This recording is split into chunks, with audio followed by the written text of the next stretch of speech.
Are we ready? I know I am. So, whether or not you are, it's time for another episode of the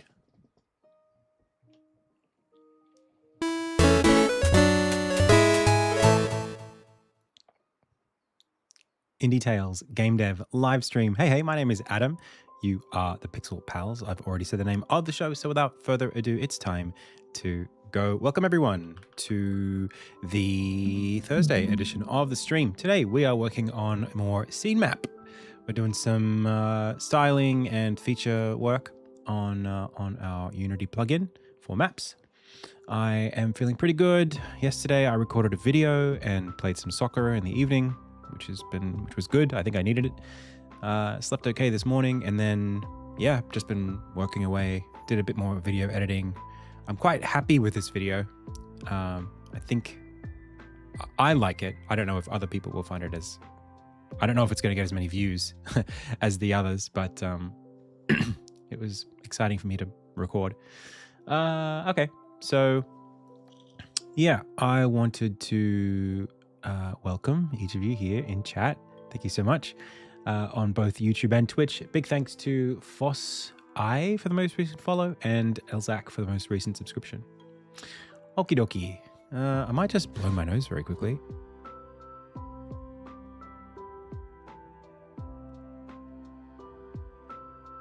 Okay. I've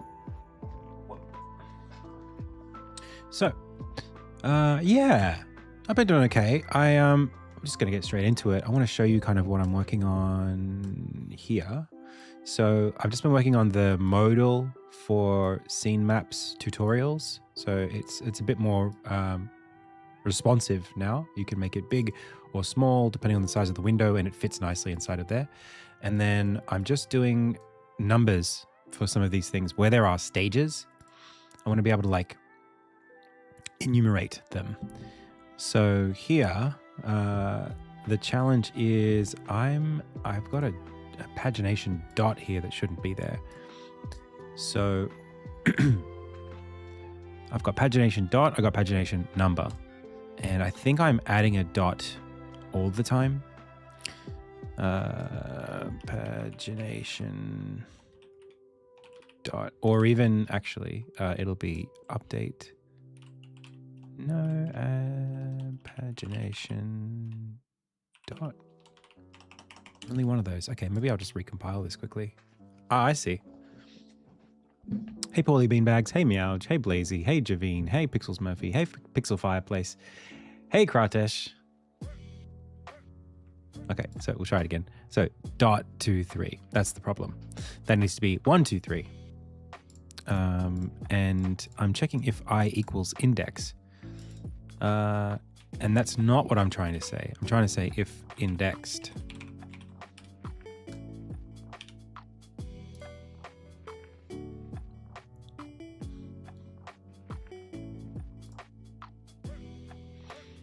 And then indexed needs to be true when we create the carousel. And when we create a carousel, it is true. So then why is that false? Not indexed. Actually, all I'll do here is I'll swap these so I don't like checking the null case in my if statements. So try that again. 1, 2, 3. Beautiful. Okay. So now it's a matter of just making sure that there is some like correct spacing and alignment of these things. So 1, 2, 3. They don't have any spacing, which comes back to our styling, which is just here. So we could go like margin 2 pixels. That'll separate them a little bit. But I think that the font size should be a bit bigger too.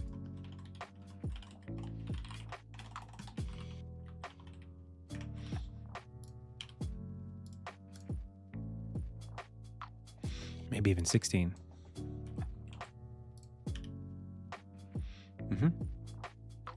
And then maybe this margin, could even be like 10, make it much bigger.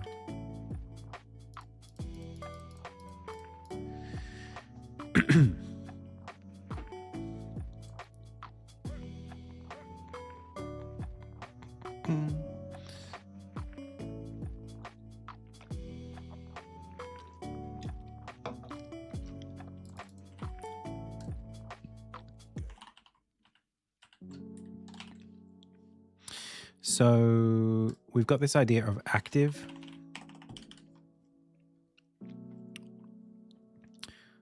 Oh, hang on a second. And then that callback's going to be there no matter what.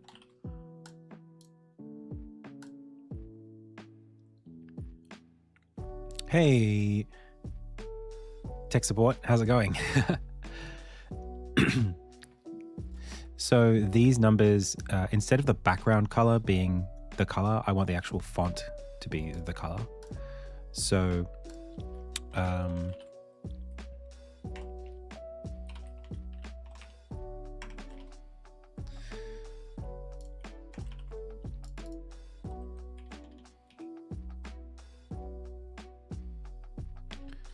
how does, pagination unit and then pagination unit active. There we go. So this should also be color equals mid and then color equals white.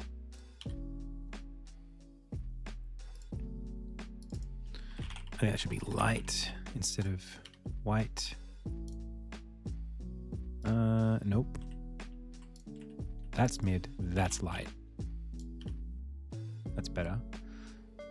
And then the active one becomes that. So actually, I see what I did. If index equals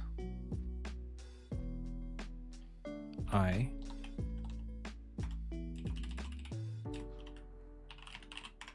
pagination unit active.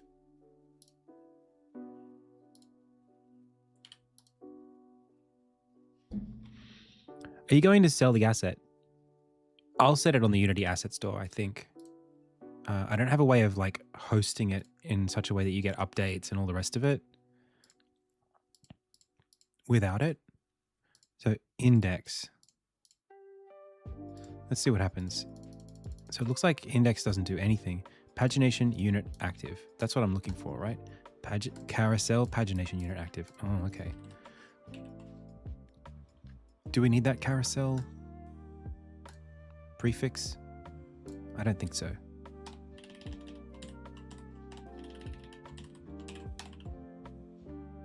We'll just call it pagination.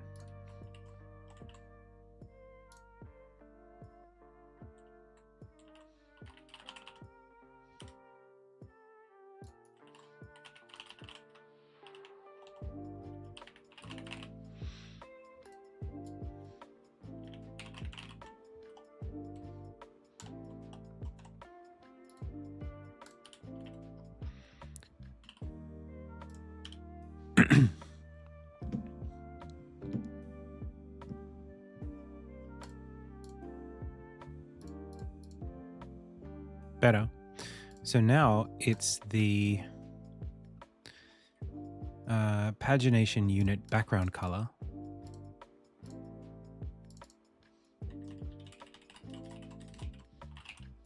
Becomes light. That's better. And then I just want to get rid of the background altogether.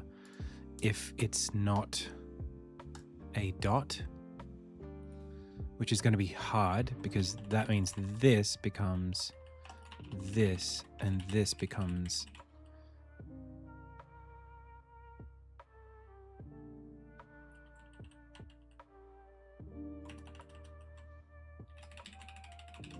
this is mid,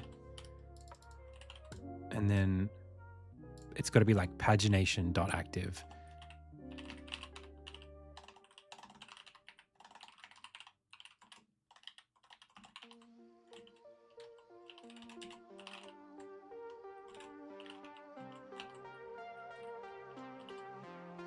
But then I'm not applying that.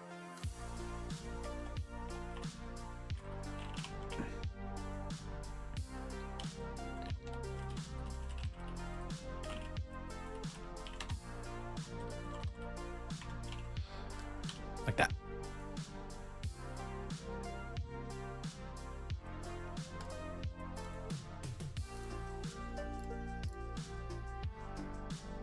So the on hover, I don't want to do a background.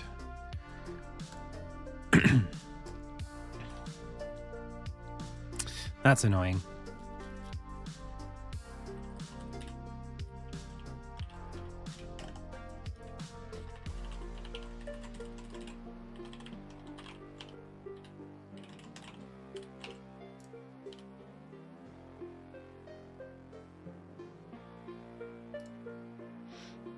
Let's go for white here.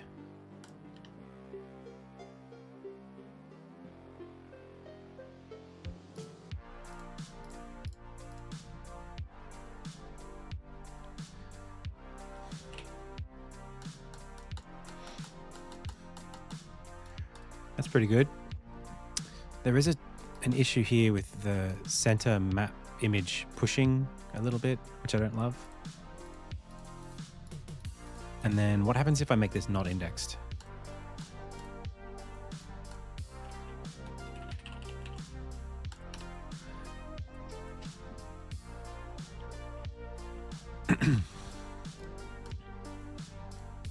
Dot, dot, dot. Good. But I actually want those to be up one each. So hover is white. Active is light. Active is white. Unit is... Wait, where's the dot on its own? There's dot. Light.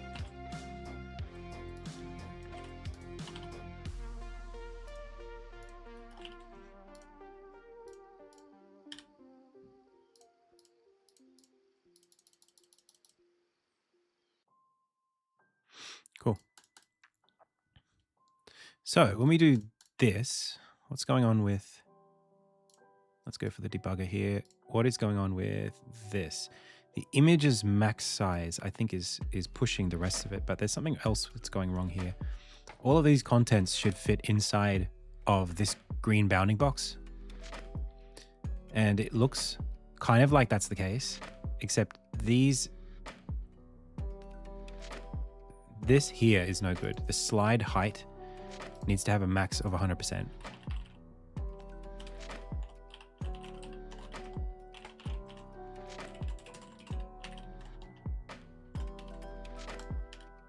Boom.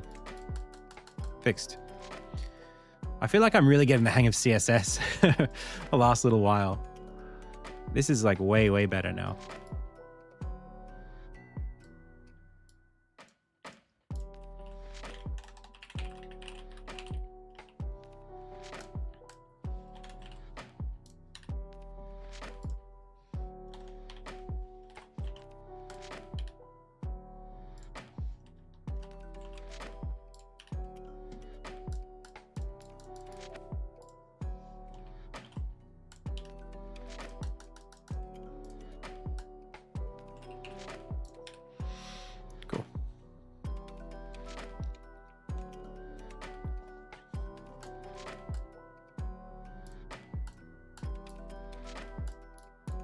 Still don't love that though. What's going on here?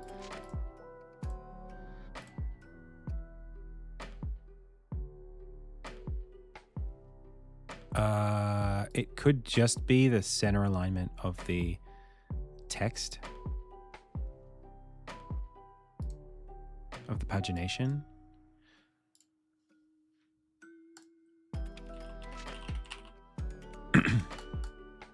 It does have justify items center. Let's ask, how do I ensure that the Y position of the text in the pagination is vertical centered in its parent box?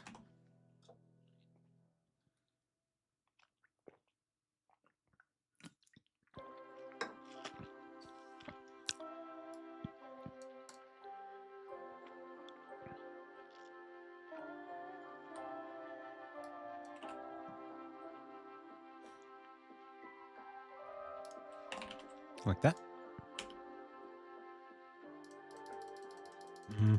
It's still kind of pushing.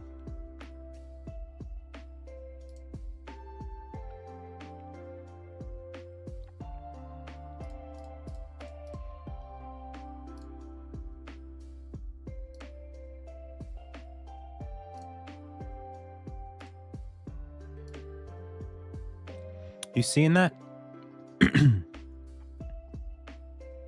Could force the height of the pagination.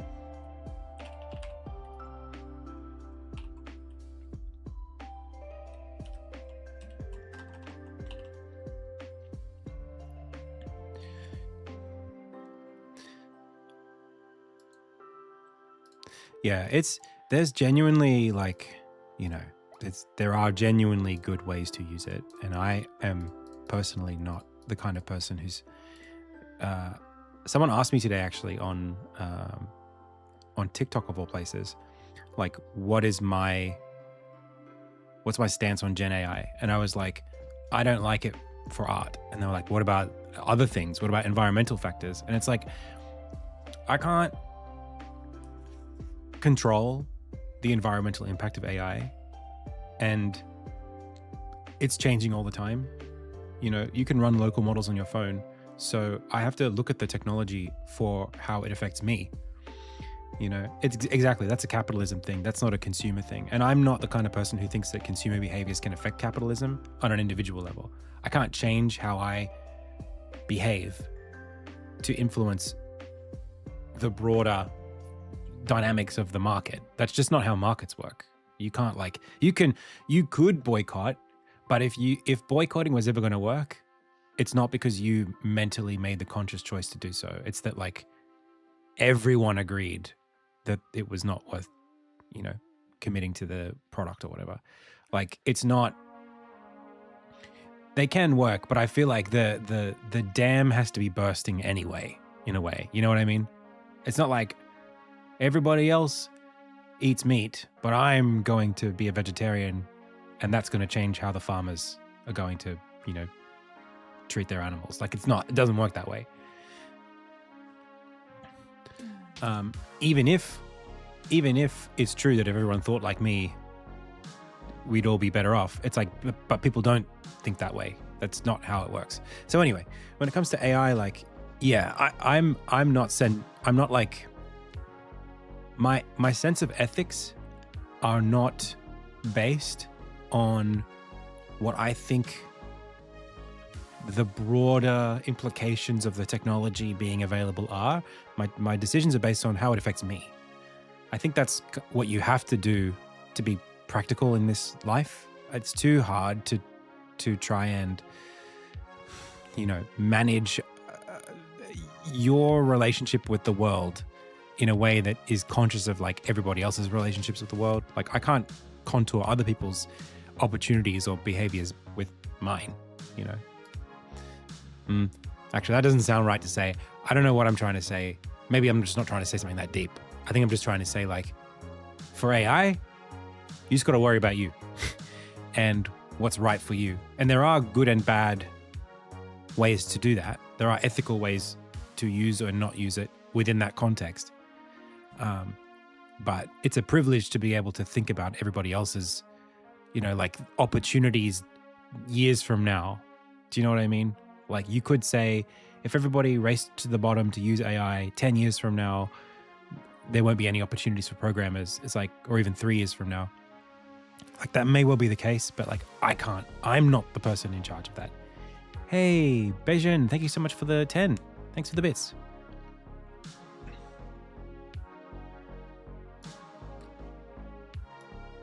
Like, I'm not going to drown just so somebody can step on my face, and not drown. Some unknown random person, hypothetically, can tread water on my body.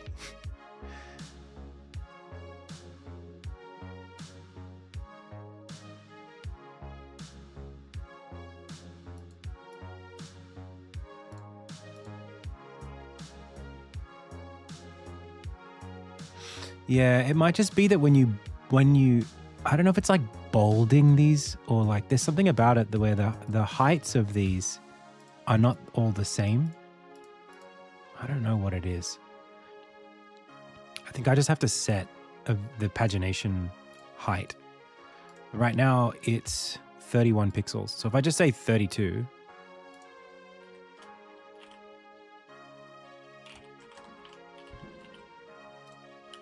then I think that will just never be an issue. Perfect.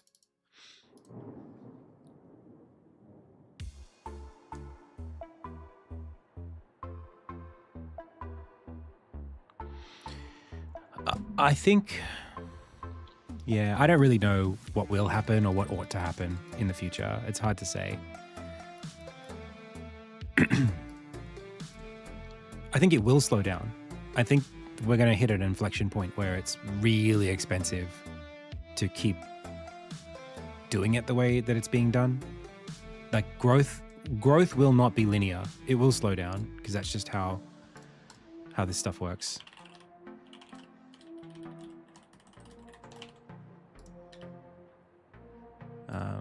You just can't have infinite growth.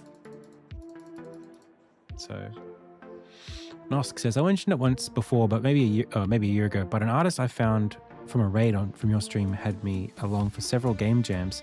Then we released our first commercial game a month ago with another on the way.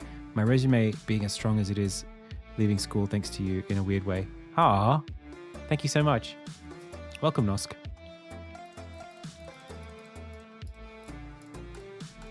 I appreciate you.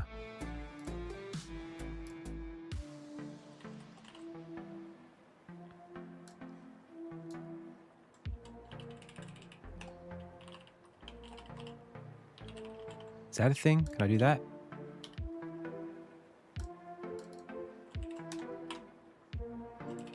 How do I make it bold?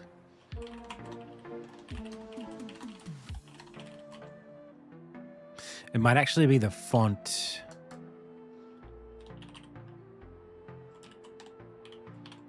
Sometimes I like to do like micro prompts like this.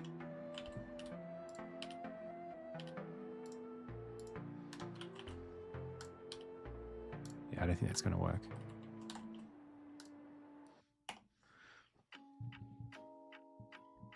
You do audio. That's sick. Oh, Unity font style. Of course. Of course.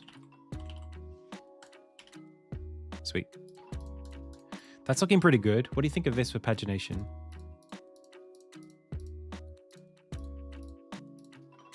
The buttons are a little finicky, but I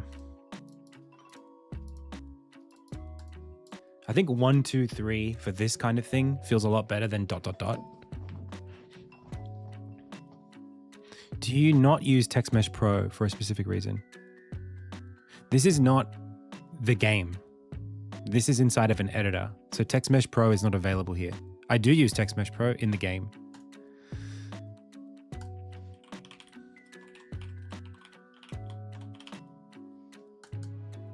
This is TextMesh Pro, but this is inside of the actual game. This is inside of an editor. Like I'm making a Unity editor for my world map system.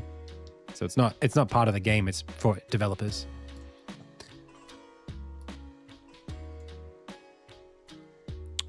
Yep. Yeah, it's pretty, I think instead of margin 10, if I make this padding 10, it will feel the same, but now the button space is bigger. There you go. The reason why that works is margin does this. Here is my button with a number 1 in it, and here is a space around it that other things can't exist in. Padding says, here is my button number 1. Here is 10 centimeters or 10 pixels around it. And then here is the edge of my button. So it takes the padding and incorporates it into the hit area. That's padding. It says internally, I'm going to get bigger by 10 pixels as opposed to 10 pixels around me. Don't touch me. And so now that the buttons are bigger, I can click more generously and more carelessly and it'll just work. Because they themselves are bigger.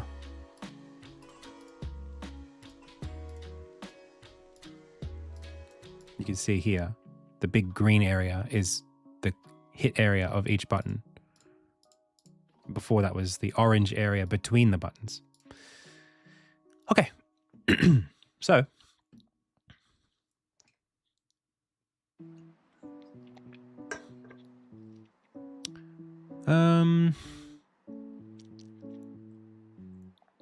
maybe this text should be down the bottom.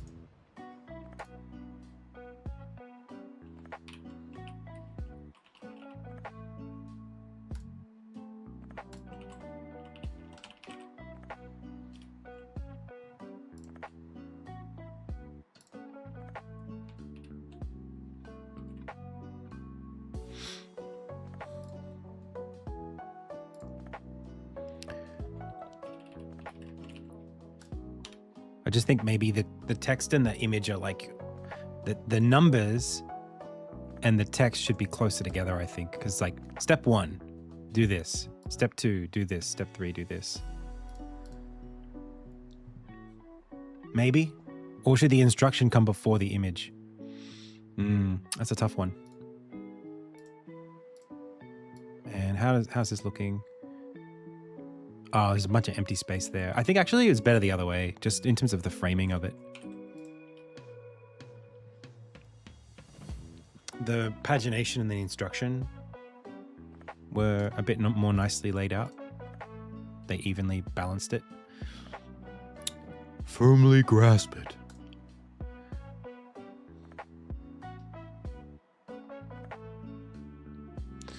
Okay.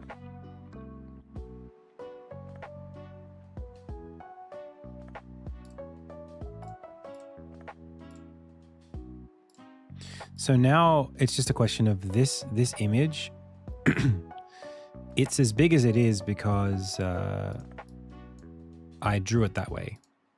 But that's going to be inconsistent, the padding. So instead, I think I want to make the images smaller and then bake the padding into the UI. So in this case, image inside of slide.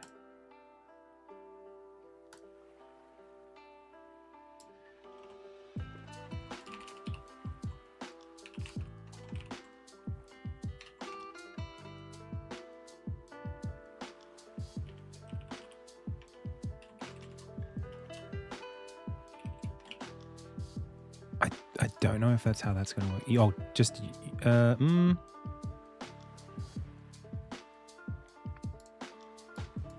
might have to give it its own thing here. So where is slide?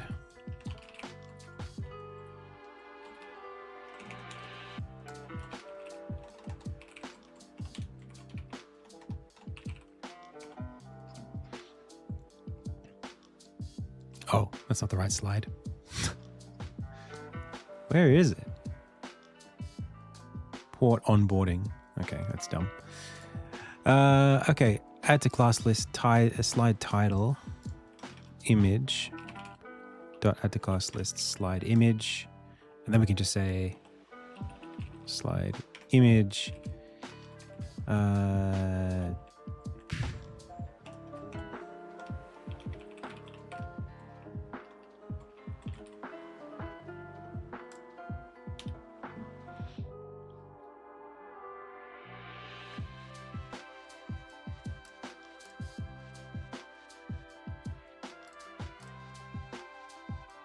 That's a lot.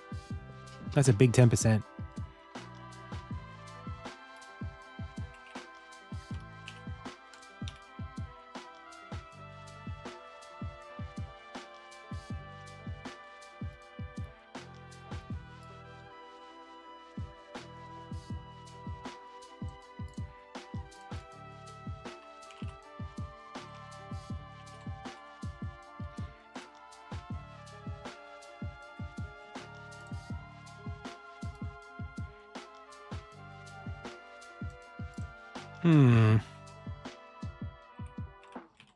I'm not sure if that's...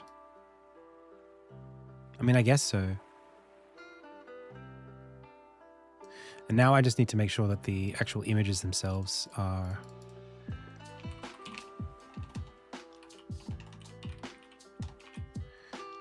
are working the way I want them to. So let's go to the port onboarding. And then I guess that's... I got that here, scene map designs. And then I go to my port onboardings. Oh, these aren't that, they're not that big.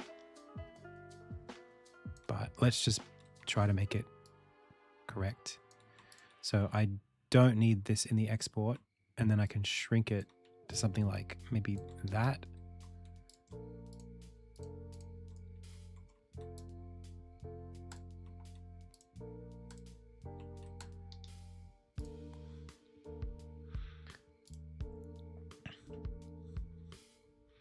One sec, pals. This goes to Insignia. Packages. Scene graph. Runtime assets. Nope. Editor. I thought it was resources. Oh, it is.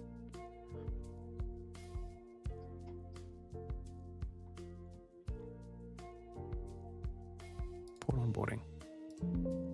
Yep.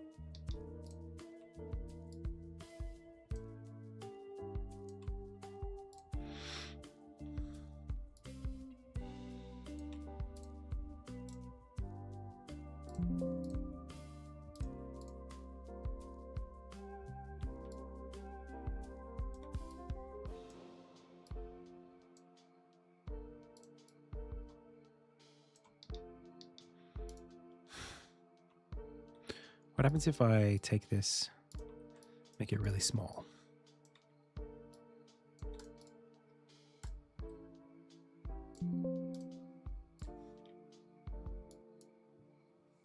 Okay. So that's looking good. And then I don't like that it shrinks. So yeah, we need a min width, min height. Maybe I can make the slide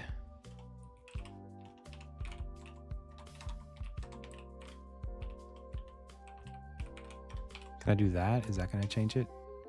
Nope. Well, it did kind of make it bigger inside of the space.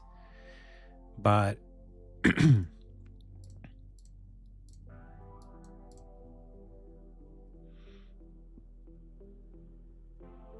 it's actually this, the carousel itself, or even this, the modal wrapper, which has a max height of 80%. Why don't we just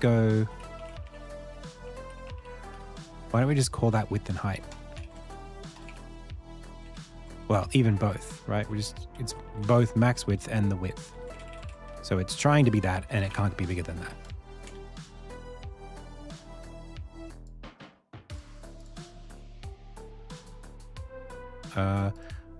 Okay. So that's okay. So then it's this guy, the modal contents, which are also trying to say height 100%. No. I guess it is.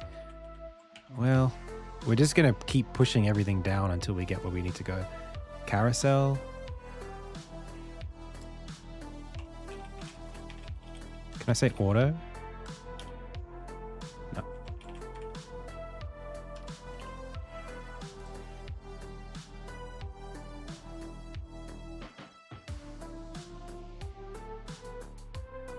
And then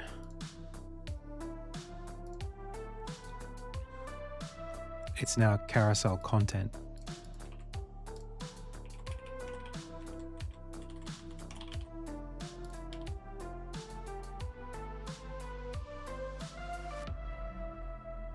But then I don't want that to be there. Maybe I should put the...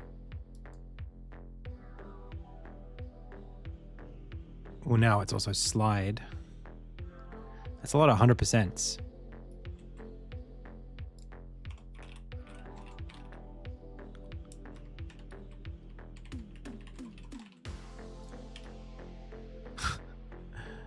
And then position this as centered as possible.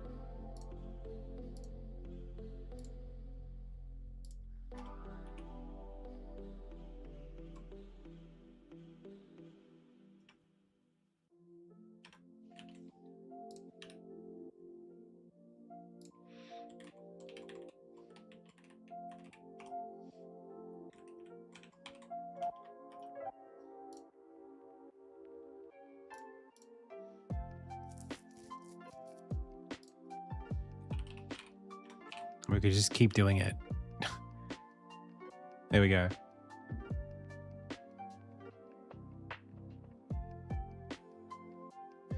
if I had made this 100% and then removed the 100% from the slide, what happens?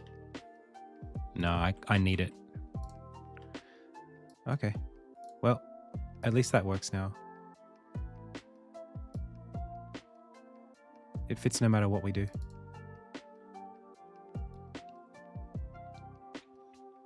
Maybe the max width of this should be of the wrapper, modal wrapper.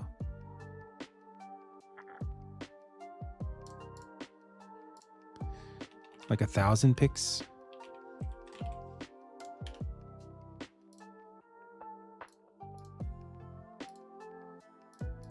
And then this.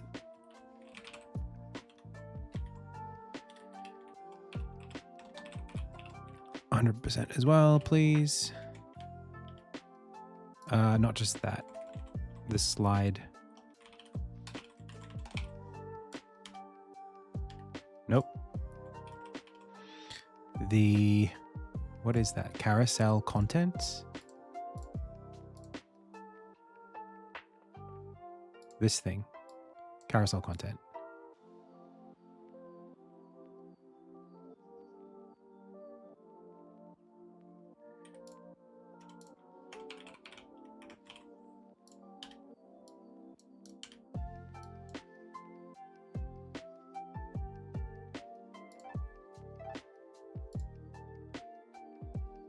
Huh.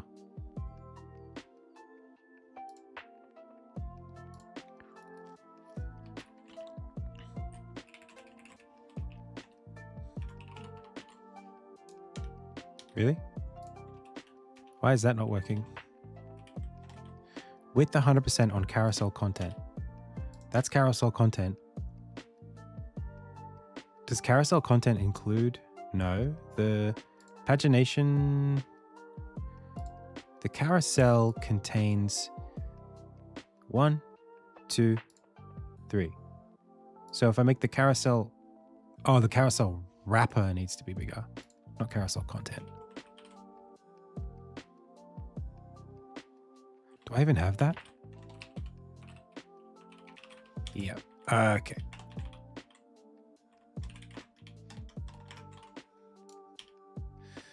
Okay, there we go. So now we can do that, and that's fine. We can do this, and that's fine. Once we go big mode, it doesn't get any bigger than that. Perfect.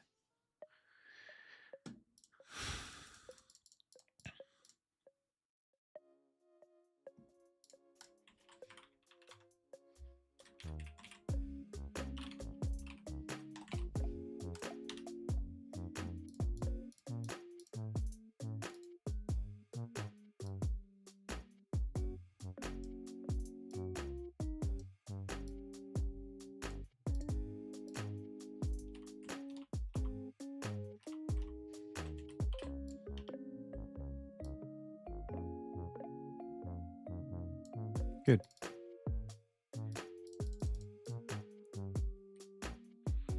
CMap Easter eggs.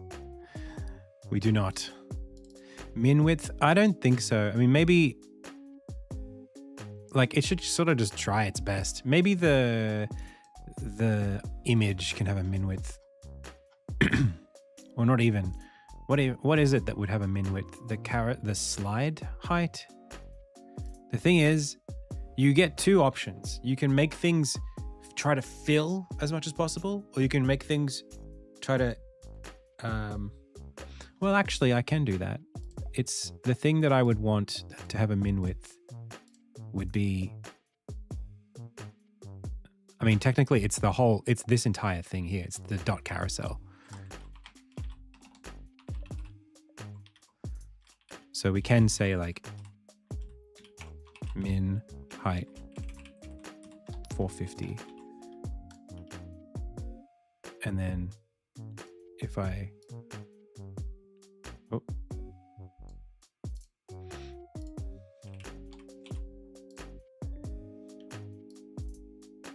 that's not quite right.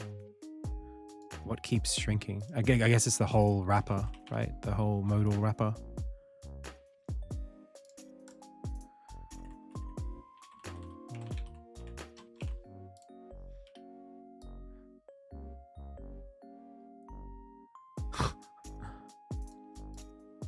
Okay, maybe the modal itself.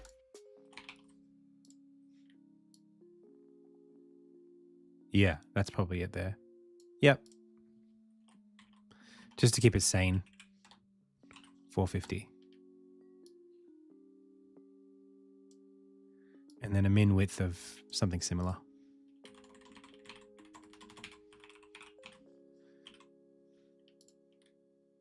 So you can't just shrink it into infinity. Good. Very good. Pretty good stuff. Oh, sorry about that, Jade Queen. I do feel like a proper web dev now. Yo, Match Zach Morris says, what do you think about Godot and GDScript? My company decided they are not paying for Unity after 2027. I think that Godot and GDScript are great. Personally, I like GDScript a lot. And I think Godot is really good too. And it's getting better all the time. So, yeah, I don't have an issue with that. If I could switch off Unity, I would. The problem is I'm too dependent on it and I'm too far in with my project. I don't particularly like the company. I don't particularly like where the engine has headed, but I think that it's already too good to not use for me.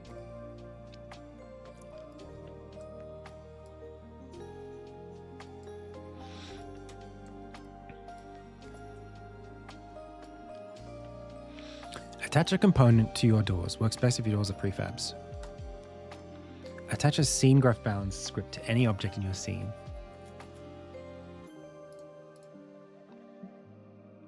Okay. Would I build it with a different engine? Yeah, I mean, I'd consider it. Every game project I think about as an opportunity to pick a good engine for what you're trying to do with your project.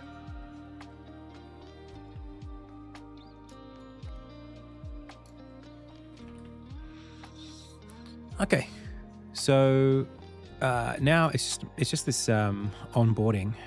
I want to do some interesting stuff here, like is it \n, the new line?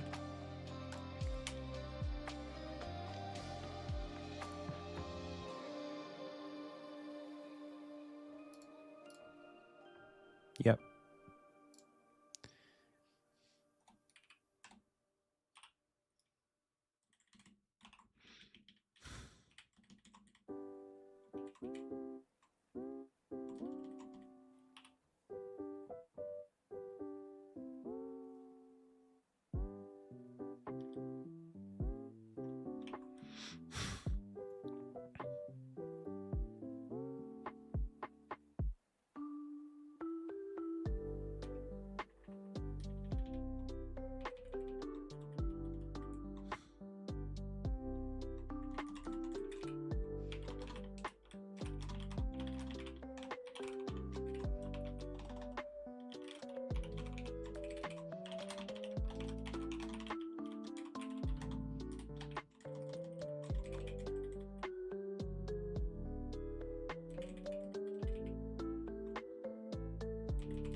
Damn.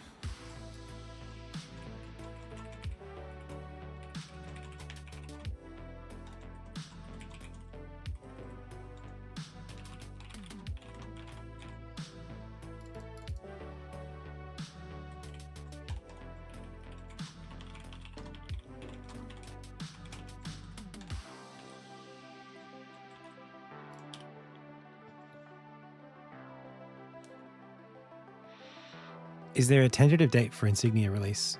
Super dependent on, very dependent on funding availability. I want the line height to be taller.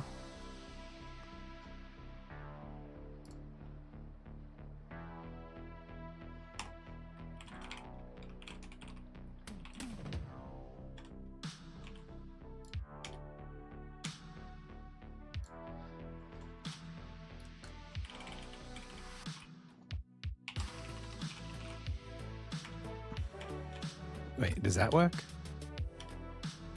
Nope.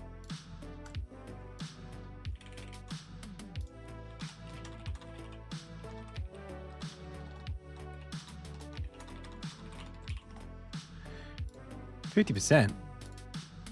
I don't remember doing that.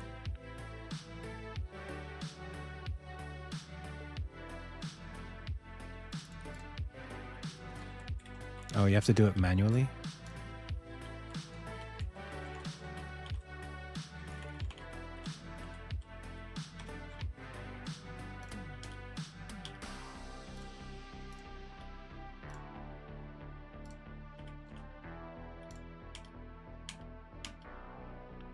How do I make this work?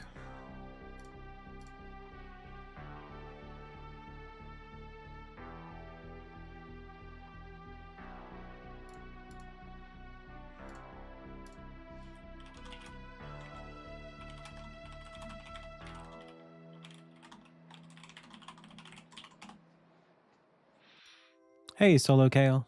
Welcome.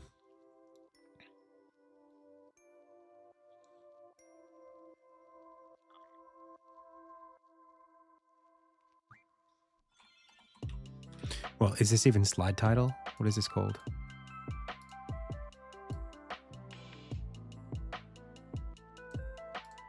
Unity text element. I think I have to remove.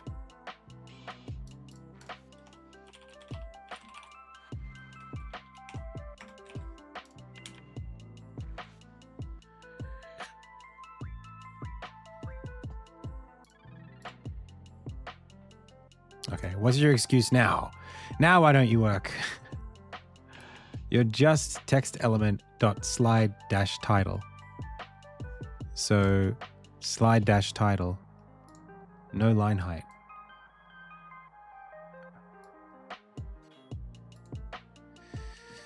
UI toolkit line height. UI toolkit line height Unity.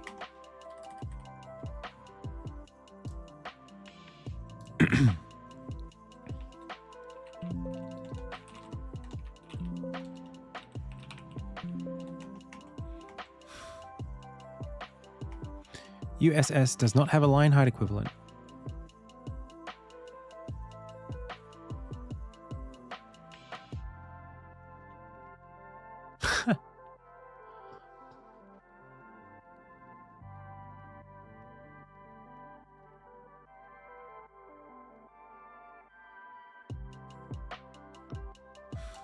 What?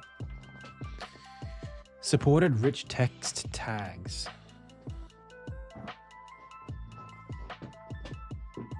The following tables: line height. How do you do rich text?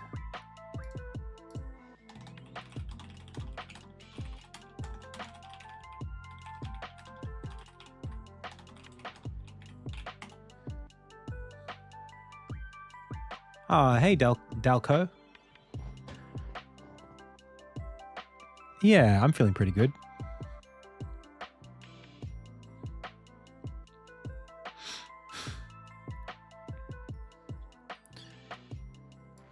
Okay, so I can do it there as a percentage if I really want. That's very annoying. Okay.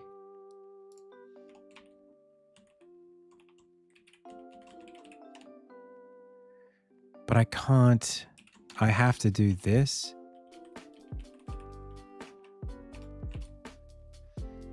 Oof.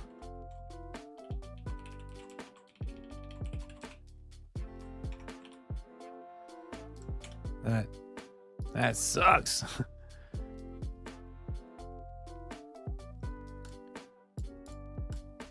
Okay.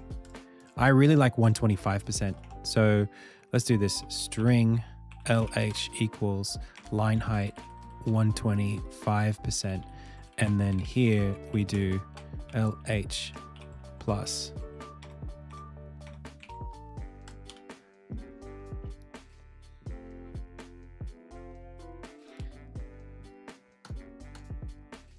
Nice. Very good.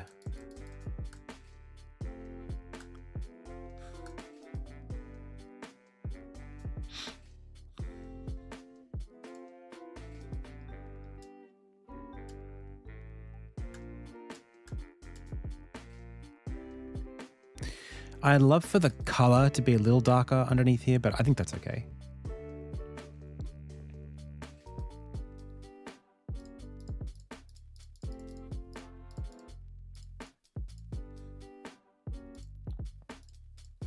And then this save your scene. I think instead I would do something like this.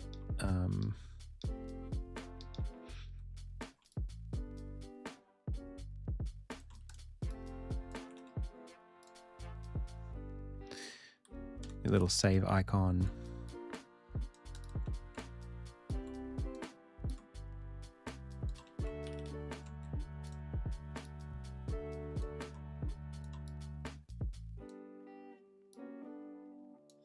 Ignore this. I'm just mocking it up.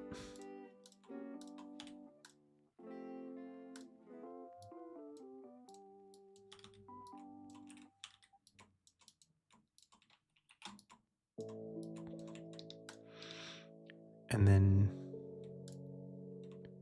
you get this, this,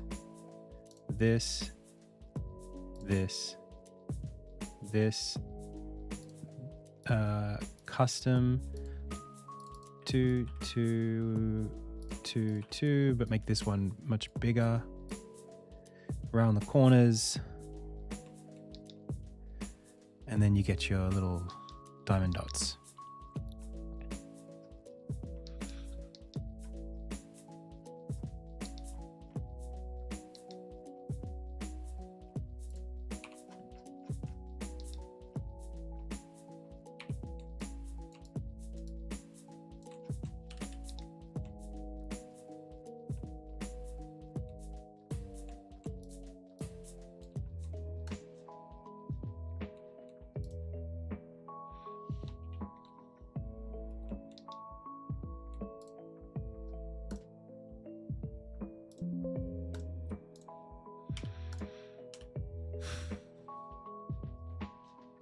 Hooray.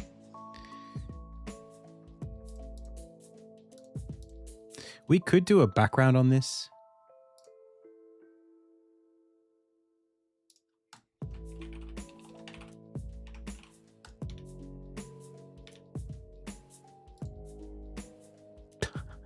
Okay. Or maybe we don't. Why not?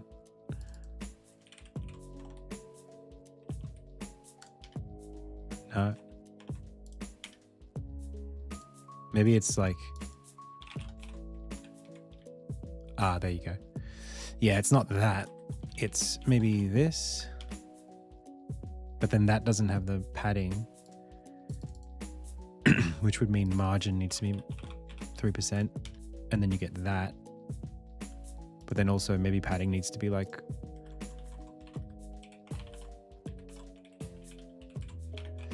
Once you add things like a background, you kind of end up forcing yourself to... you end up forcing yourself to add extra padding between the things. Let's just call it margin and be done with it.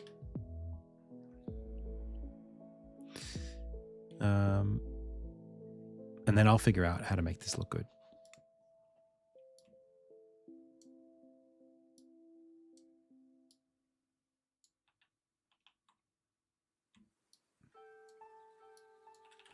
Let's leave it larger for now.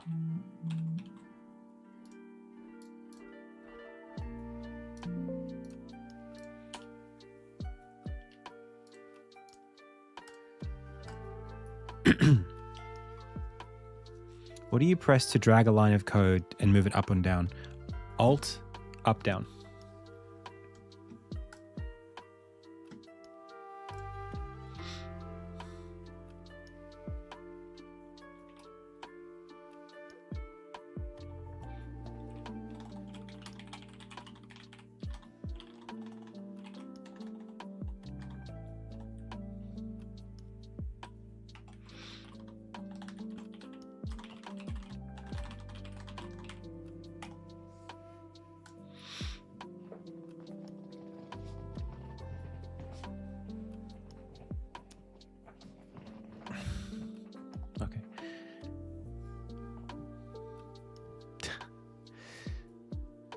Yeah, that's an easy way to get stuck, Charles.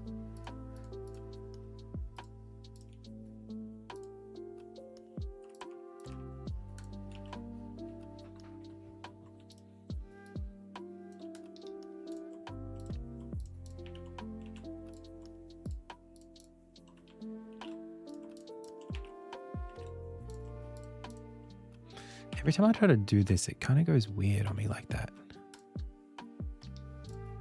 Like, I have to do this and then add it into there. And then it'll work.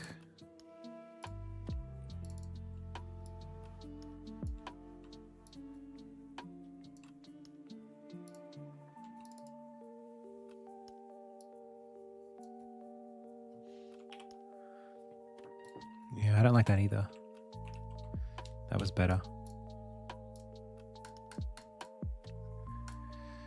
Okay.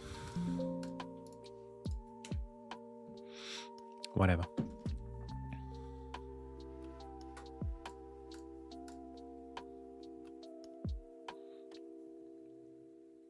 So what I would do is I need to replace these with, I guess, examples that look closer to a real game, like Insignia. I haven't decided if I want it to look like Insignia yet. I think Unity takes, they might take 25 or 30%.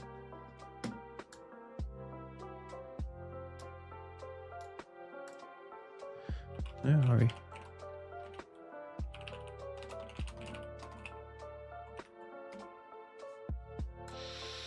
Okay.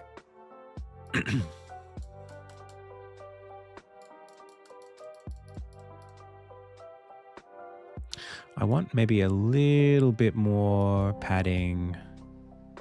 Oh, dude, 2 of these? Why do they both need padding? I guess it's the difference between this and then that. So that'll be carousel content. Let's call it 20 pixels.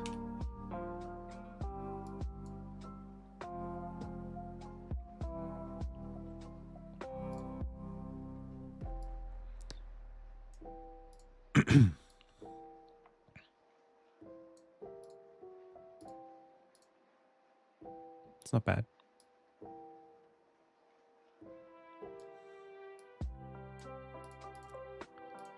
All right, I think I'm done with that. Let's move on.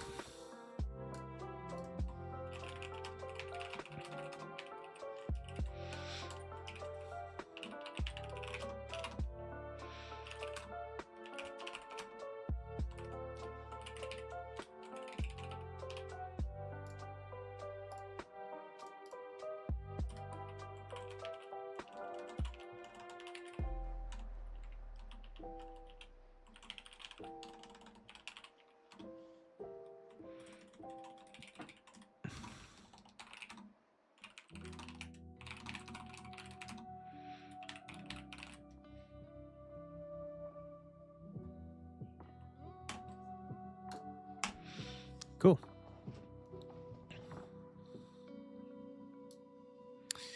All right. Well,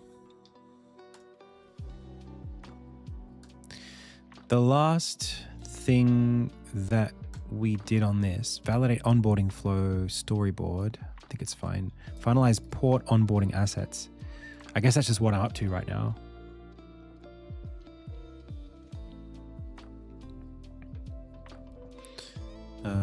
Which is this part here. I don't know. I feel a little weird about this. It's like a brand thing, and I haven't really decided. I guess I should just decide, right? Do you ever do that? Like your brain, I sometimes have this mental block where like, I have trouble. If I had like a thing that I was working on, right? It's like, okay, today I'm working on this thing, and I do work, get to the thing. And then the next thing, even if it's not a hard task, it feels like so hard to get over this line and just move towards the next thing. Like I just mentally want to break, but I don't need, like, this is not difficult. It's easy. I just need to like decide something. But like the mental effort of switching into that task and just committing my decision-making power into it feels like so hard. It feels so difficult to like commit my brain to that next thing. Like anything I do will be right. But I feel like it's really difficult and I'm not ready, you know? Hey, Werewolf, thank you so much for the sub. Maybe I will take a break. I'm going to take like 5 minutes. I'll come back. See you in a bit.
Okay. So what I'm doing here is it's just a preview for this tutorial step. It's just deciding what this is. It's a door in a level. But I haven't decided whether or not that door in the level should be a screenshot of Insignia, a screenshot of a fake game that we make just for this, that's a bit more like that's less, you know, whatever, or an abstract representation. Screenshot of Insignia is easy, I think. And I guess it has like some personality to it. So maybe I'll just go for it.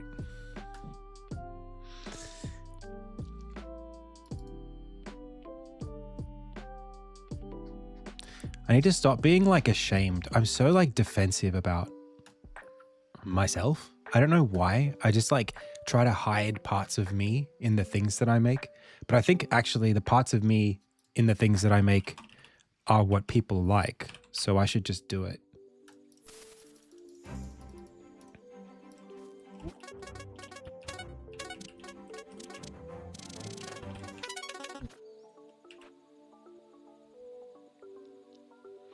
Yeah.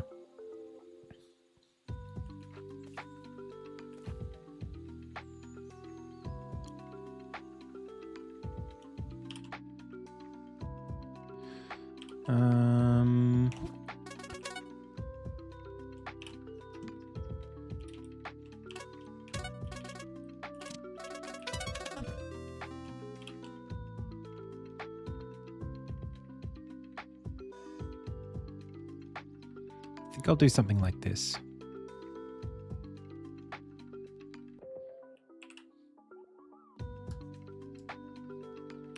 Let's try that.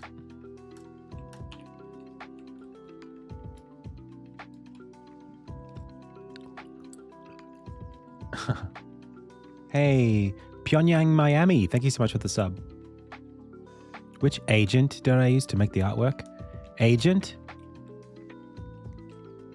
Here's my agent.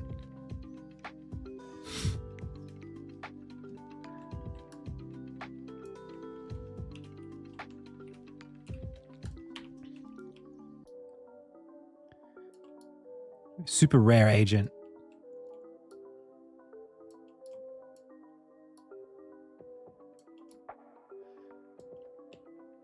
Limited edition.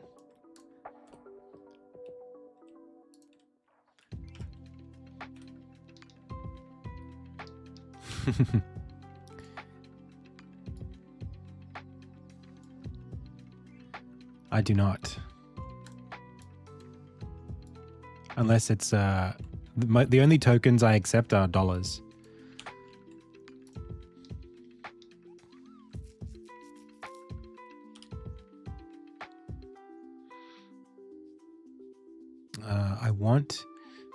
I want a Unity transform gizmo.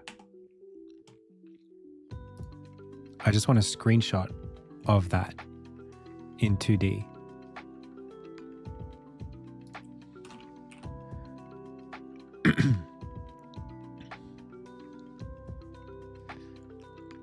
I guess it's just like what, an up arrow and then a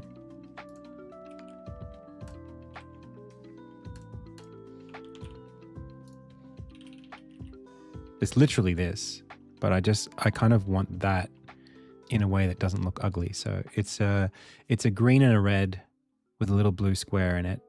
I'm just going to recreate that. So it's ding, ding, and then separately, let's do the arrow first.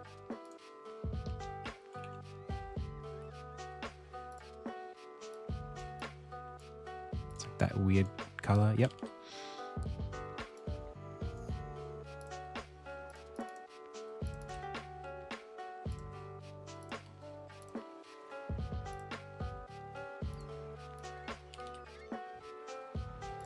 And then fill with the same color. 2. 1, 2.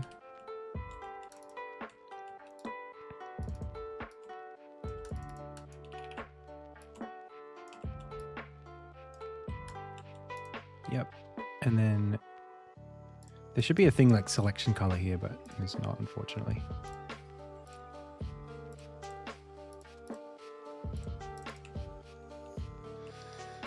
And then it's this, but it's, well, it is fill, but it's also stroke.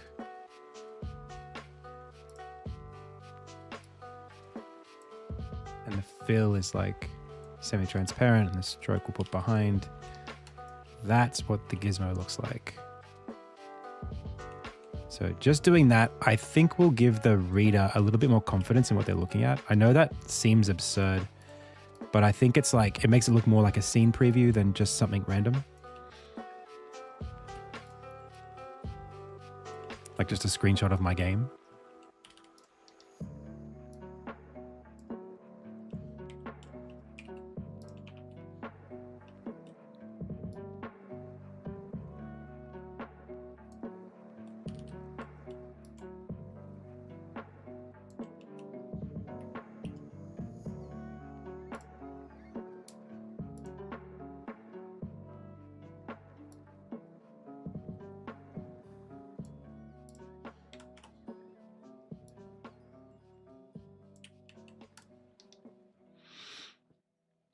I know, it's weird, but that's just how I think the human brain works.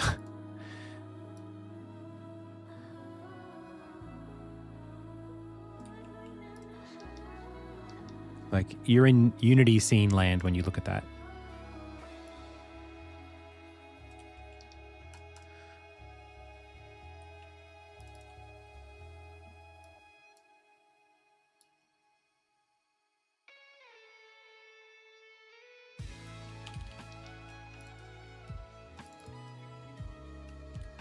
Can I make just this length less opaque?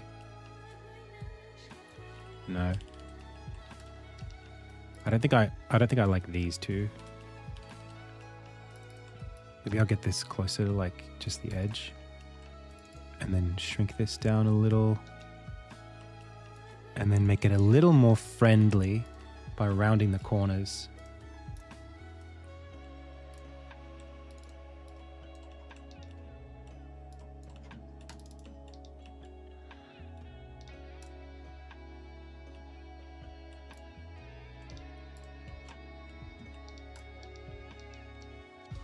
Mm-hmm.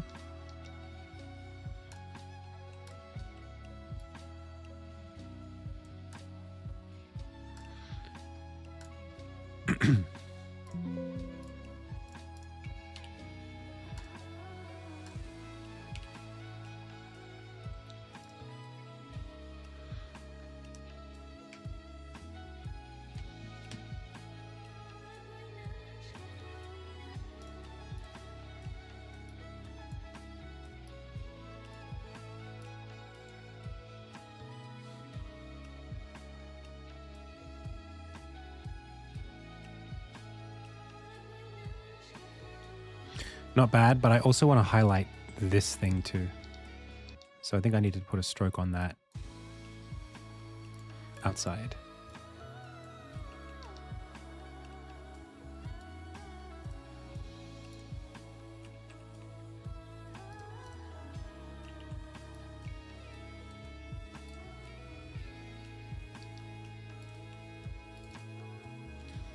And then maybe...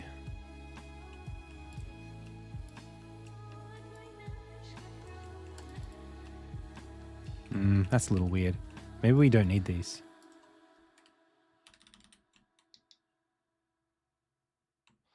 But if we are to do that, then I need to separate this a little bit. That's not bad. Try again. That's so clear, right?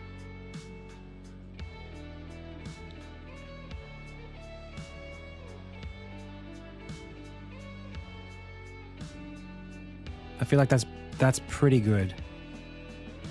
Attach a component to your doors. Works best if your doors are prefabs.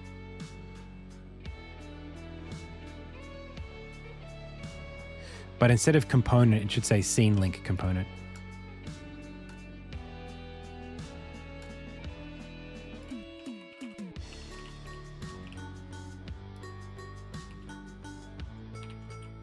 I think it lets us do this.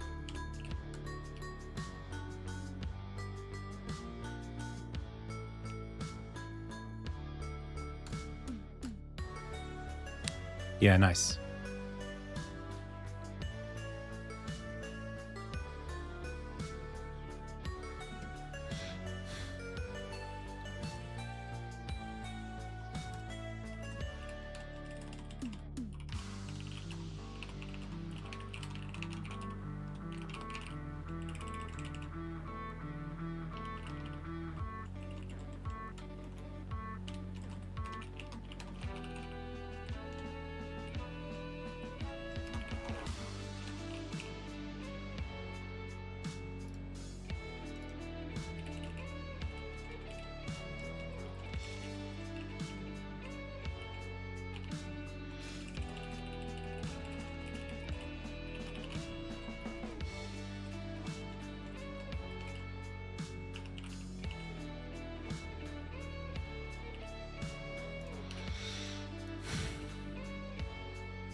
Tons, like half a dozen.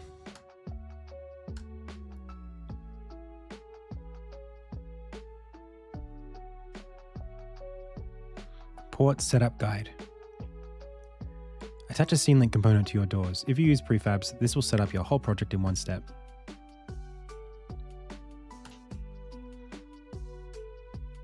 And then we need the bounds preview. Authoring animation like hitboxes and events. I use them for managing my save files. I use them for managing, like, testing the game at different progress states. So I can say, hey, let's test the game just until you've done this part, or let's test it after you've done all of this. So I can jump around. I have it for writing cutscenes. I have it for like importing cutscenes as just text. Like I write like a script for like a movie, and then I import that directly in as text, and then it assigns the different NPCs the different text lines, and then yeah, stuff like that. I have them for looking at my character's behavior trees so that I can debug if my NPCs are like doing weird stuff. I can be like, okay, why are they doing that weird stuff, by showing a flowchart. I have them for managing all of my items in my game. So how can I like create new items, give them, like I can see where they are in the game. I have this causality window. Check this out. I can draw where all the different kinds of item like giving objects are in the scene. So like there's a chest here. In the chest is this item. I can even draw the sequences. So I can say, oh, okay, when you walk up to past this line, there's a cutscene that begins that shows the watchtower.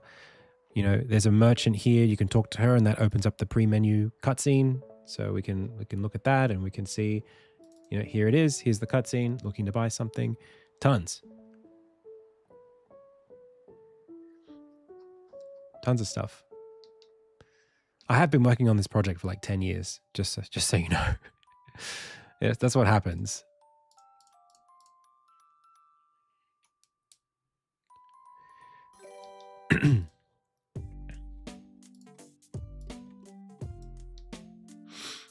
So what was I doing? I was doing this thing. So it's the level scrolling bounds.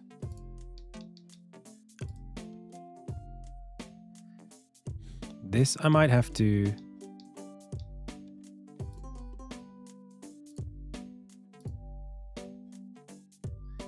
do something like a bit bigger than this.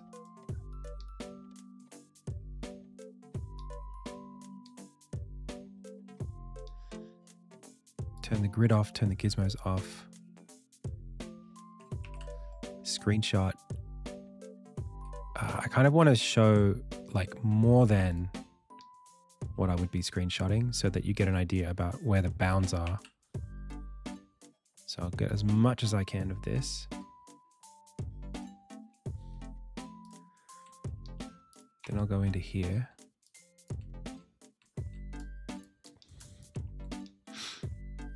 And then I actually want, let's remove background on this. I think I can do that. And it'll get rid of just this part back here, hopefully. Not this part. Oh, it did everything. Hey, pretty cool.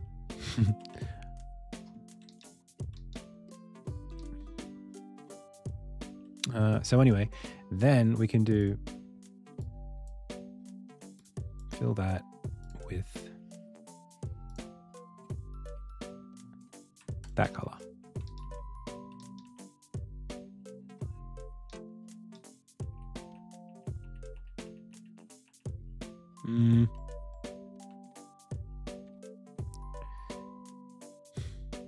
What can I do here? I think I know what I want to do.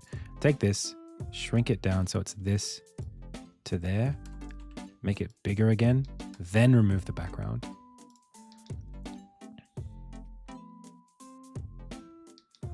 Then put this on top of that. Shh, secret. Then take these, I guess even just copy this and just put it on top of this. Then I don't need two images. Whoop. Okay, maybe I do need two images.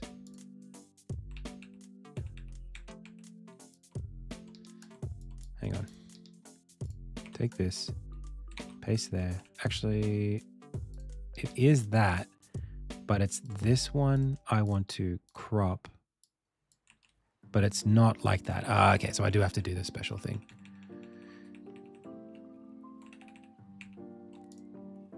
So then this goes like, I guess even underneath is fine. And then I can shrink it down to where I want. And then I can go on the back layer, add this color. That's what I want. Take that. Ever thought of your game as just mid? Dude, I think my game is mid today. I still think it's mid. It's just everything you make starts crappy until it's good. It's just crap until it's good. So like there's no point when you're developing it where you go, it's amazing until it's finished. Like the point where it's not mid is the point where you stop. So it doesn't really like, it never stops being, you know, an issue. It never stops being something that you're thinking about. Because you don't want it to be mid. And the only thing stopping it from being mid is you continuing to work on it. But it starts, of course it starts mid.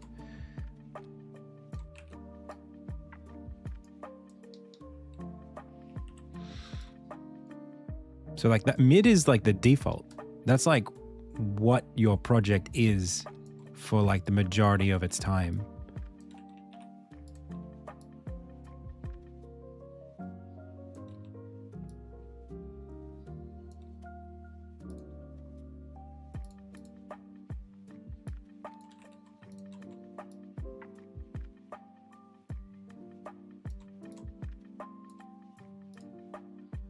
So actually, this guy should have a fill, and the fill should be this.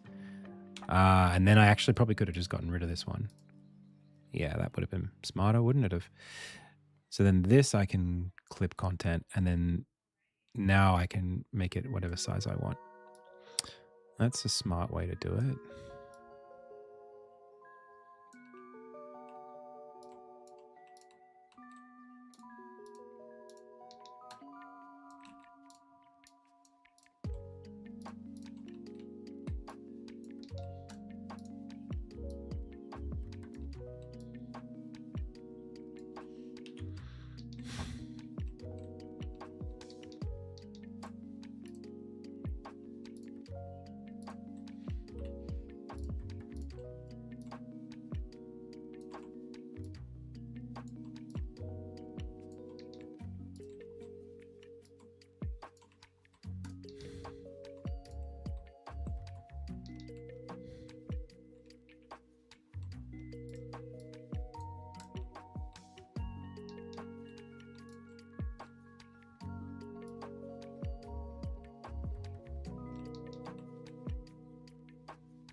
I want to show that you might not want everything in the preview.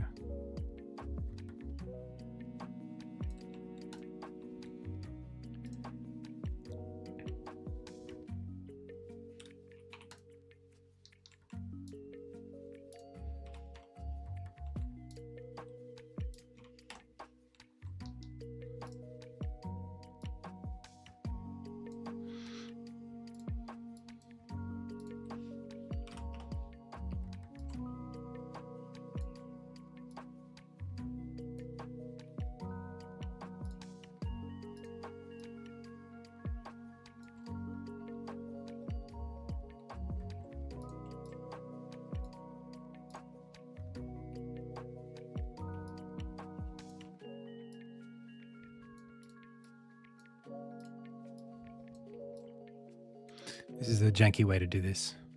Usually you'd use a mask.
See, like that is gonna kill me.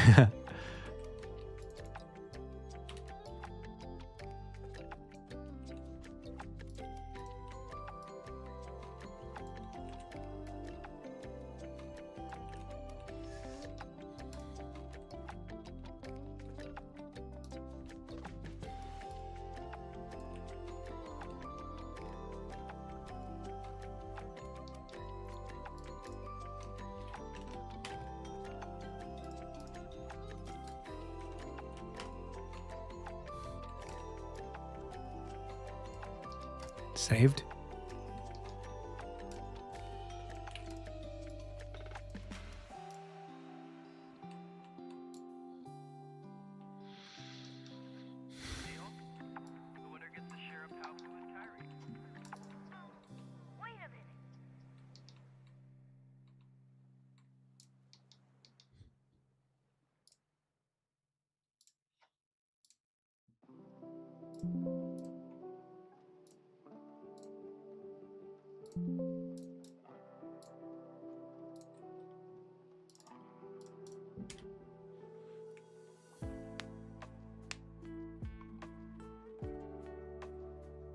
Have you ever had to redo a part of your project because you hadn't thought something through correctly?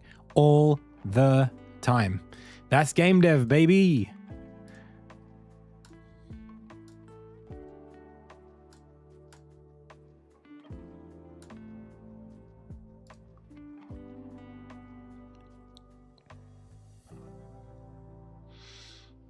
I think it should connect. Yeah. You will forever be learning what you didn't know.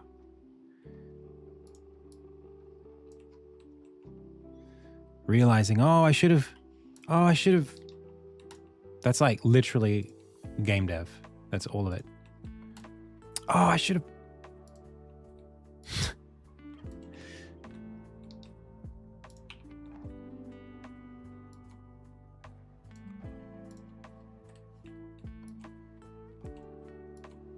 The goal, the reason why workflows are so important is you minimize that. That's the whole point of workflows.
So, you following this?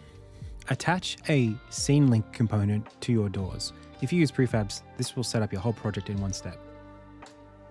To control the preview sizes, add a scene graph bounds somewhere in your scene.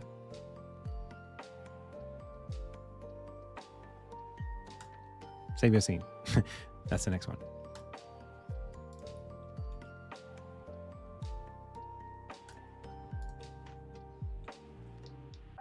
I'm a little surprised at why I can't get that a little bigger.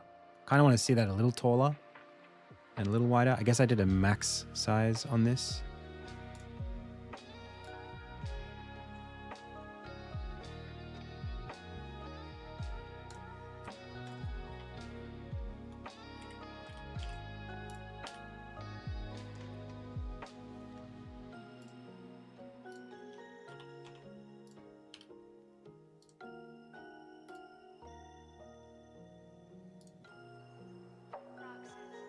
That's pretty good.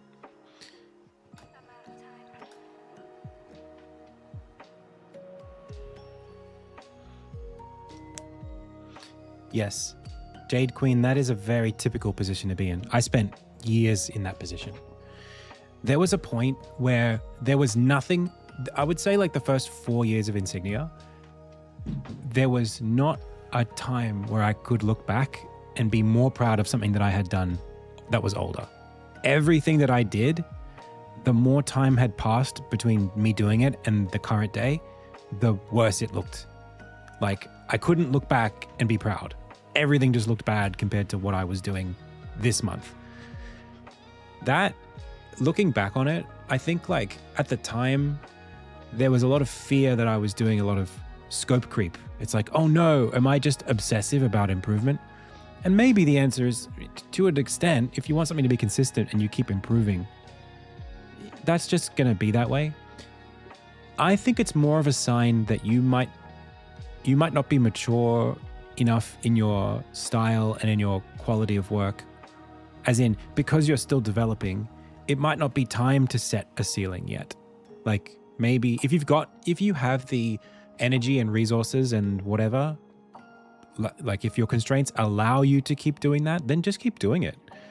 The challenge though is that, like, for me, because I kept doing it, this is what happened to me with Insignia. And I'm actually still struggling with this in the 10th year of this game's development.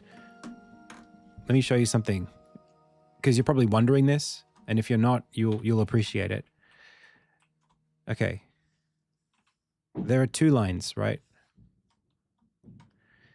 There's this line, which is your skills, right? Your skills are going to be like that. You start pretty basic and then you improve very quickly and then you plateau a little bit. And this is more like multiple times. It'll do that a few times, but broadly it'll look like this. Then there will be points where your game is it's not bettered by the work that you do for a while. And then you look back at a certain point and go, oh crap, if my standard was here, I've met and exceeded my standard now. So I either have to go back, because everything in front of me is going to be at this standard now at least, right? Because that's my new standard. So now I have to go back and update all of this stuff to meet this line. So there's now work. Oh, actually, hang on.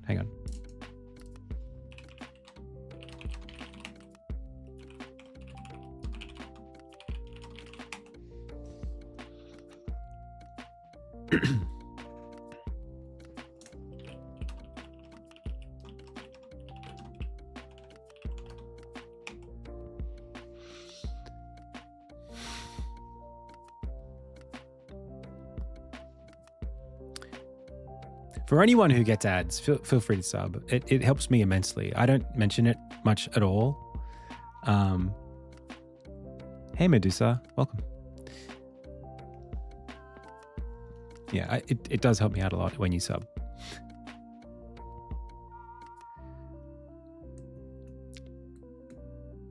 Yeah, Meowed, that's a really great comparison, actually. Hey, the Bubba AJ, thank you so much for the sub. Thank you.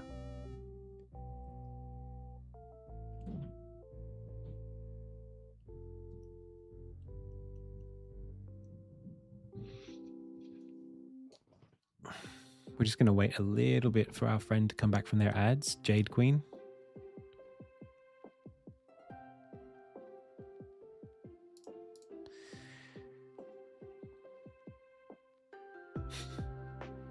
Hey, okay. So this is what's going to happen. This is going to be your skill, right? Your skill is going to go up. And eventually there will be a plateau, but what will typically happen is you go up and then up and then up. So you plateau and then you improve again. There will be times when you get lucky. Something that you did is just like amazing, and then like you can't replicate it, but then eventually that'll become the new norm. So the thing that's going to happen is at a certain point, your standard... Oh, Nateful, thank you so much for gifting those subs. Your standard is going to be here, right? Because that's where you are. You're going to look back and look down on all of the stuff that was at your old standard. And you know that everything you do from now on is going to be at your new standard. So you have this feeling of, do I have to go back and do all of this work again to meet my new standard? And while I'm doing that, maybe I'm going to end up here.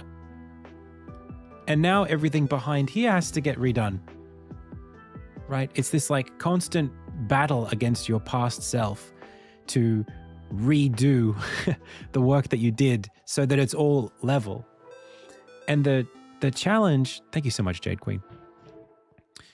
So the solution at a certain point, and this is what an art style is, okay?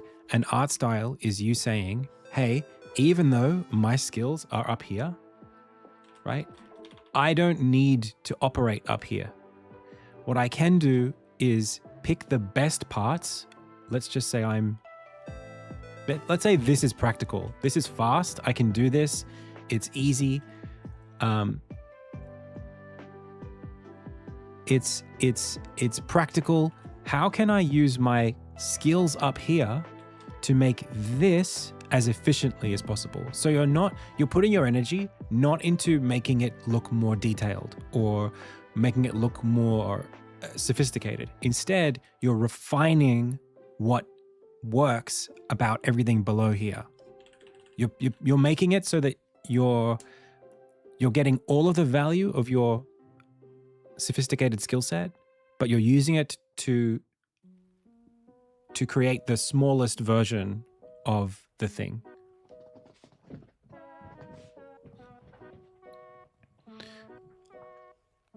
Like, what do you like about this up here? Capture it and then bring it down.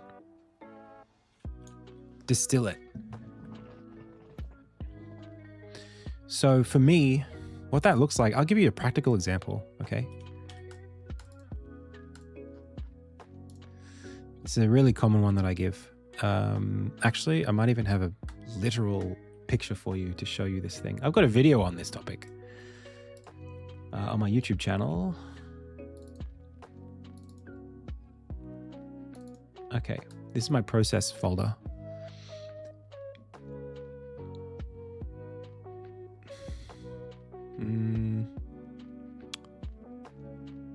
Yeah, it's literally this, but it's a comparison.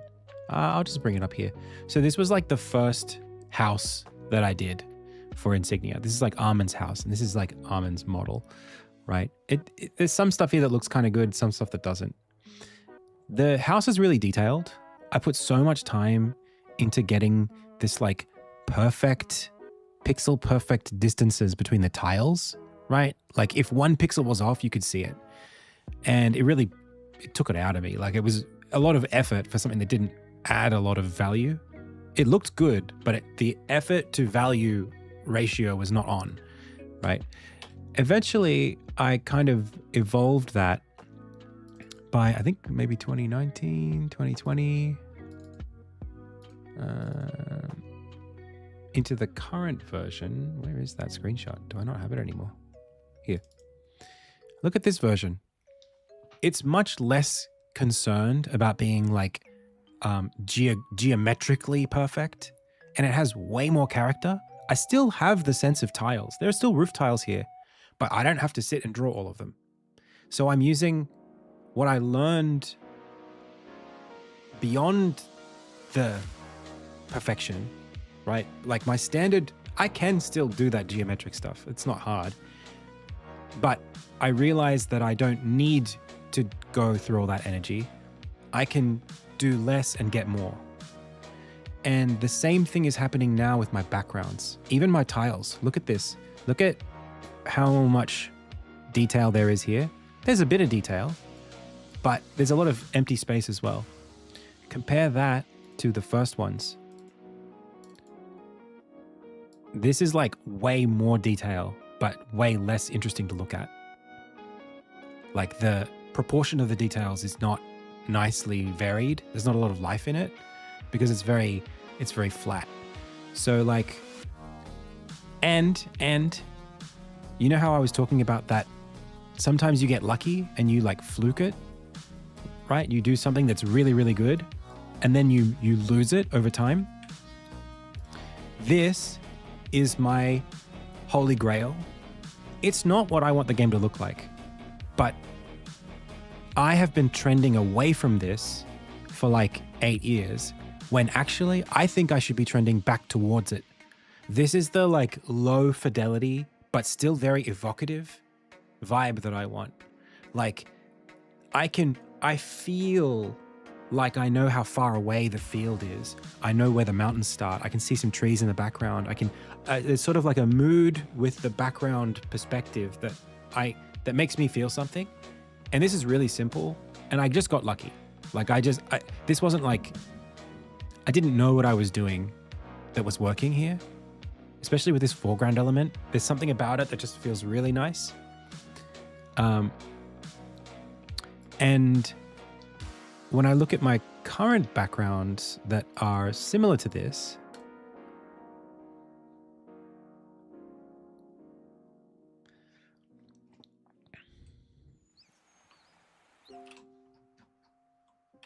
I have something that's pretty close, but the mood's not quite the same.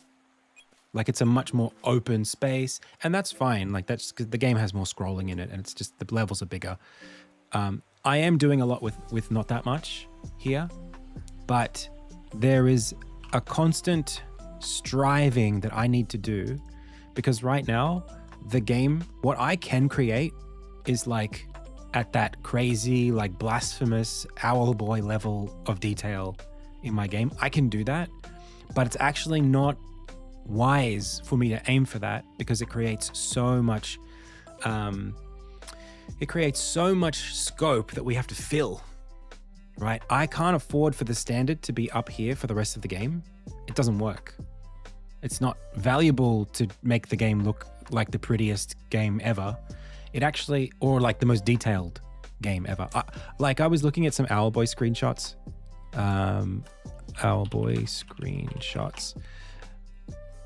Particularly this one was really nice.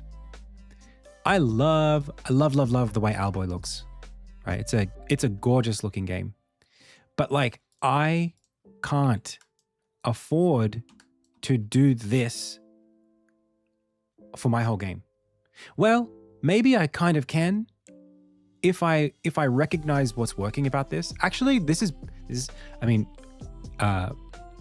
Simon Anderson's a genius. He's incredible. So actually, maybe this isn't that hard to do. If you look carefully, you can see there's a lot of flat areas. He's actually focusing his detail very carefully. So maybe I could pull something like this off. Maybe this is not that far out of reach. But if you look at it, like maybe the clouds are no good. I don't think they think it's too noisy for me. In terms of like, it looks good, but I couldn't afford to put the time into it to get it looking like that. Do you know what I mean? Like, it's how much value do you get out of making the cloud shapes so small, right? There's so many cloud shapes versus something that's more like this, where the cloud shapes are just bigger and looser. It's not that big of a difference. That's what I'm trying to say. Like you're trying to get more out of less. If you can do that, if you can achieve that more with less, I think you win in terms of art style. So like, how do I make it feel like there's a lot of detail, but actually I'm not having to sit there and put effort into areas that you don't appreciate. Like everything that I'm putting down, you're picking up. And I'm not putting down more and you're not picking up less. That's the goal. When you improve, that's what you should be trying to improve towards. Distillation, not just like higher scope.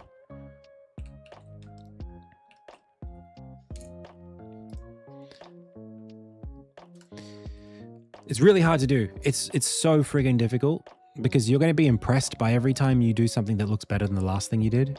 It's going to be impressive. I was working with an environment background artist.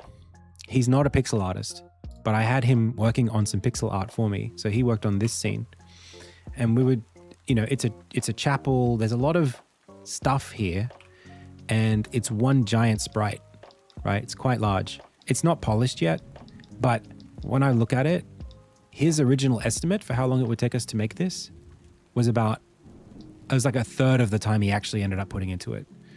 And for me, my job is to guide him to put less time in, but still get the same effect out. So how would I make this more efficient? How would I streamline this? Maybe it's the timber beams. Maybe they need to be less perspective, because there's a lot of visual noise here that doesn't necessarily add much to the scene. Maybe it's simplifying the vines here, just working with more consistent shapes, more like larger, stronger shapes rather than lots of small shapes. It's difficult, but it's there is a way to do it. It's a real thing. It's just hard to explain. It's where experience gets you, basically. So he's a great artist, but he's not a pixel artist. And there are things there that you learn, basically. And I'm still struggling. Like, I recently worked on this and it took me like 2 weeks to get to this where it is now. And it's close, it's almost right, but I ended up doing something that the brightness, the perspective, the saturation, the whole mood is not quite what I was going for. It looks good. You know, you kind of, sometimes you get influenced by what you do. Like your own work influences you and you're trying to navigate around it and like get to something that meets all of your expectations. It's not easy. But that's where like people who have a really strong style, they have practiced so much that they're actually okay with their limitations. Like they only do exactly what they know they can do, and they use that as their alphabet. They don't try to like push into new areas because there's no point at a certain like level. Like once you know that you can achieve what you're trying to achieve within your style, breaking the style actually just makes it less consistent. Like there's a guy, Paul something. He's the guy. He worked on the Scott Pilgrim game artist. Paul Robertson. He does a lot of pixel art. He's actually incredible. Paul Robertson has a style. You know what it is when you've seen it. You've probably seen it before. He's very consistent with this style. The stuff he makes is highly intricate, but very cartoony pixel art. It's what he does. He's really good at it. And that style, you know, for the games he's worked on or the animation he's done, he doesn't change that style to fit the projects. The projects come to him asking for his style. So once you feel confident that you have something that's working for you, learning how to do this style better than anybody else can, something that's your signature, that can be more valuable than trying to just improve, right? He's not trying to be Simon Anderson. He's Paul Robertson.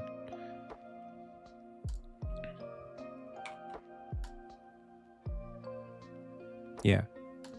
So I'm still figuring it out. I think I'm like 80% towards something that works.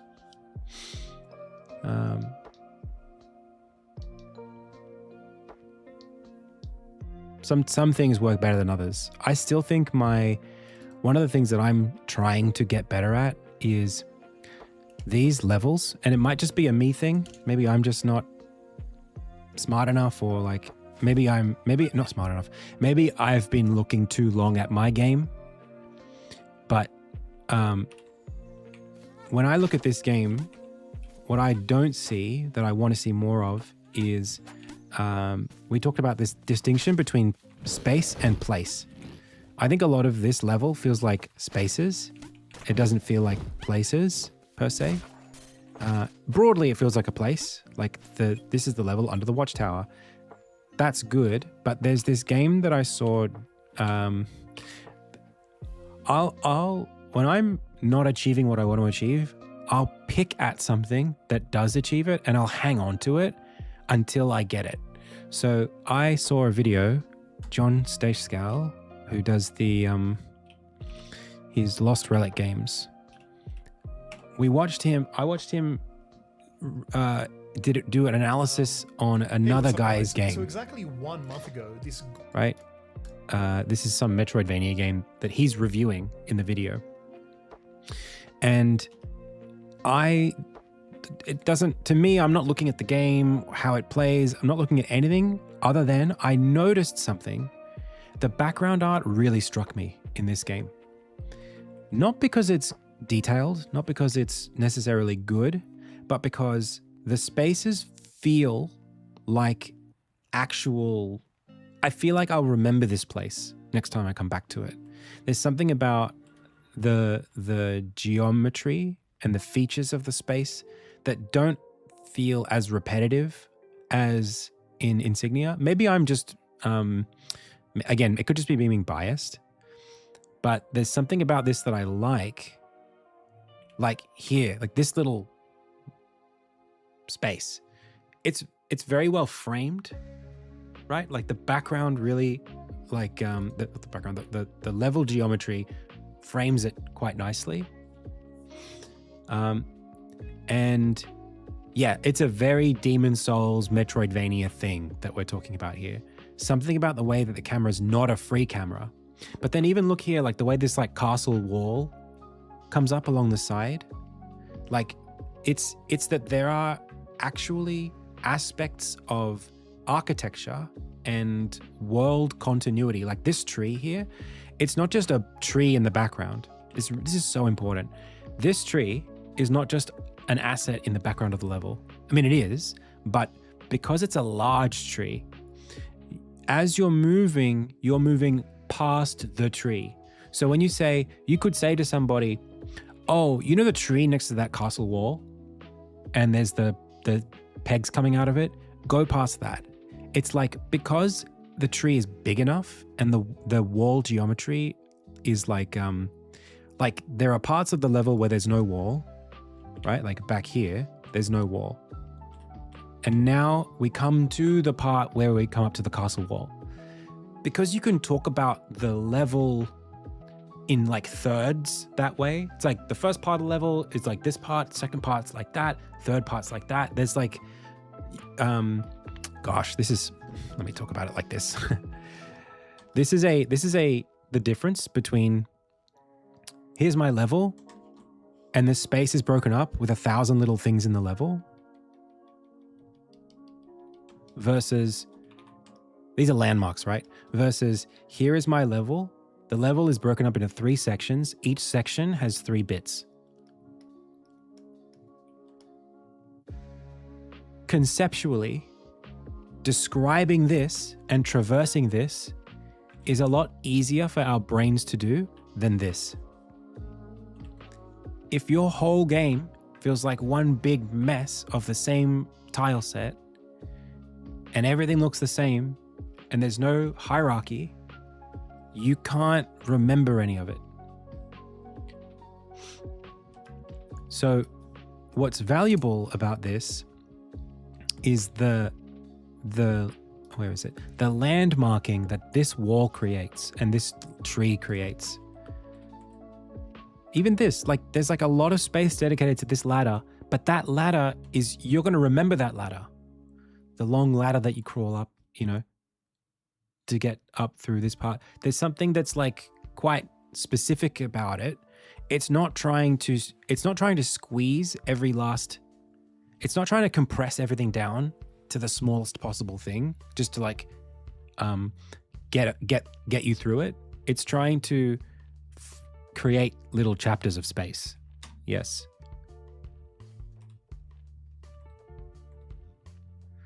Now, dude, I have a video about this coming out this week. I don't think that the encounters look very good to me. This doesn't feel particularly, the enemy's fine. It's not a problem. But the reason why this doesn't feel exactly like Dark Souls is that the levels don't actually seem to care about the enemies, or the enemies don't seem to care about the levels. So like this enemy, you're fighting it on a flat terrain. None of the level elements interact with the fight. It's just like a guy on a stage. So that's the only thing I think that's probably could be a bit better with this game. But the environment I really like.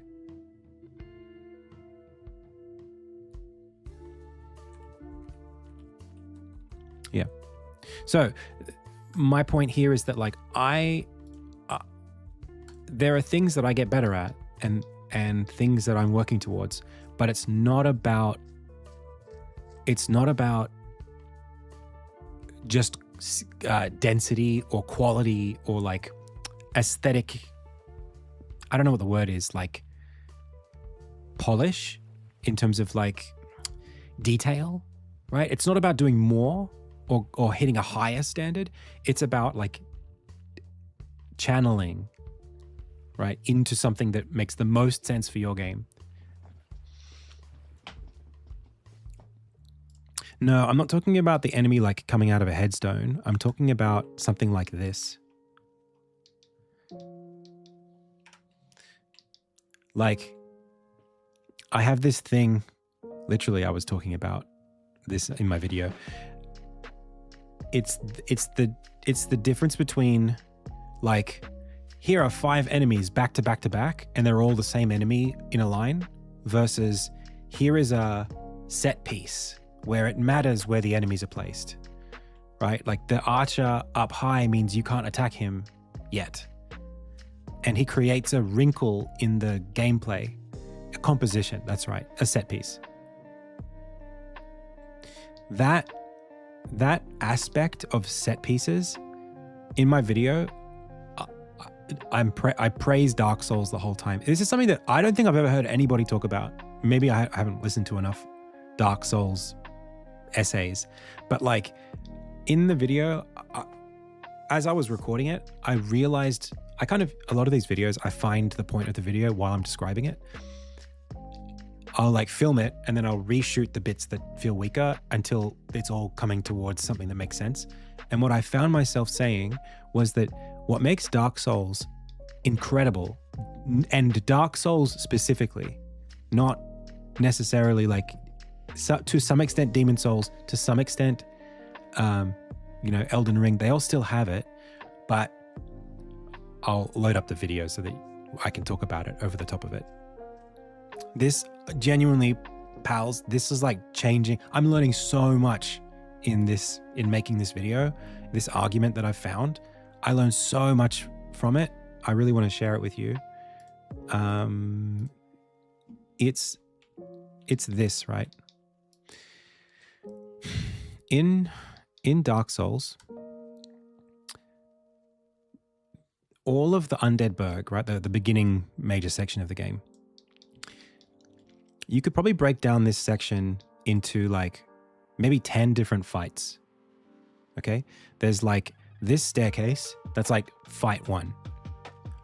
And it's like, yeah, that's like 1. Then there's like, these rooftop bits here. Then there's like this part here where there's the guy with the crossbow up the back. Right? He's shooting arrows at you. Dude bursts through the boards. Then there's like the firebomb guys. Yeah? This thing. Then there's like the 3 guys. Then there's this room. Then there's the 3 guys here you fight. There are specific, like extremely specific moments, right? Then there's this thing with the barrel. All of those fights feel like different fights, and all of those fights are just copy-paste the same enemy. It's just the same guys, but they all feel like different encounters. That's crazy, dude. There's like 3 different enemies that you fight 10 times over, and each of them feel so memorable and so important, purely because the level geometry, the game is so constrained. The game is so you can't do anything. You can't move quickly. You can't jump over the enemies. You can't fly around. You can't shoot them from a distance unless you have like a ranged weapon, which you probably won't at this point. You have to like deal with them. And the space is so hard to navigate through that dealing with them feels like its own little story. The environment impacts the fight. That is like so important in a way that like is not quite as much of an issue in something like Elden Ring or most action games.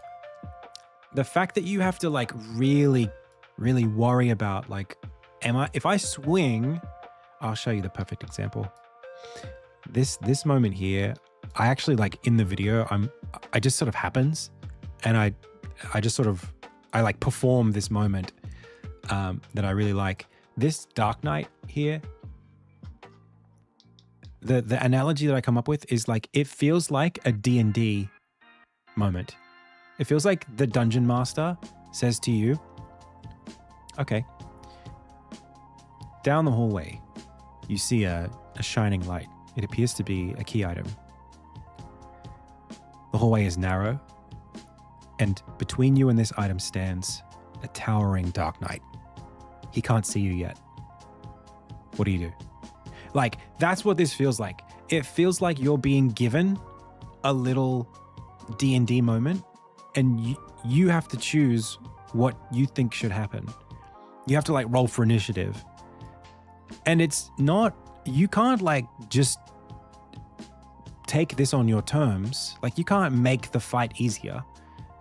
You have to play within the constraints of what the game lets you do. So if you run out of stamina, you're screwed. If you try to block and he breaks your stamina, you're screwed. You could try to kite him out. If you run past him, okay, great, you can get to the item, but now he'll come down the hallway. There's this like very clear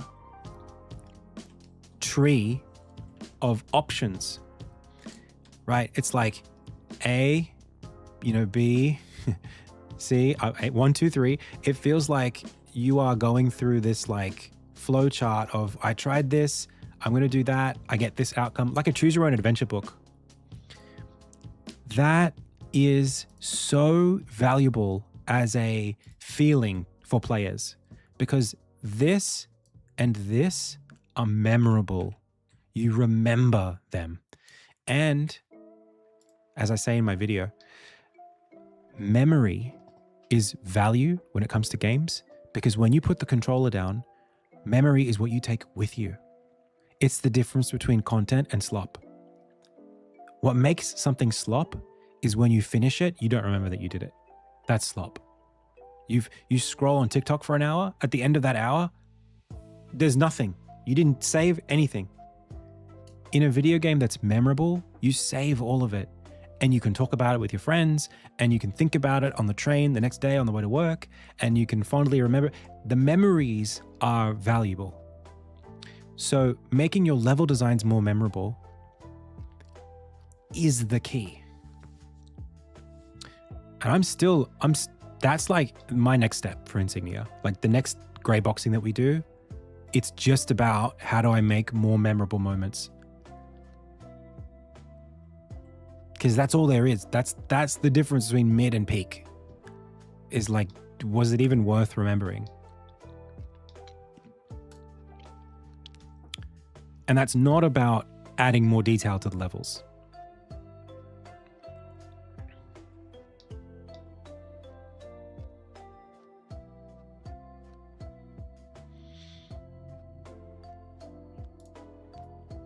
Or like better art. It's more about like psychology. It's like chunking. Like there is stuff here that's good. If I look at this, the level itself has structure, right? There's like floor 1, floor 2, floor 3, floor 4. And when you walk into the level, there's a cutscene that signposts the watchtower. So like you get to see, oh, this is the level with the watchtower in it. There's memorable aspects to this. But this is not much more memorable than this. This is sort of like, these areas don't feel like they have a story inside of them very much. It's sort of not, it's not that strong. A little bit of architecture would go a long way here. Putting like a wall behind this that looked like someone lived here, or that it was like some sort of anything, would be valuable. It's just about like, how do you turn this into zone A, zone B,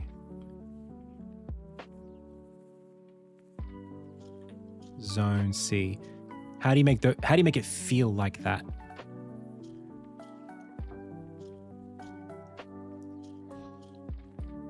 Because that's easy to remember, but this is less. So it's just chunking. It's a psychology thing. And I think that game that we were looking at, that John was looking at, was actually doing a really good job of that.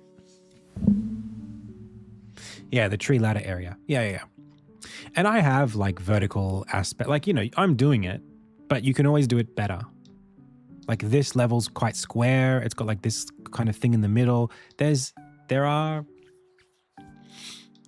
For me, the challenge has been that I'm wrestling between the auto tile maps that I use, which are very easy to create and to edit, and the platforming, because my game's a platformer more than that other game is. The geometry is actually really important for like, can you jump up this? Can you wall jump? There's a bunch of stuff that you have to massage the geometry first, then style it.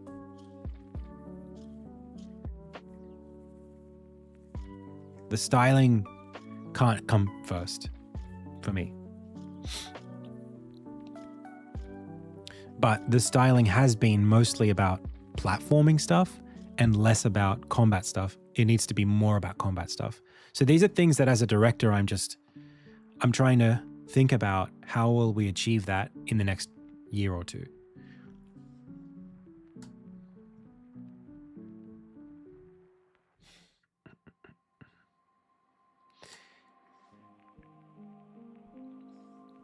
Yeah, I agree. I think background elements go a long way. Okay, so let's come back to this. So I just wanted to do like a quick check. So, okay, how do I do this? Attach a scene link component to your doors. Control preview sizes. Add a scene graph bounds somewhere to your scene. Save your scene. Sweet. Yeah, that was pretty good.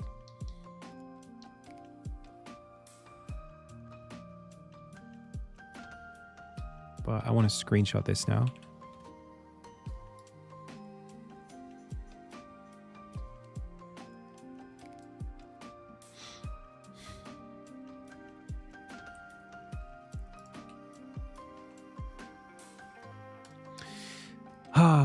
I love talking about this stuff, man. I love it. It's like I feel like I'm put on this earth to think about these things. I feel so passionate about this stuff.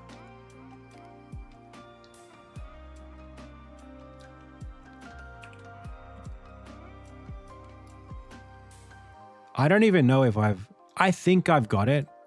I think I understand it in a way that's valuable and good and whatever. I think I've learned a lot, but I love to test it. I want to be able to prove it to you.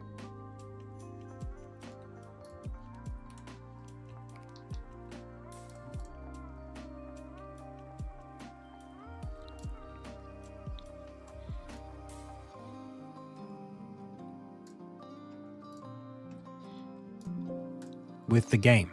If the game is good, I'll be able to prove it to you.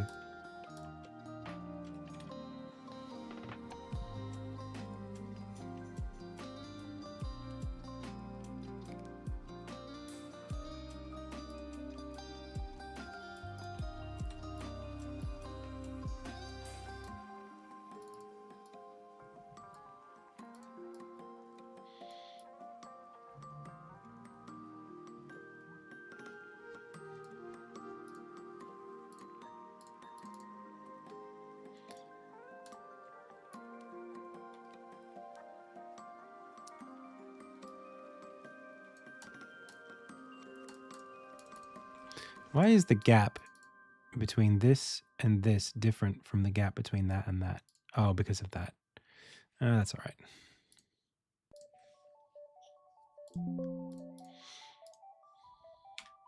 I would love to be right about all this stuff.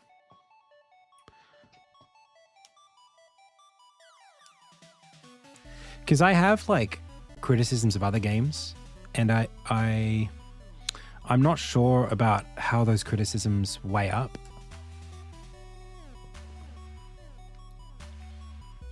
So like the way that I see it, what I need to learn next is if the things that I think are valuable about this set piece design conversation, if those things are mutually exclusive with other things that people like in other games that in my opinion, don't do the set pieces very well. Like, I don't think Hollow Knight does the set pieces well at all. I don't think it does it at all. But people really love Hollow Knight. So maybe it's I mean, it's like you can make a great game that doesn't do certain things, and that's okay. But would Hollow Knight have been better if you could do it? Or are they just in a space that's not compatible with this thing? I have this sense of like, I mean, this is actually, it's not just a sense, this is something real. I struggled with this working on Insignia. If your character is this big, or like even this big, and can jump half of your screen height in one jump, the size of your level design needs to be like this big. You can't fit a level on one screen because you've just done one jump and you're already half the screen. So if you have two jumps high, it's like jump, right? It's too hard to fit one of those Dark Souls style set pieces in one screen. And once you do this, you end up trying to do things like you have to slow the player down somehow or make them respect enemies. So you end up doing, like in Insignia, there's no contact damage. You can just sort of walk past an enemy and you don't take damage unless the enemy has like spikes on them or something. You can just walk past them. But in Insignia, that's fine because the enemies are so dangerous and you're so slow that you have to anyway. You have to deal with them. Whereas in Hollow Knight, you have to have contact damage because the enemies, their abilities aren't that sophisticated, their movement's not that sophisticated, and it ends up more about being like a different kind of platformer, right? Like the challenge is not how do I beat this guy? The challenge is like, how do I not get hit over the next 10 minutes? Like it's like a resource balancing game with the health system so much more than it is like a combat thing. Or like, it ends up being, almost more platforming than combat in a way. It's hard to describe. It's just it's a different kind of thing, but it's almost like there's two different mountains, right? There's like the Dark Souls mountain and then I don't know, we could call it Hollow Knight mountain. And the Hollow Knight mountain is feels a lot more like Celeste, right? In terms of like movement, like the way that it feels to move. No, Dark Souls doesn't do damage on touch. Whereas like Dark Souls, Souls-likes feel different to move. Like, and actually I would put Celeste on its own mountain that I think is like near Hollow Knight mountain, but I think is better.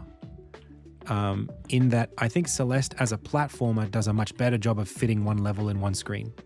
Celeste, you can be here and you can be given a whole level and you can see it in one thing and go, okay, I have to do this, that, and then get to my objective here.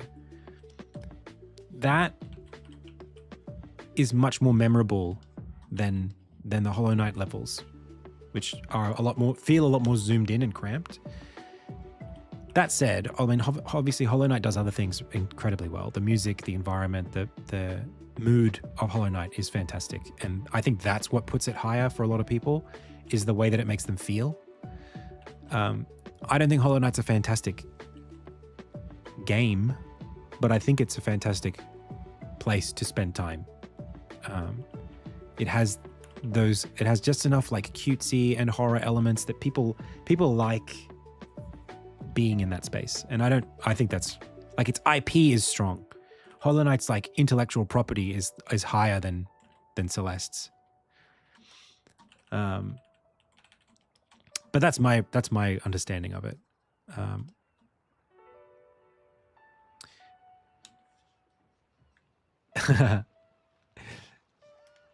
But I think the Dark Souls thing with a 2D game, 2D Dark Souls, I haven't seen it be done yet.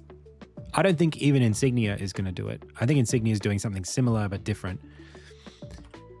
it's very hard to do Dark Souls in 2D because in 3D, the combat space is inherently two-dimensional. You can fight on the X or on the Y axis, and sometimes even the Z axis. So it's actually three-dimensional. Whereas in a side-scroller, just being on the ground is one dimension. It's just X. If you're here and there's an enemy here, that's one-dimensional combat. To make it two-dimensional, now you come back to that problem of, well, you need to be able to jump around in the air and use the space up here to fight in. But it's hard to do that and have the fight still mean something. Because here, the two axes, let's do this as X.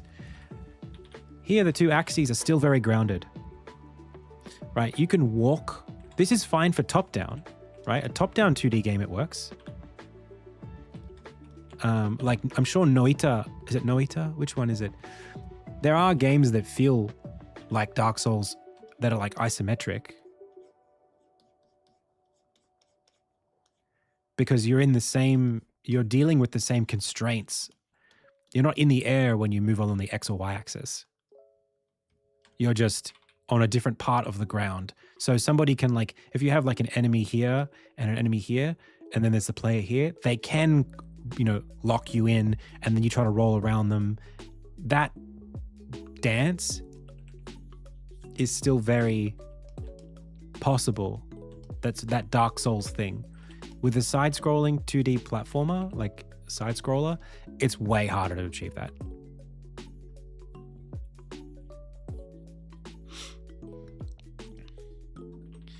Like even in Insignia, I can't do the enemies cage you in this way. I can't do that.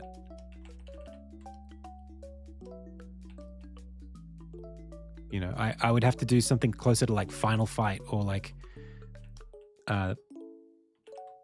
Double Dragon, where it's like you're here, enemies here, and it's kind of like that, which Mina does often. You still have the backgrounds, but like you add depth. So then the Y-axis becomes just here. But I'm open to the challenge. I think I've got something cool. The difference is, the reason why I think Insignia is starting to work a little more is when you add systems to your game, you create new dimensions.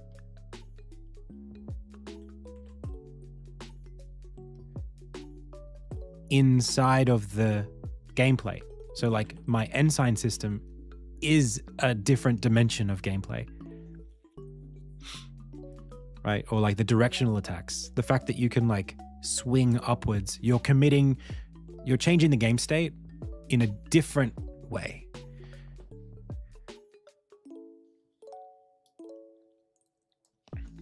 It's not just about where you're standing, but what state you're in. So it's interesting. I love this stuff. All right. Let's keep moving.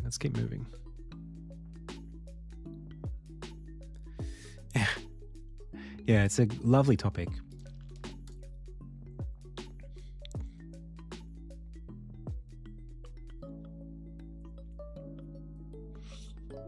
Hey, Winko Wonka. This is Leonardo. I know you asked that like 10 minutes ago. Sorry about that.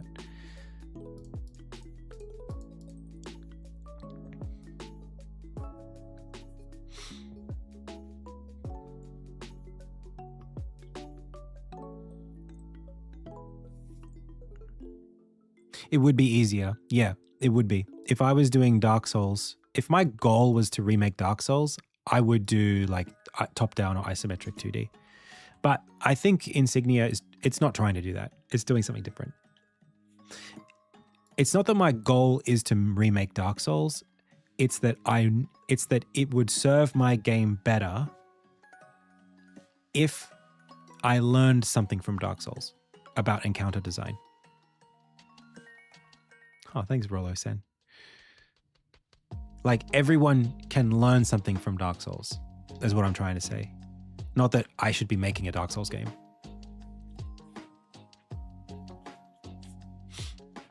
Hey, Shooter Man. But I guess, maybe Hollow Knight can't learn anything from Dark Souls. Maybe it's not that kind of game.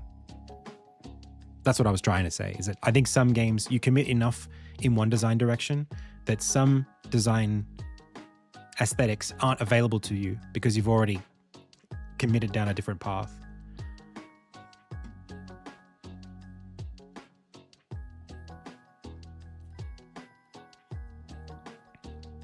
Okay. So, ding, ding, ding. Is there a better save way that I could describe saving?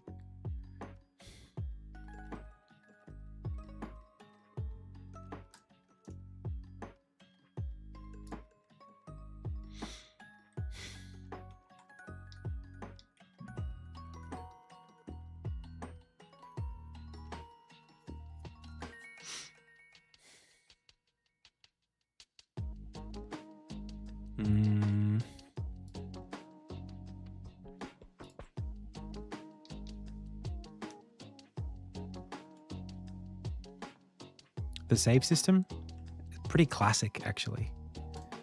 I just have a JSON file with a bunch of flags, and then I save whenever you transition into a scene. The safest way to do saves, when you transition into a new scene, save just before you do that. That's the way you need to do it. Don't save when you enter a new scene. Save just before you exit.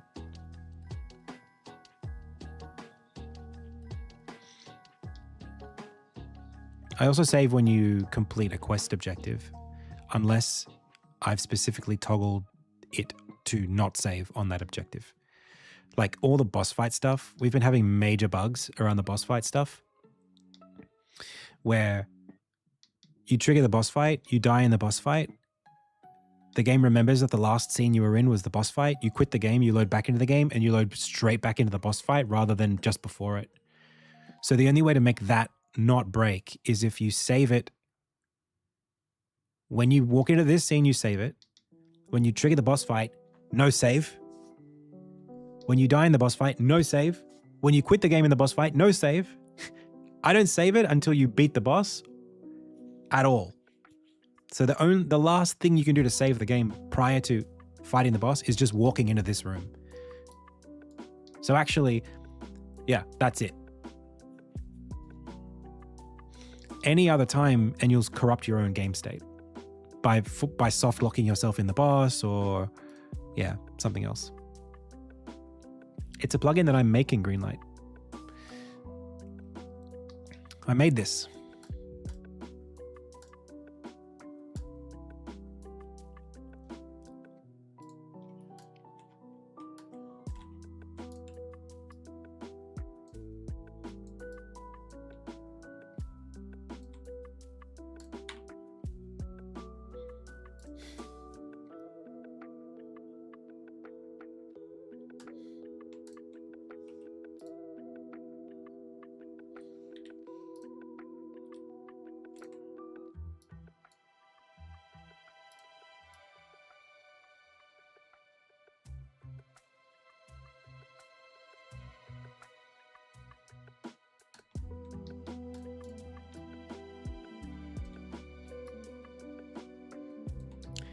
Da, da, da, da, da, da, da.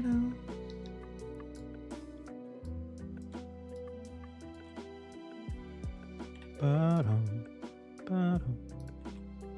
Ba, ba, ba, ba, ba, ba, ba, ba.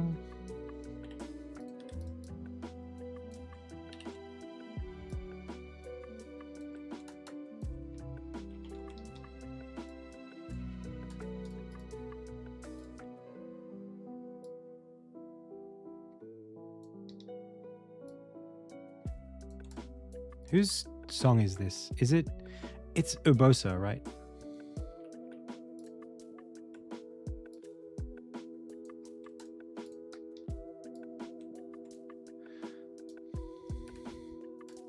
Muscle Mummy.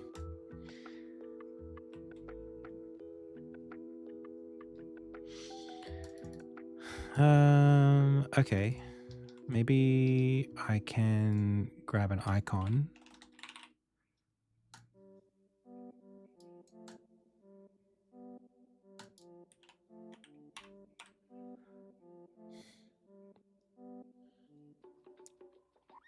It's fine.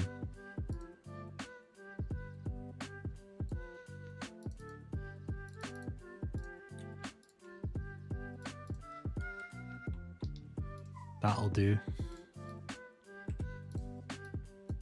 Wait, what?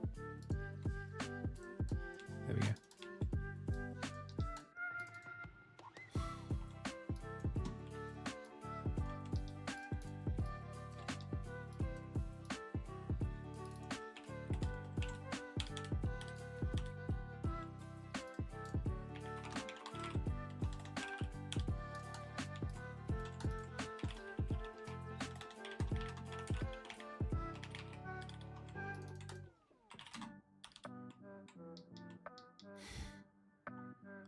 You really shouldn't have to refresh the node, but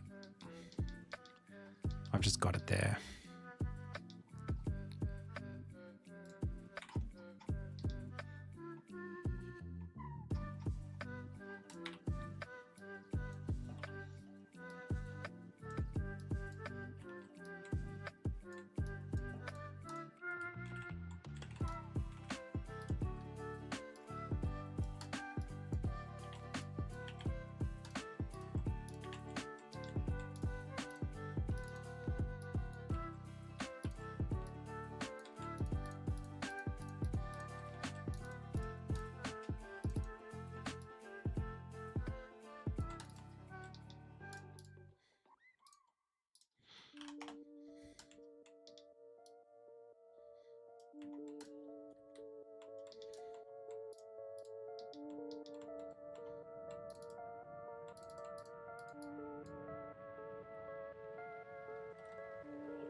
What the heck is this?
You know what the tough part is? Oh no, you can do that. You can kind of pin that, can't you? Oh, that's pretty sick.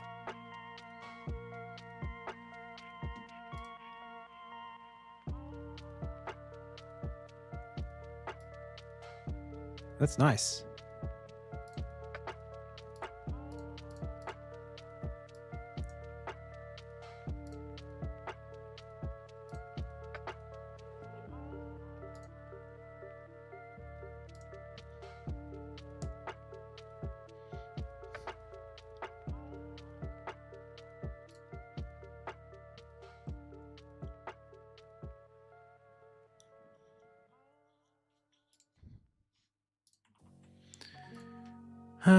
So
Whew. Okay. Thanks.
Okay, good.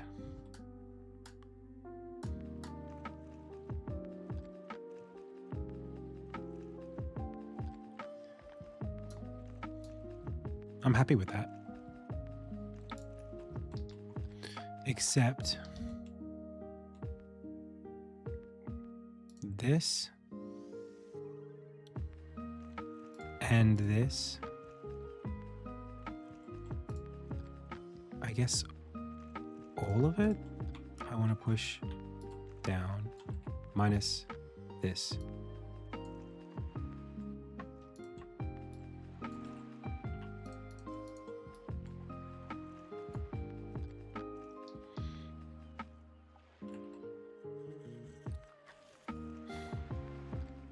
It's like I want to take this and push it up.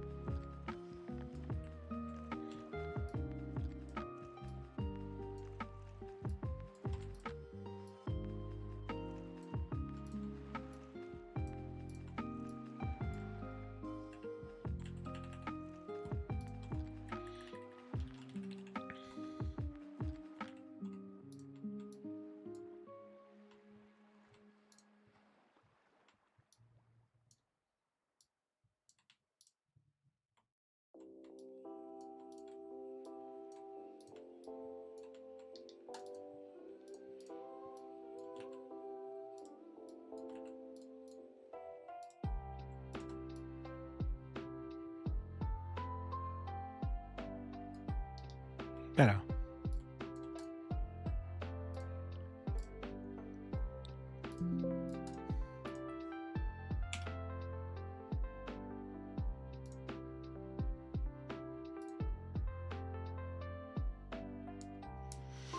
Yeah, lots of progress.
You really shouldn't have to do this step at all.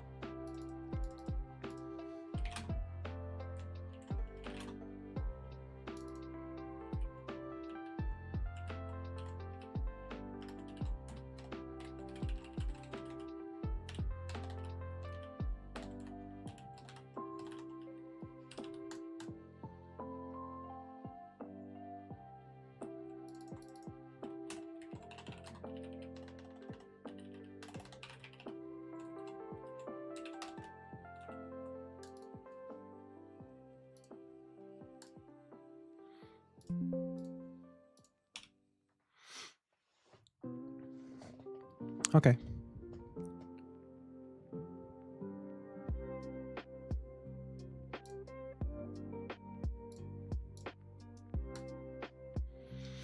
I'm happy, dude. I'm happy.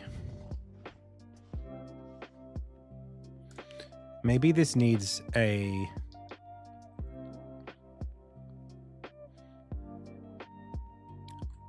one more slide at the top.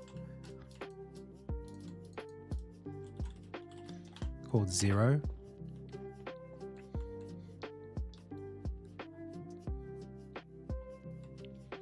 Where I just show like...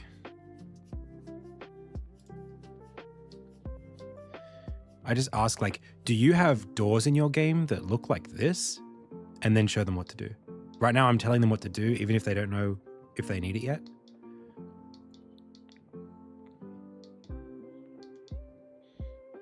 So just explaining the entry point I think is going to be helpful.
Maybe I'll just show them that.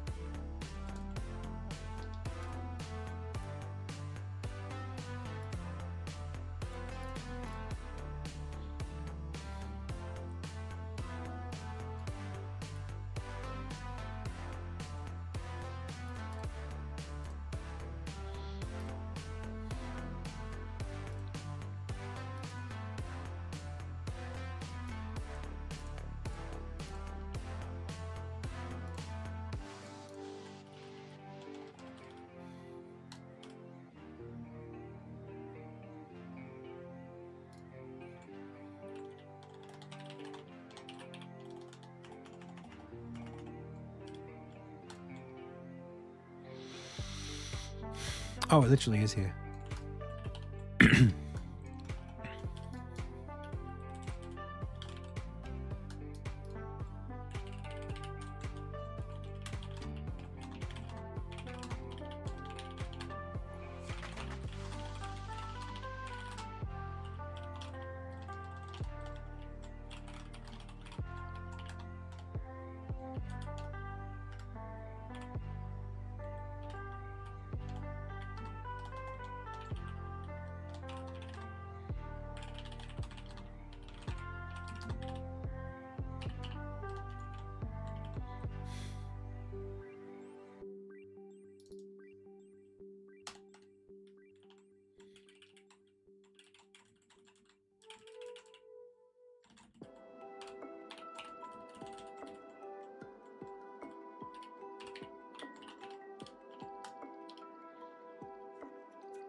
Okay.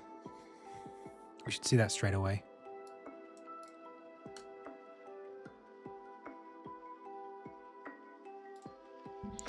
Whoops. Wait a second. There's 4 there. Why are there only 3 here?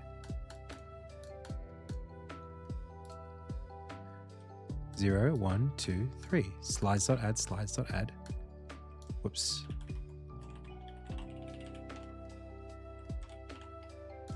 That's why.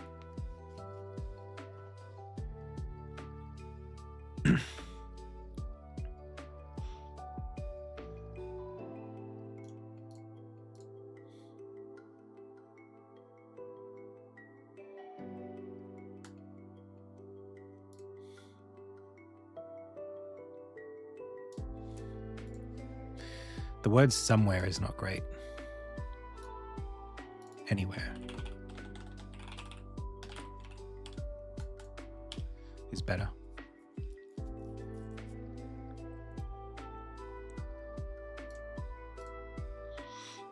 Does your game have doors that connect between scenes? I think actually this, I don't want these to recycle through. So if I go back to my carousel, next button,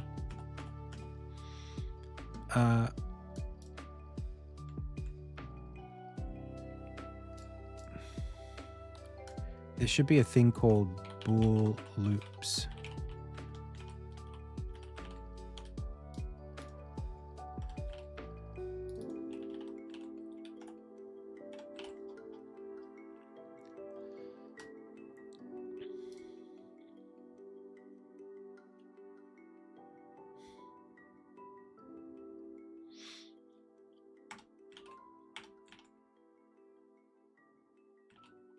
Yep. And then I actually want the style of this to become grayed out.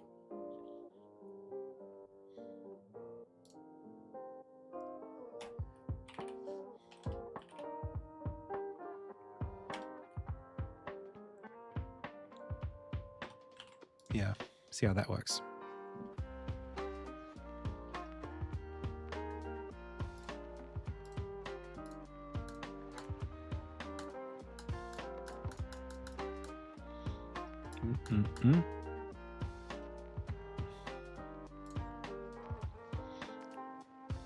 But I didn't say don't loop. I didn't say Simon Says.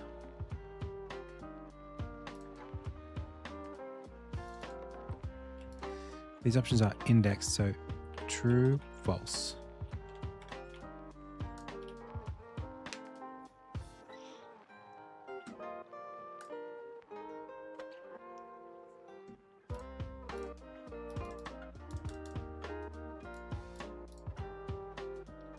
That's no good.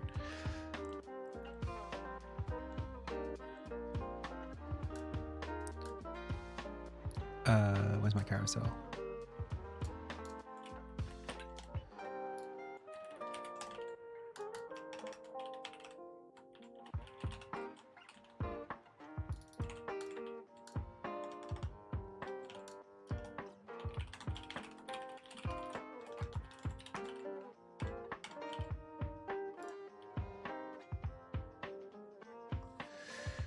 Okay. Yeah, that's what I want. But maybe...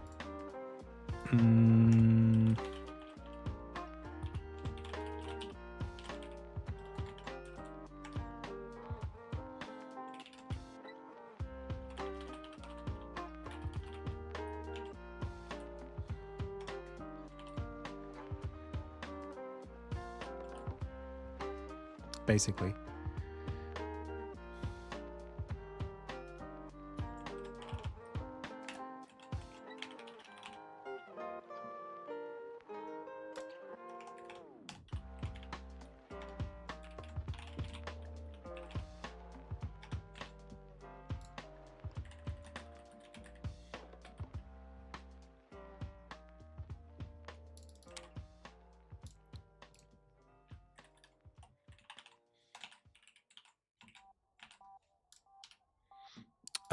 It's not dark. It's going to be mid.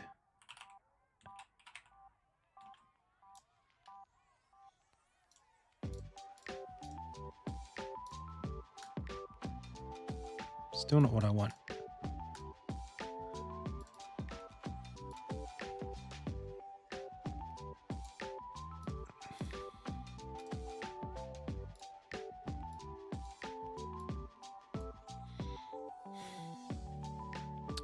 Oh, it does have carousel button disabled on it.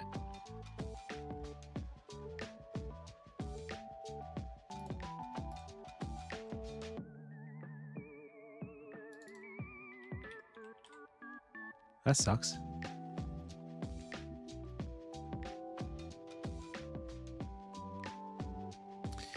Was it a tint thing?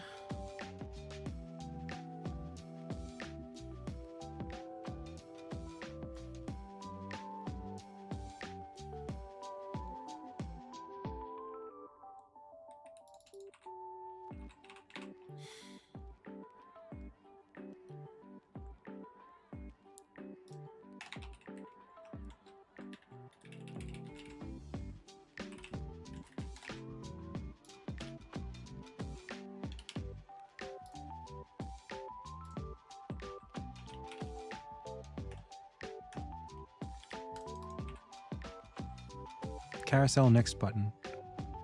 Yeah, it should be carousel button disabled.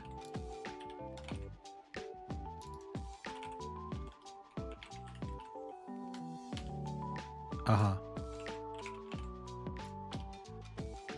That's not the medium color, bro.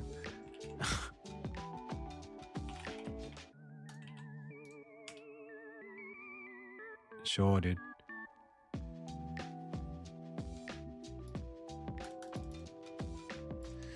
Okay.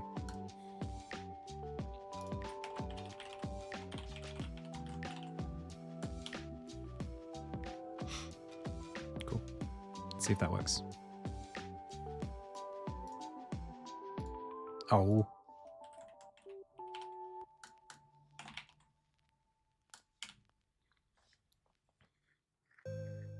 One more time. Nice. Ding, ding, ding, ding. Ding, ding, ding, ding. Perfect. That's what we want. Oh, that feels great now. My favorite CSS streamer. Okay. Does your game have doors that connect between scenes? Follow this tutorial to set them up. Attach a scene link to one of your doors. If you use prefabs, this will set up your whole project in one step. To control preview sizes, add scene graph bounds. Anywhere in your scene will be decided based on camera masking settings otherwise. Save your scene to see your doors in the node window. Connect them to other nodes in your game Connect them to other nodes to map your game world.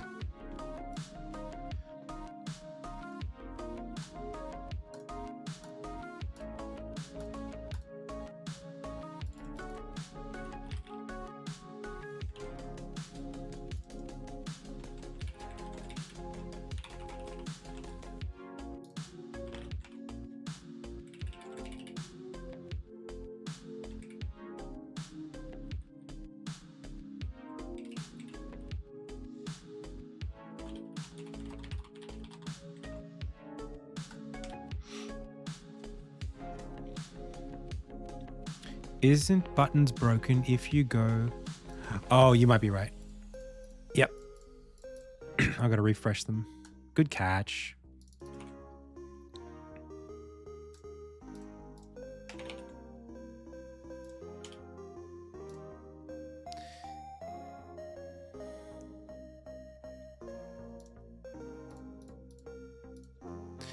And in fact, next item should update item. So I don't need to update buttons when I update item because it's already going to do that inside of update item. In fact,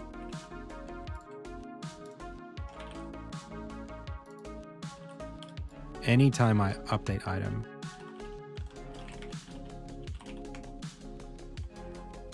add item,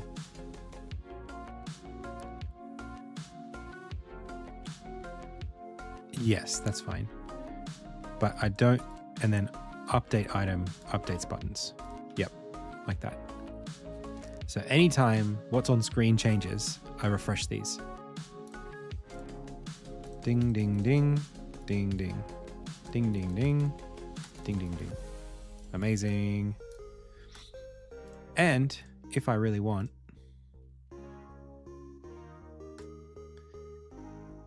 I can make this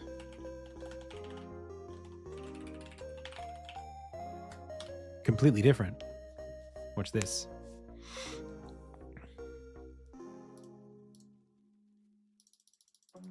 Now it's just dots and you can cycle forever.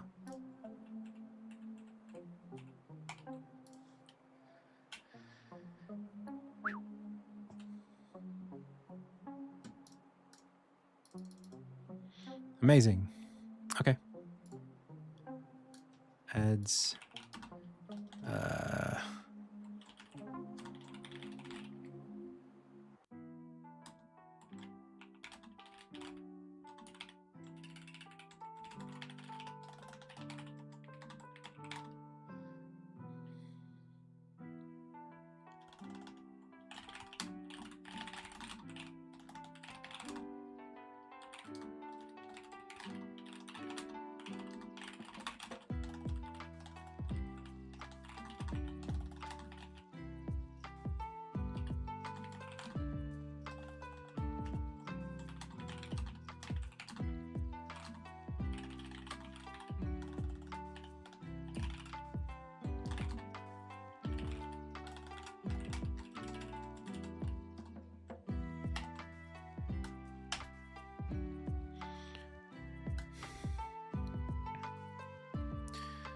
Cool.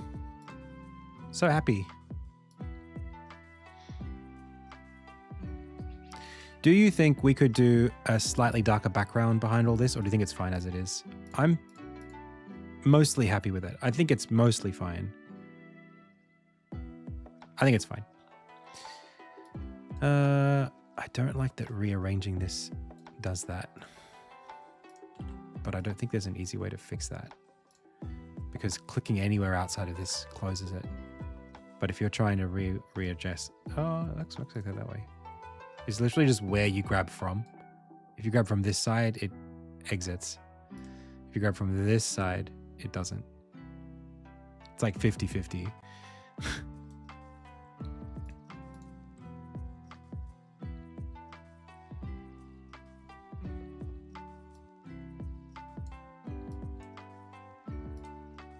Maybe I force you to click the X.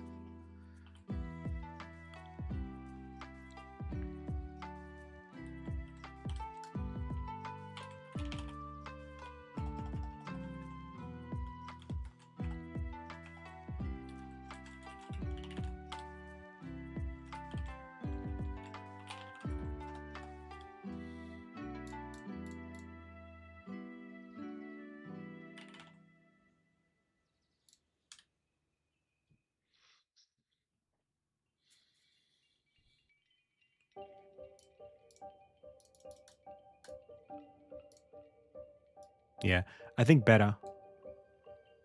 Yeah, this is Unity only right now.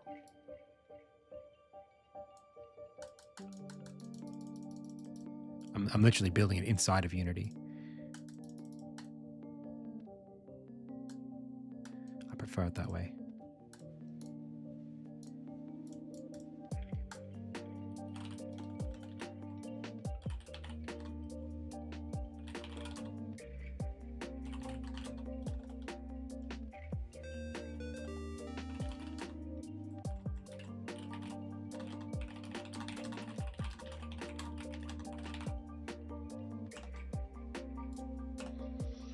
Hey, thank you so much for the sub.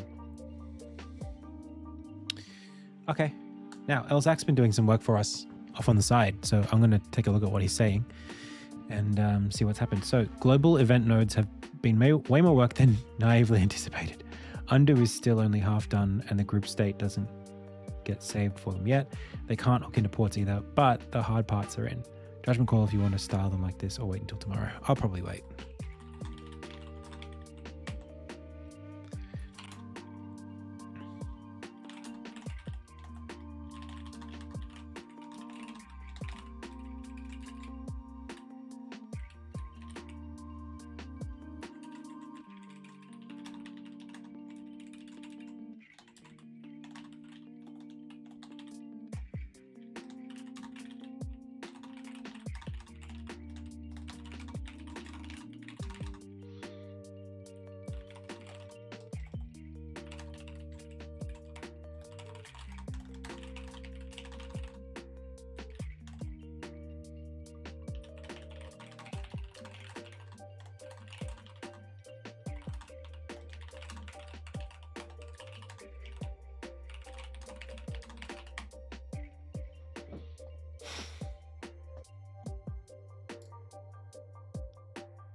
Okay.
All right.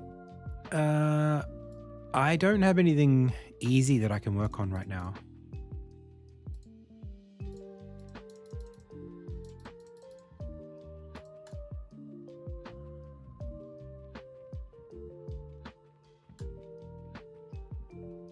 Maybe we switch it back over to Insignia.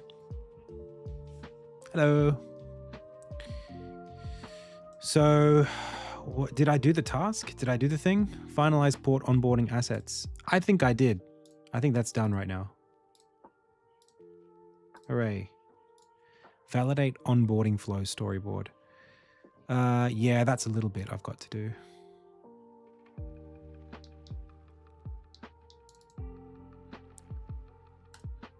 A little bit left.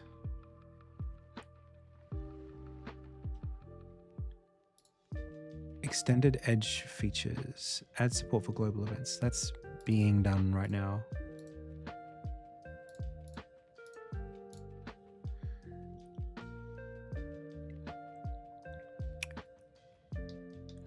The big refactor, that's coming.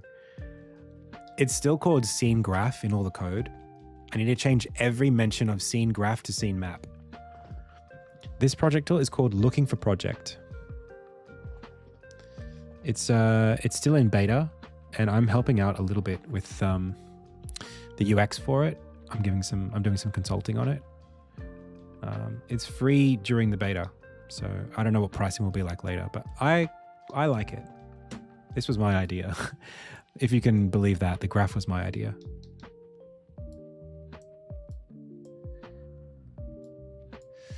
Cool. So,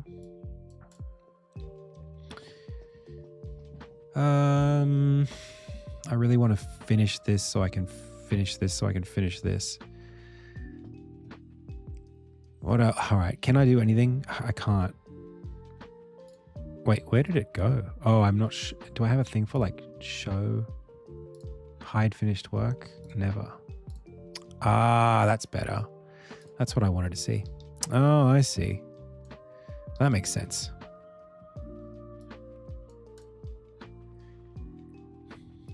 Oh, now it's 2 out of 3.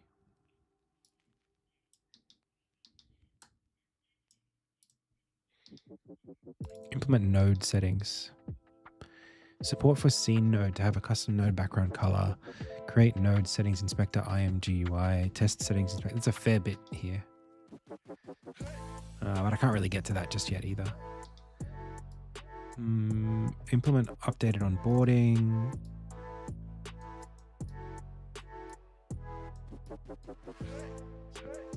This I could do. I guess I have to do it.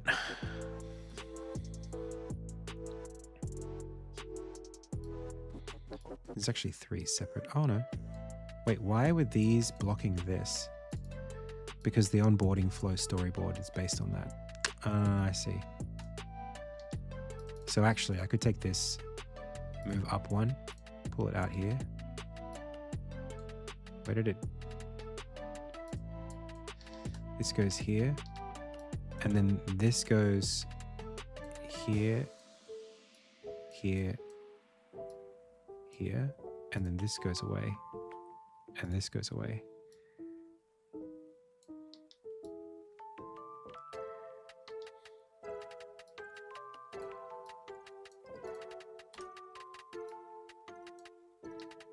So it's more like that, really. And this should happen. Guess we could do that. Yeah.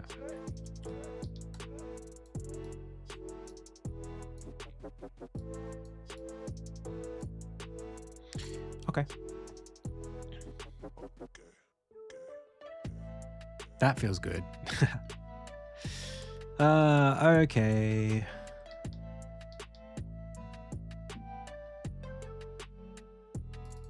Bugs. I did notice something just now. What was the bug?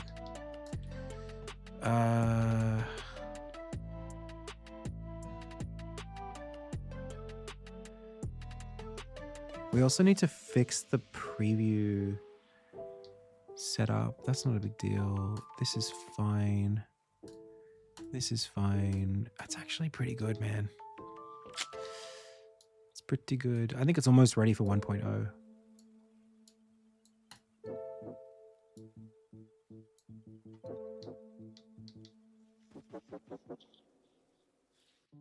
Yeah, I'm going to leave it for now. Taking a break. Back in a bit.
Okay, we're back.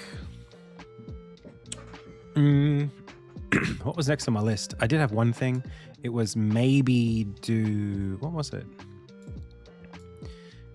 Not bug fixes. Not storyboarding on... No. Actually, I could probably just look at my tasks. To do nothing. Okay, great.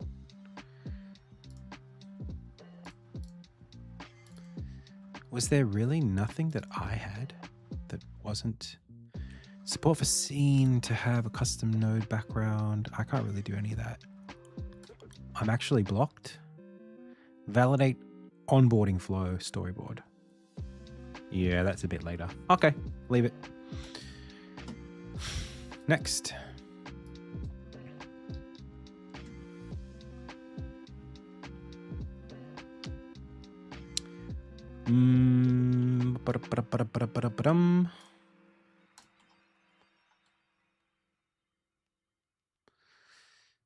I guess Insignia. We got an hour. I could put the time in.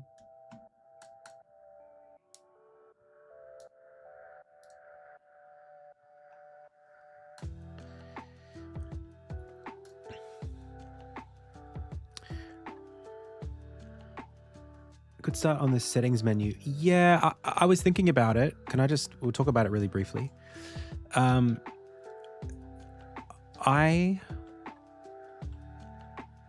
For this, let me just walk through it because mentally I feel like I'm blocked, but maybe I'm not actually. What would I not need to have the variables to plug in against? Like there would be... I'd need to have the aspects of the node, the serialized variables all available to me at the UI so that I could show them with components and group them and the rest of it. I'm happy to work on this now. I just don't know what... I think we would need maybe if you want to like type some stuff out to me in Discord or whatever, just tell me like where I should put this work as well, because I feel like I don't want to build something on top of something that you're doing or that replaces something that you've built. So I just need kind of like instruction / permission on where to go next, like where to put the work. I'm happy to do it. I just need a bit of help. But I don't need to do that on stream. I can do it tonight if you want to just lay it out for me. Sweet. In the meantime, I'm happy to just work on Insignia for a bit. So let's talk about...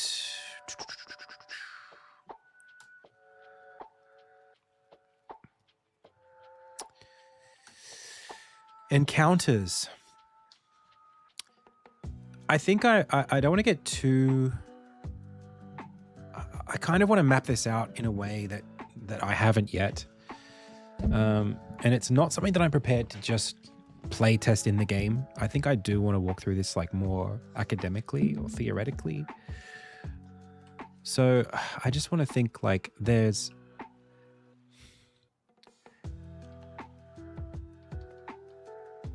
set pieces, right? Dark Souls...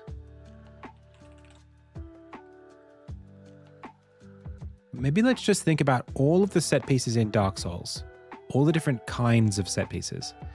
So one is just like geometry. Maybe this is not clear enough, but like static layout.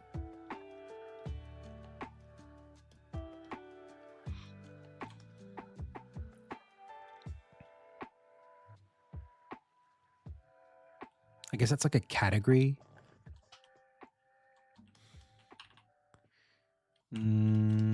I might need to not use Leonardo for this. I think I need Figma. I need more space.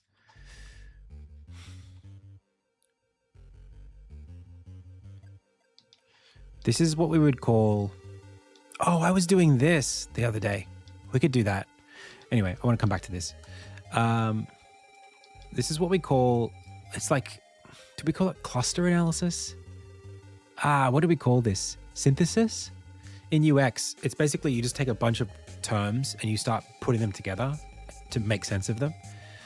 So like set piece analysis.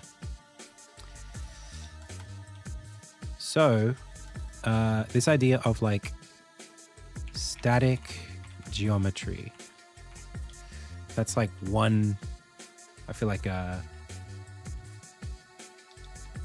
almost like section.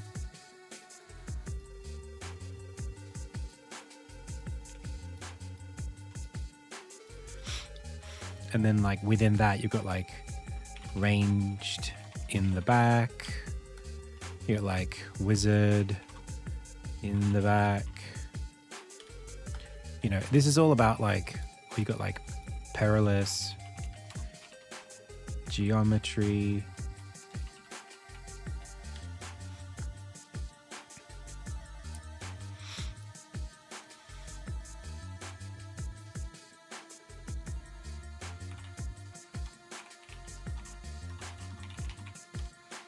Enemy drops in from behind.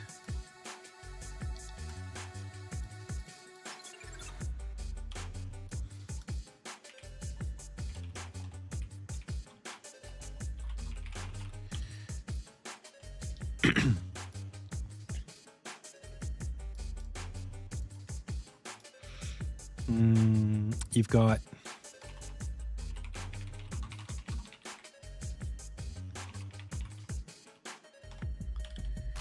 that.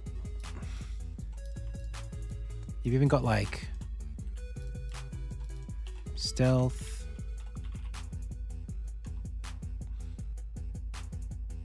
No, let's kill that for now. So that's a bunch of things. And these all have to do with like, it's just a constructed space, and the enemies that are put in that space make that space difficult to get through, basically. It's not about the level changes or anything like that.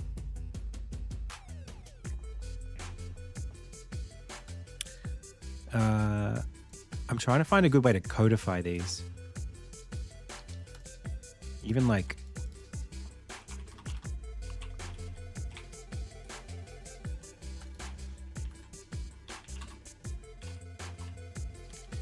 big guy in the corridor.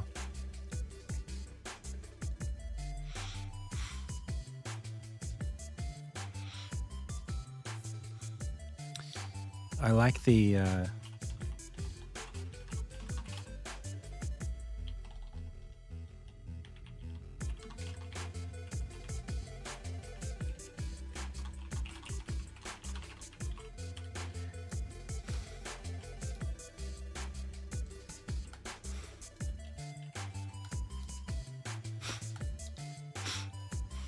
and when I think about Dark Souls, I'm literally just going to mentally walk through it. Or maybe I should just look at a long play. For your sake, I'll look at a long play. Makes it more fun for us. Hey, Lathe. Bit late today. Okay, so we've done staircases, we've done ambush. That's what that's called.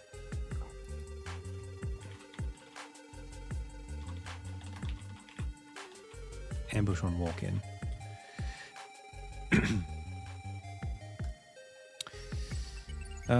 Let's just quickly do... What else we got?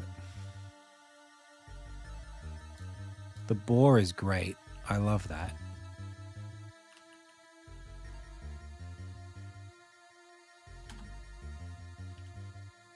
What would you call this set piece? What is this different? Is this special? I guess this is called like a bull run. Matador.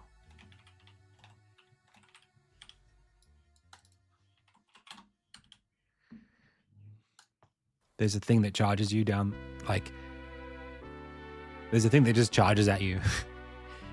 The Matador plus I don't know. We'll just call it that.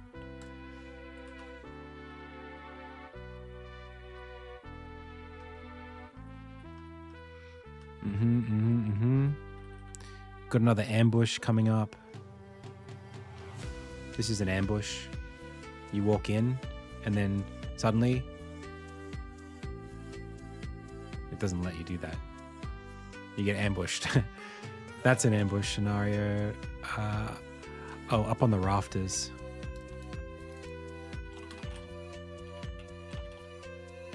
Hey, Cora, thanks for the raid. Welcome. Rafters is good. That's always fun. There's not really much else that's different here in this whole section. I mean, like, it's pretty much the same.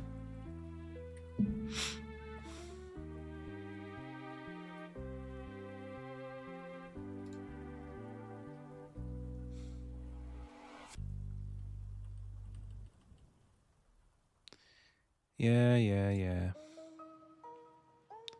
Honestly, so much of Dark Souls is just those set pieces recycled.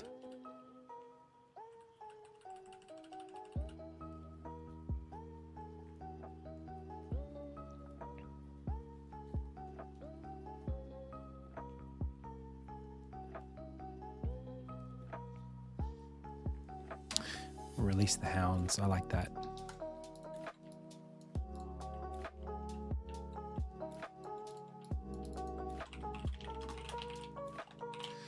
Release the hounds is great. What else we got?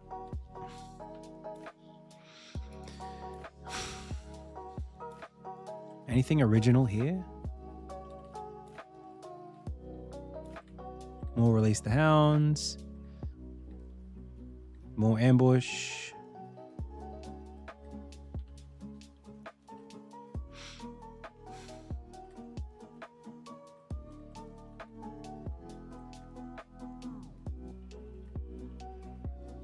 There's a bunch of parkour moments coming up. That's fine. More ambush. That's all this section is. It's just being ambushed by enemies.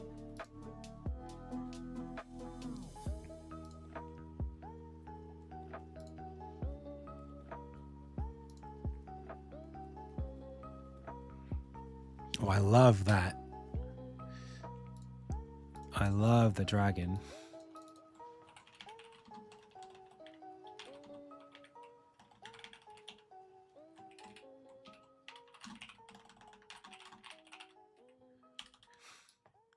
That's such a cool environmental moment.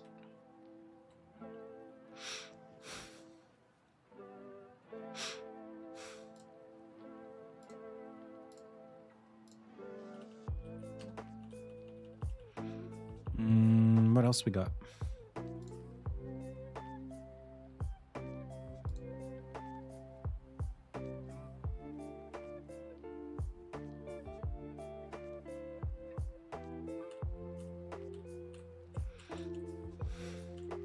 Wow, that was fast.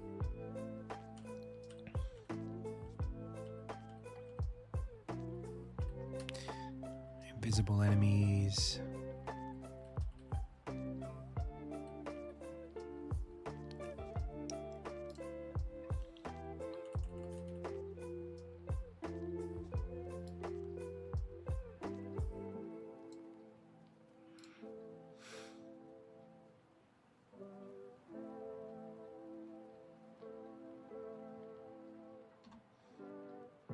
I would call that in the rafters. Oh, the screamer. That's a fun one.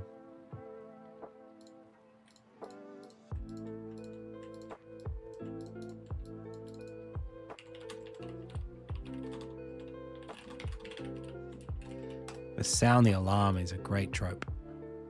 One thing stands in the middle of the arena and a thing goes rah, and then a bunch of things, you know, their attention gets got and they come get you.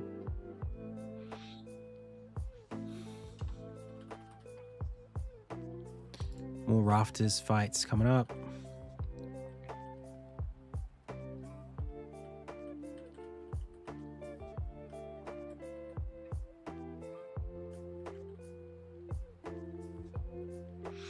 Oh, there's a lot of these drop down moments. I don't even know what you call this.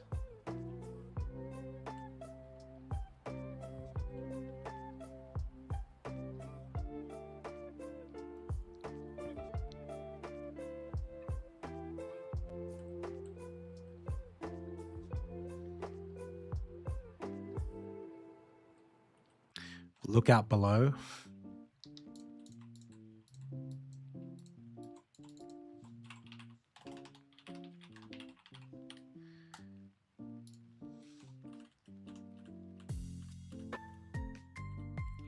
Thanks, Elzak. What else we got?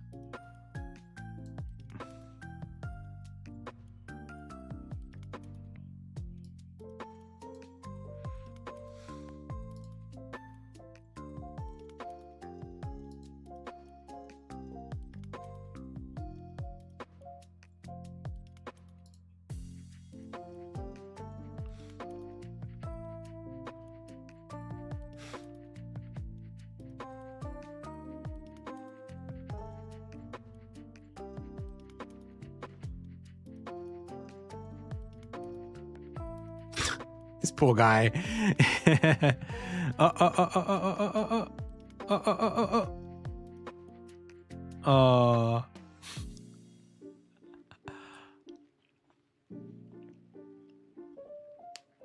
Event connection view inspector. Could you type that in Discord for me so that I don't forget it?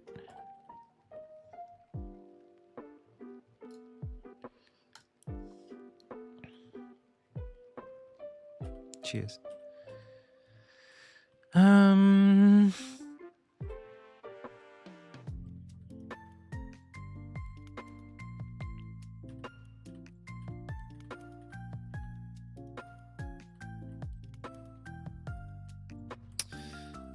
don't think there's much else that's new here. Whoa, I didn't know you could get in the coffin here. What the hell? I did not know about this.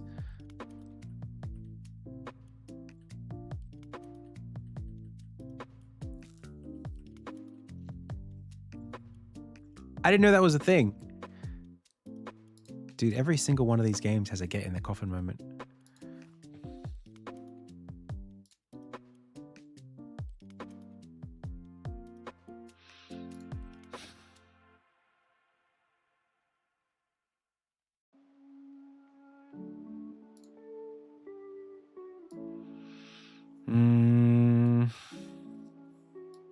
I'm looking for something here. Have we even done Sense Fortress?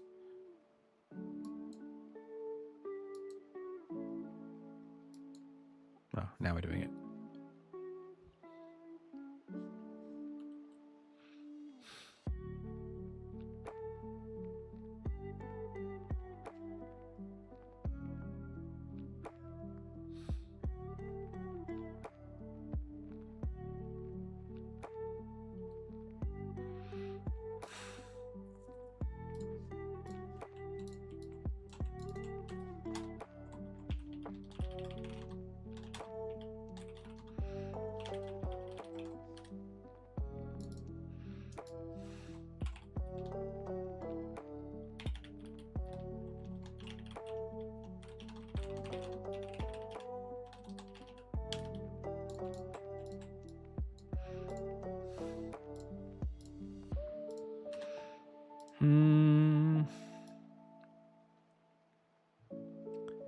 Fights on the bridge, fights in the rafters, painting world, phalanx, kings. I don't think the game is that much more diverse. I think that's pretty much it.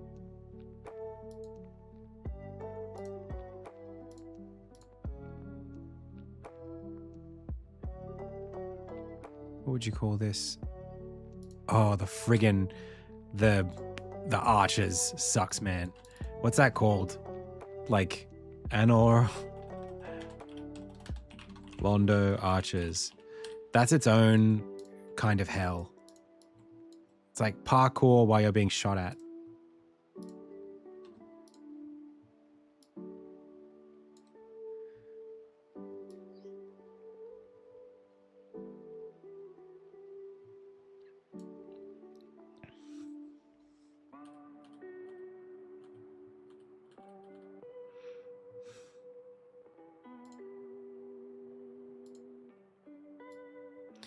Gravelord Nito.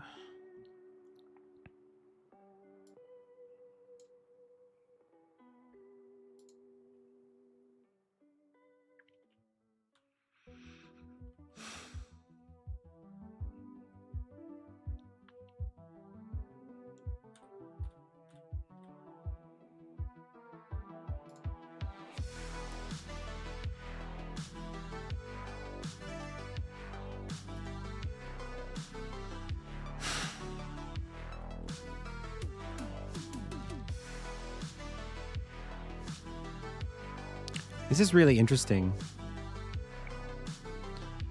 Like, there's really not much else in the game that's novel in the set of things that, I mean, there's lots of moments, but in terms of like raw and counter layouts, I think we've covered like all of them at this point.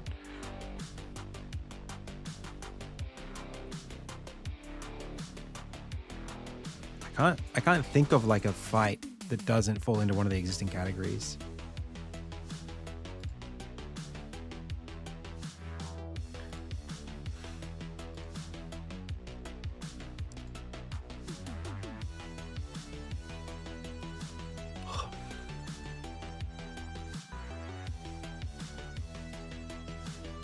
I never did the DLC.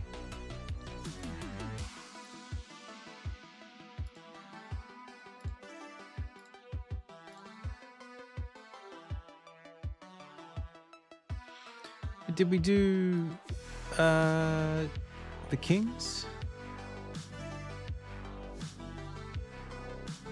New Londo Ruins? Where is that?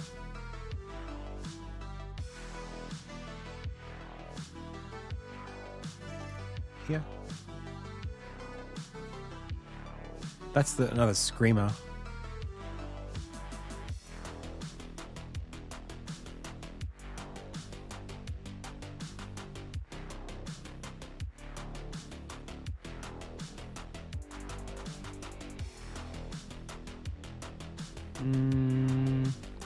Earlier on in this zone, is there anything else that's interesting?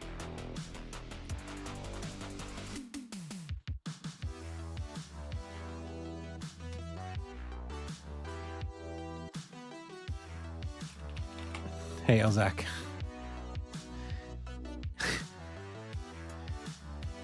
Will I create a video on Dark Souls encounters to say? Great question. Look at the last video that I've edited on my channel called Dark Souls Encounters. It is a video that I am almost done with. And it's, man, look at how annoying that is. Look at this zoom. The next zoom level is this. What am I supposed to do with that? It's not live yet. I literally am, I just need to like finish it and upload it. It's a video actually about all action adventure encounters. So it covers a lot of the stuff we talked about a couple of streams ago, but in a more formal detail. And I do talk about the Dark Souls encounters, not exhaustively, just how I think it does a good job of making fresh encounters out of simple geometry. And then I talk a bit about other games and the difference in efficiency and how much gameplay you get out of production values. Then I talk about the stuff we were talking about the other day, different encounter mock-ups. And then I talk about games that I think don't do the Dark Souls thing for one reason or another. And then I talk about games that do the Dark Souls thing that I like, getting more value out of different geometry. And I have another example here of Zelda as well that I quite liked. I think the Eventide Island example in Breath of the Wild is a really, really good example of a game that creates a unique, memorable action-adventure experience using constraints the same way Dark Souls does, but under its own system. Just different kinds of constraints.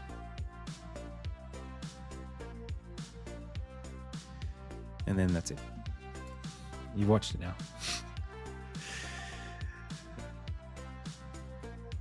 Ugh.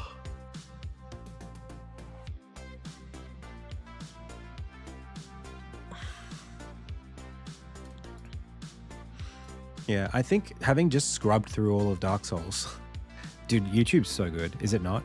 Isn't it amazing we get to do this?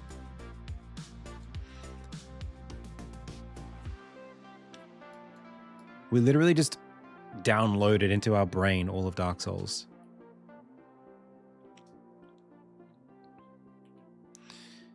Having just done that, I think this is like mostly what it is. Like most of Dark Souls is just these kinds of encounters on a loop. Ranger in the back. Wizard. Buffing. Ads. Perilous geometry. Ambush on walk-in. Get around the big body or the armor. Big guy in the corner, in the corridor. Chest in the center of the room. That's a Zelda thing. The matador, like the boars. In the rafters, like the painting guardians. Release the hounds. Dragon over the bridge. The screamer / sound the alarm. Look out below. Barrels down the stairs. I specifically didn't use any of the debuff related, like nothing to do with status effects. Just to do with like enemies in levels arranged a specific way. Like there's lots of enemies that will, like there's the guys that plant eggs in your brain. There's the guys that, you know, give you toxic or poison. I didn't include them. And like, I didn't include, you know, the, what's it called? You know, like this is slop. This zone is literally slop. It's let's fight 20 of the same goddamn enemy that was a boss in one giant flat area. Like that, this is not game design. It's literally slop. Look at the level geometry. It's nothing. They definitely put this in like this with like days to go before they were finishing. Like this was like, oh my God, we are running out of time. We're running out of resources. We can't do level design here. Just spawn 10 Taurus demons and 3 Capra demons. Like it's so lazy. They must have. There's no way. It's so different from the Undead Burg. It's like a different video game. If this was all Dark Souls was, Dark Souls would just be an F tier game that nobody remembers and nobody plays.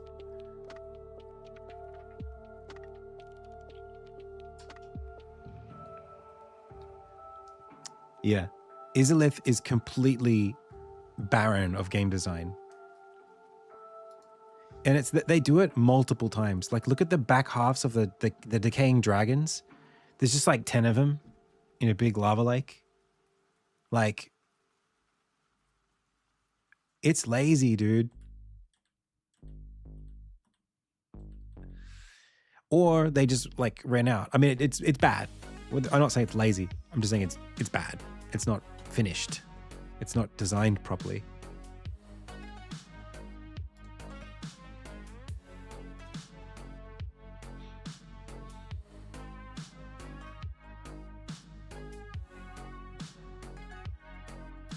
Still a good game though.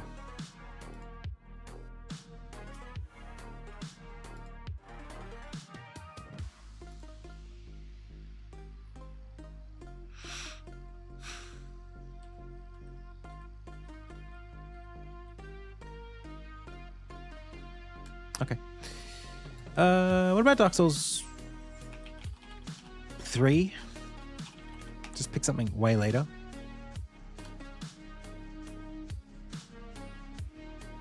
Yeah, there's something, I think it's like, for something to be amazing or your favorite is not the same as it being perfect. Because you could just ignore the things you don't like.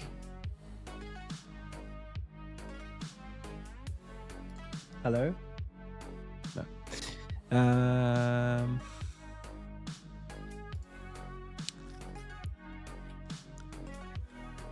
Trying to think. Oh, I like there's this kind of thing of like, they do this in some of these games, like the procession. There's like there's like a mob of enemies that is moving on patrol between two zones. It's just like a ton. It's like 20 enemies. It turns it into a stealth sequence almost, because if you attract one of them, you'll be pulling all of them.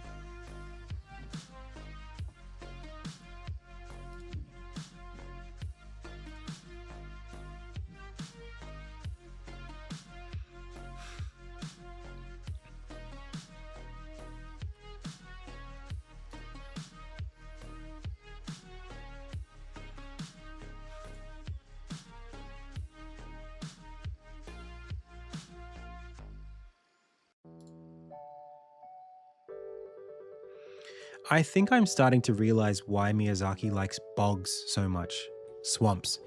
It's because, you know what? Of all the different kinds of gameplay you can create, there's very few that force you to play at a different speed. And speed is such an important constraint in making the game feel more tense. If I force you to slow down, then everything becomes more meaningful. So I think that's why he likes bogs so much. Like, being forced to move slowly is just something that's different compared to the rest of the game, assuming that he thinks that way.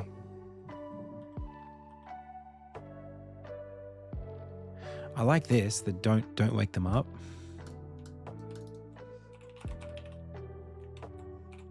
Let sleeping dogs lie. That's a good one.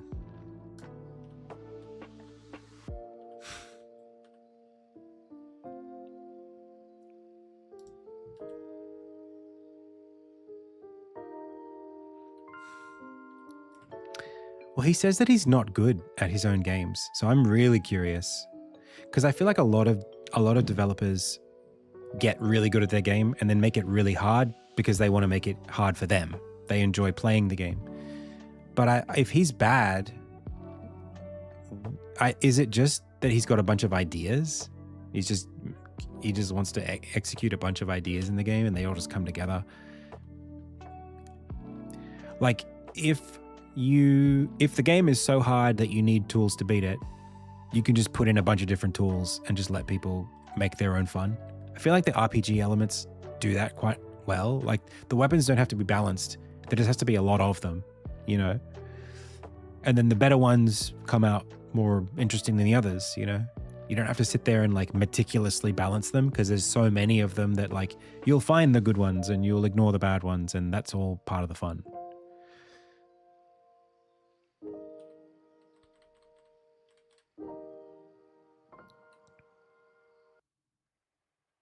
I think he might be more interested in the world building than the combat.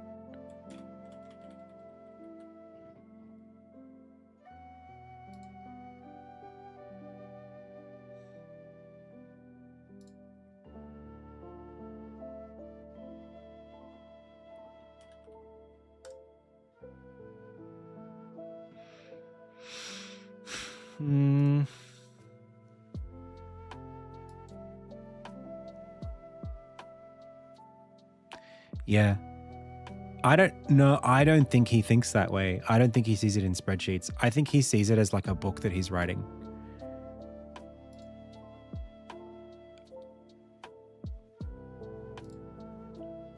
I think there are other people he works with that worry about the numbers. I think he thinks about like he's making a haunted house with a special, like with lore. That's how I think he thinks. I don't know if that's true, but dude, I I just realized how funny this is because it's a boulder made out of skeletons. The fact that it rolls back up the stairs is so funny. Like as the player, you go, the ball rolled down the stairs. Now I'm free to go down myself because it's gravity, right? And then it's alive. It's made of skeletons, so it comes back up the staircase. I'm sure I got hit by that the first time. That's so funny, dude. It's an undead ball. Hey, how's it going, Sans?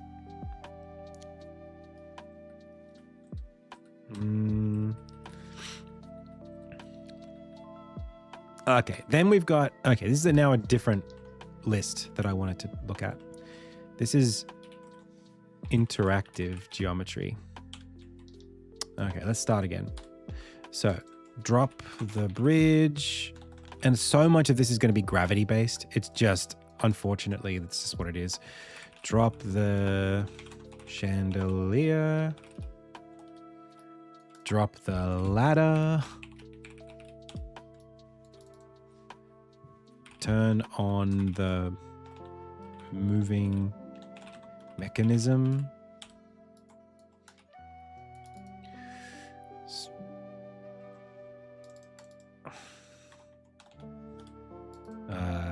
Drain the swamp. Flood the room.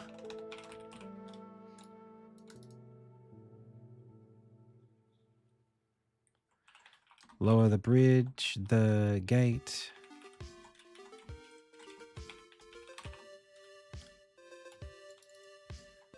Extend. Retract the bridge.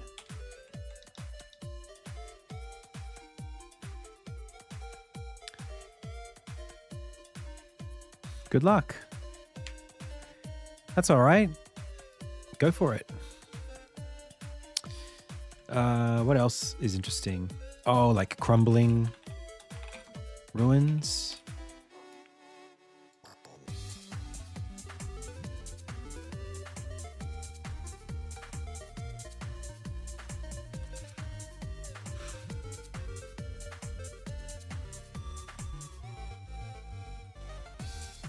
What else? Let's think about all the times in any Dark Souls game something changes completely.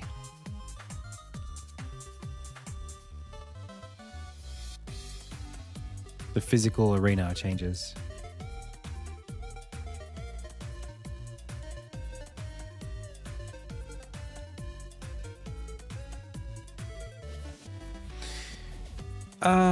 Turn on the lights is good.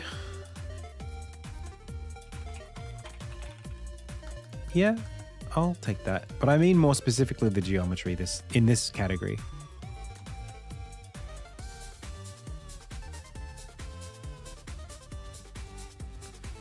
Times when you physically have to... The level changes because of something that you're doing. Hopefully to your combat advantage. That's like bonus points.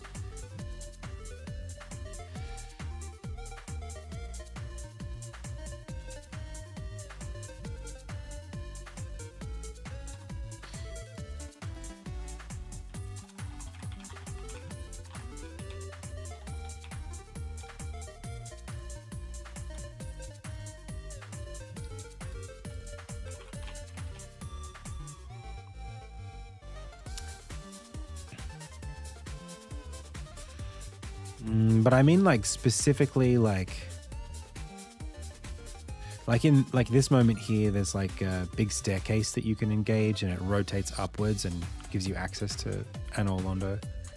But that's not really, that's more of a passage than a set piece.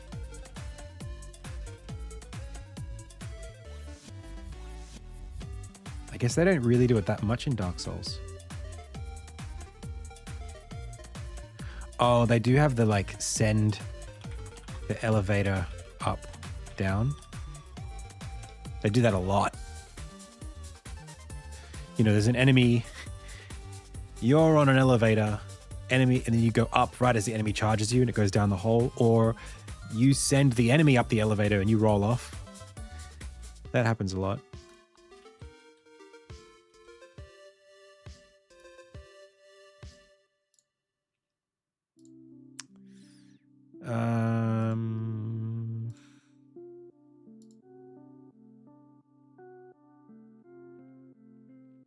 Damn.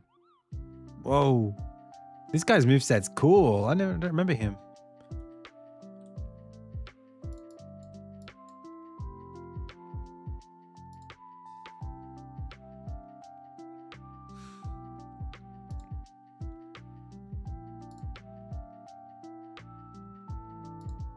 Ocelot.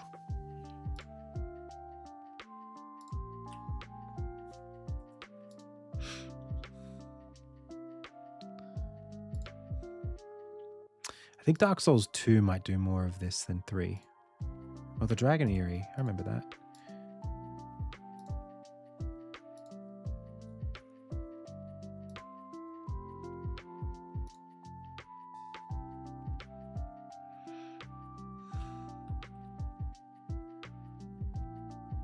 This is DLC. I don't remember this at all. All right. Anything fun in Elden Ring? I'm just going to do a really fast playthrough in my head of Elden Ring. Okay. Yep.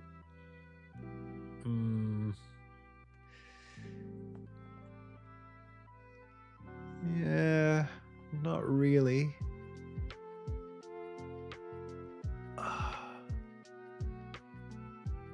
Stormvale Castle, anything? Leonia Academy.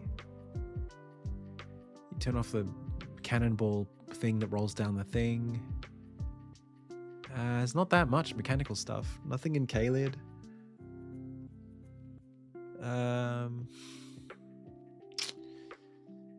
Anything in... Nothing in... Man, a lot of static geometry in Elden Ring. Nothing in Altus Plateau. Nothing in the capital. Nothing in any of those areas. Wow. Giants?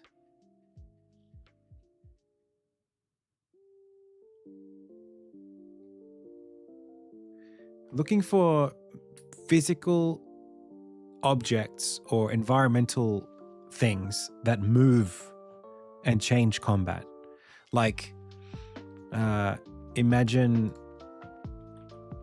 you know, the obvious one is you walk into a room and like the door closes behind you, or like you're walking over a bridge and the bridge crumbles and now you're down here and you're stuck here in a fight. Or there's like a, you know, a bridge that has like a mechanism inside of it and you need to go find the switch to extend the bridge across.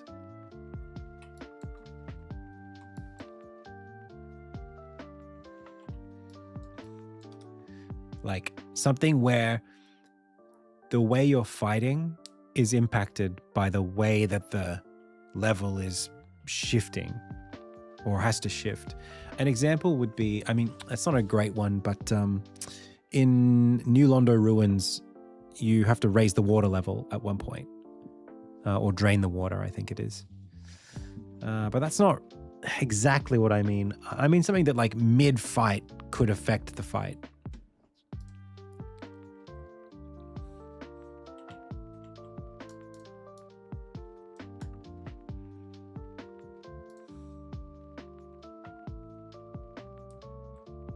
Mario 64?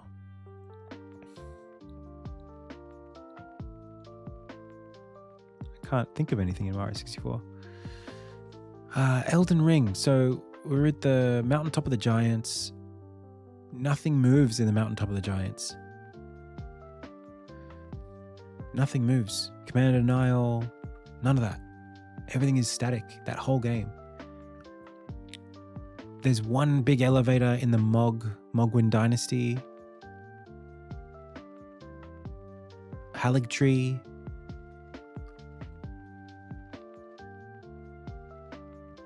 Dude, Elden Ring is so static. Yeah, but that's not really an environment encounter. Like the water is interesting. That's the mariner, the tibia mariner, something like that. That is interesting that the water gets used to spawn enemies. Yeah, that's kind of interesting.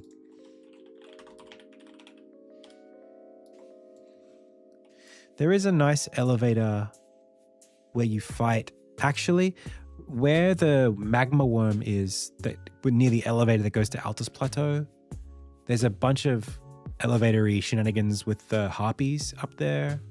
It's kind of interesting. It's not really where the game puts its heart. There's just some bog stuff. There's like the rot lake. Platforms.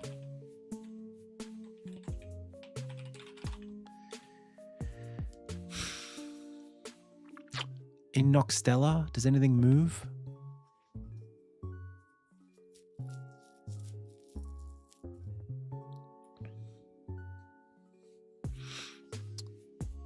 Yeah. There just isn't really that much in Elden Ring where the level is a big factor. I don't know why I thought that that would be a much bigger part of it, but there's not. Not in Elden Ring anyway. I feel like Dark Souls 2 might have more of it.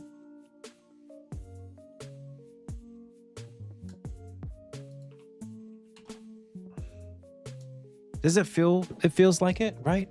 I feel like Dark Souls 2 has a lot more weird mechanic-y stuff. There's like the boss fight, actually like in the Giants area where the level, the rings around the arena shrinks as you get closer.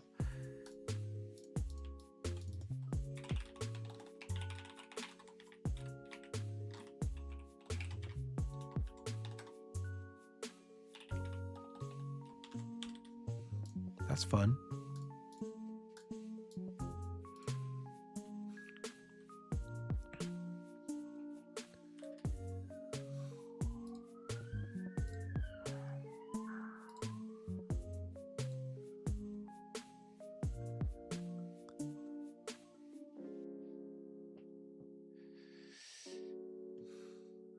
Yeah, but that's less about like the environment changing, right? I'm specifically looking for the environment changing.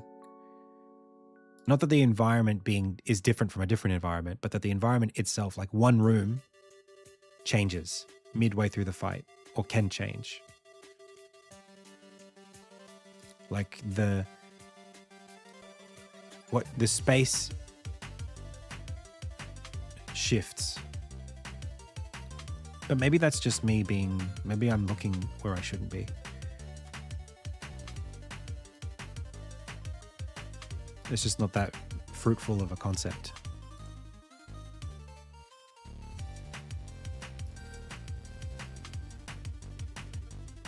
In the prisoners' battlegrounds, or whatever it's called, this area. I feel like the boat, the area around the boat, does that change much?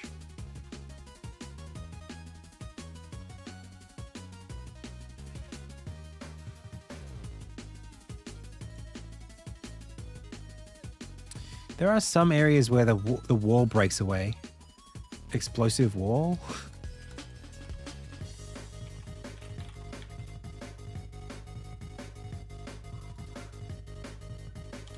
Yeah, we're brainstorming.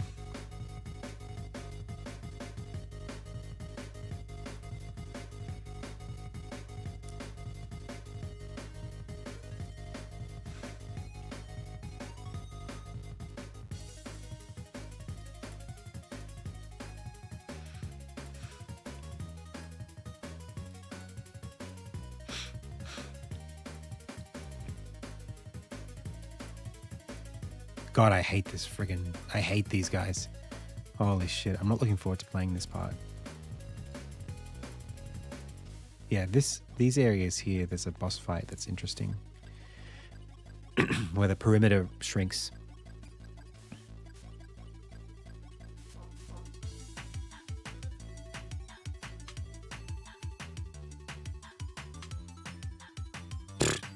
Ornstein?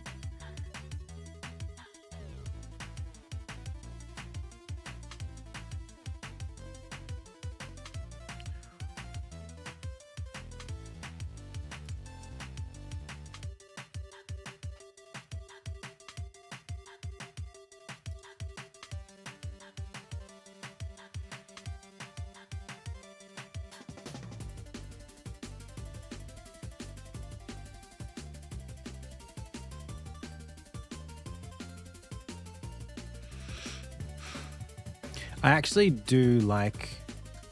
I do like...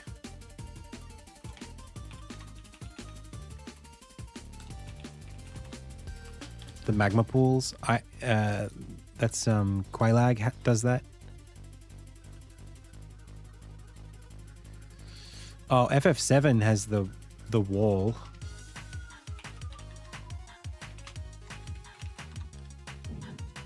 The demon wall.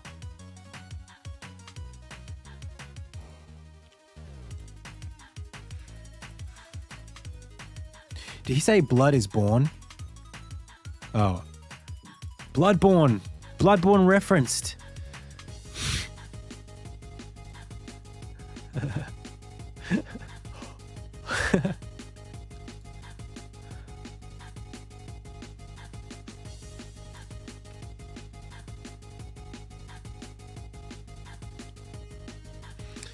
No, I'm thinking about like in Pirates of the Caribbean, there's a bunch of moments where the fight changes because the room changes. And I'm looking for times when Dark Souls does that. If it does that.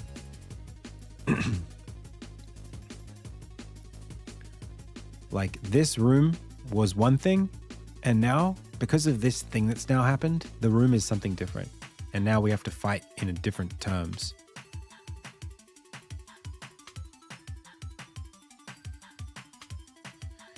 This place has some pretty interesting stuff. And again, I think a lot of it ends up being poison related because you can create, as soon as you add poison into a room, you create, hello?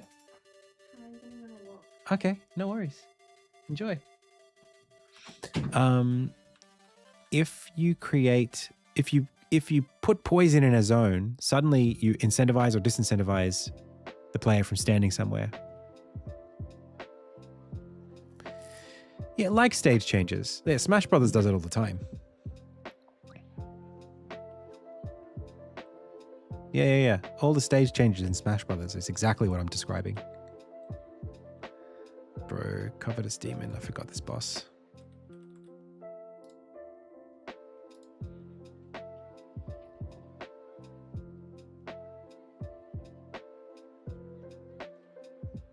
Oh, the Giant's Memory. Yeah, that's a fun one. But I feel like that's a bit more of a... It has like a cutscene aspect to it that I'm trying to avoid. I guess the concern... I know what the issue is with these. The issue is permanence. If you have something that destroys, the player can only experience it once. Anytime something becomes something else because of destruction or, ruin or something breaks, you can't come back to that space and have it be unbroken again. So it ends up being that the enemies are the environment. I think in a lot of these examples, like a large enemy stops you from moving forward because he's a big enemy. Or it'll be something that's a mechanism, is a door that you have to open with a lever or something like that you could undo. The concept of resetting the world I think it makes it hard. Dude, Dark Souls 2 is so long. Holy shit. I keep forgetting how big Dark Souls 2 is.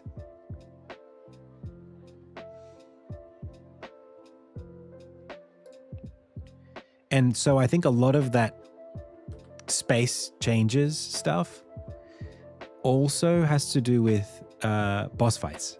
Because a boss fight doesn't need to be reset.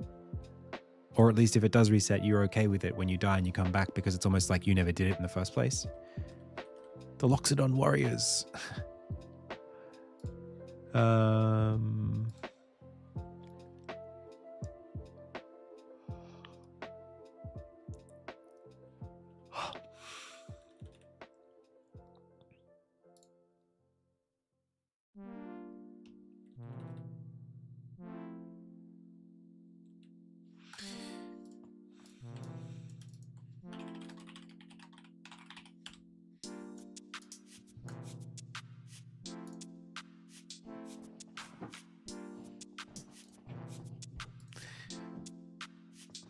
Brave Sig Lest.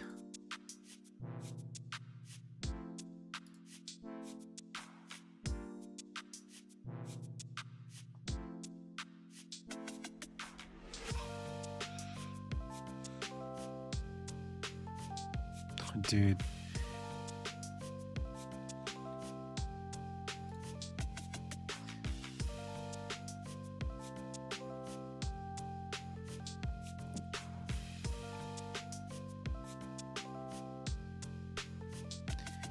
Yeah, like this, the fact that the small enemies are here as you're trying to fight the big enemy changes the fight in a way that is not really, I mean, I guess the fact that there are shallows and deep parts of the water that you have to be mindful of, that's actually kind of interesting.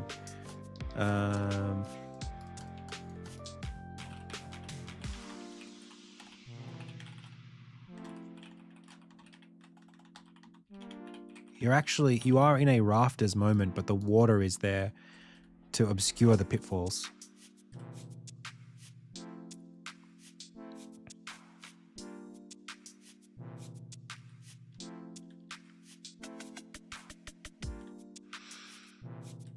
I guess Elden Ring does have respawning destruction.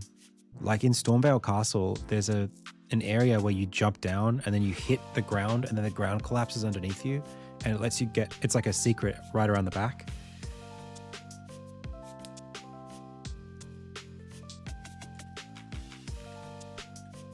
And that respawns, I think.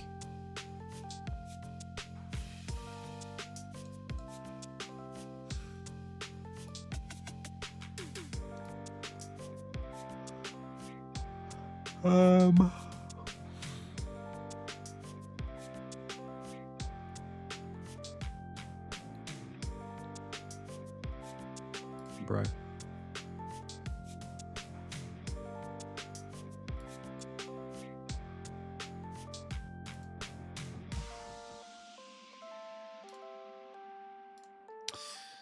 Yeah, I feel like this is kind of boring now. I'm not really seeing much in here that's inspiring me. I've never seen this before.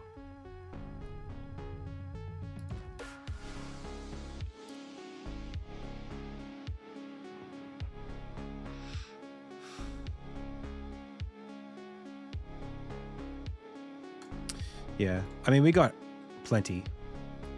Let's go read through it again. Drop the bridge, drop the chandelier, drop the ladder, turn on the moving mechanism, drain the swamp, flood the room, raise or lower the gate, extend or retract the bridge.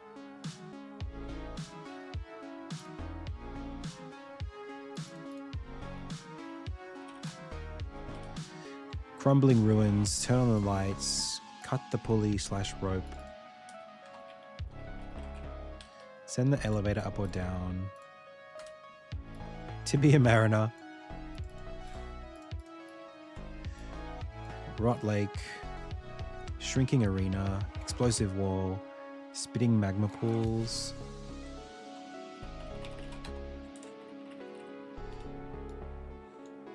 Demon Wall.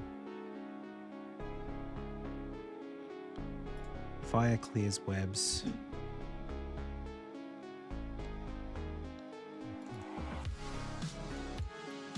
That's just like a general thing, a Zelda thing. Does Zelda have more of these? I don't think so. Underwater pitfalls.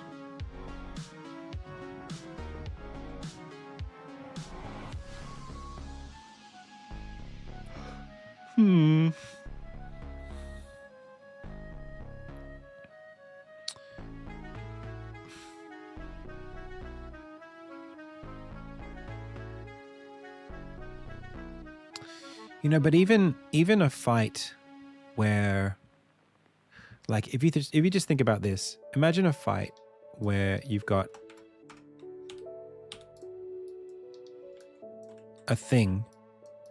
It actually is Smash Brothers. You have like a bridge, and then midway through the fight, the bridge separates, and then comes back, and separates and comes back on like a 5-second loop. Like maybe it's like wobbling. Right, it's like a unstable stack, and these bits are sort of going. So you have to like platform over or wait. You know the Star Wars thing, where the right before Duel of Fates, the laser doors shut, and Obi-Wan has to sit there and wait, and Darth Maul's standing there pacing around, like. I'm just going to put that down there.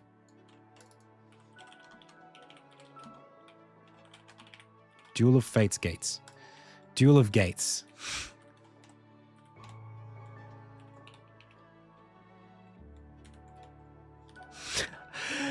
Let's see if I remember what that means.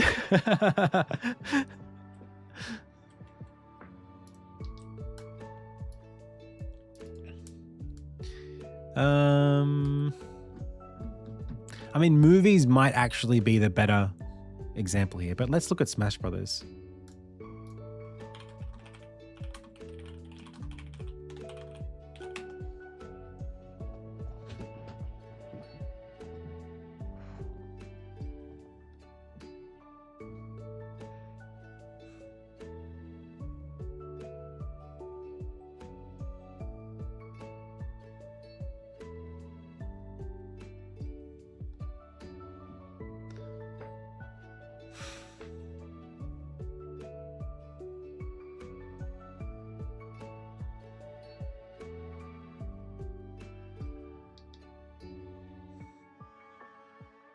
These aren't going to be...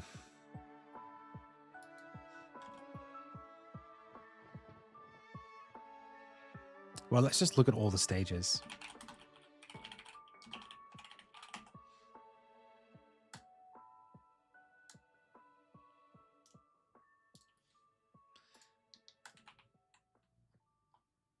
Okay. No. The thing drops down at one point in this one. That's kind of interesting.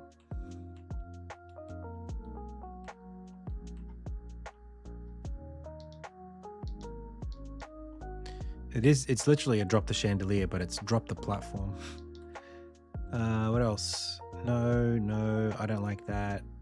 I don't like that. No.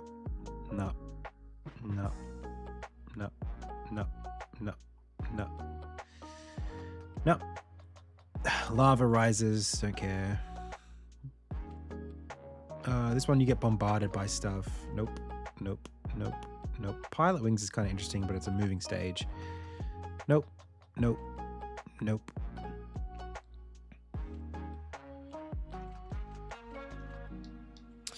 Kind of interesting.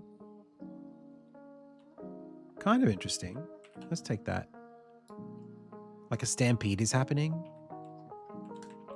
every so often. That's kind of cool. And then there was... Oh, like this is kind of interesting. Like there's a siege going on.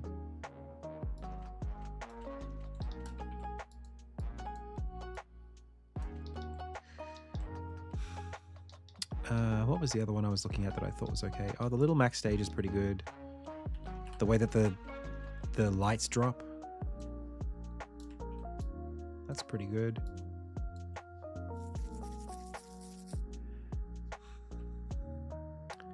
All right, keep moving, keep moving, keep moving. No. No, no, no, no. Well, the flood is kind of interesting, and is it this level that floods? I can't remember. Nope, nope, nope, nope, nope. Well, no. Oh, this one splits in two, doesn't it?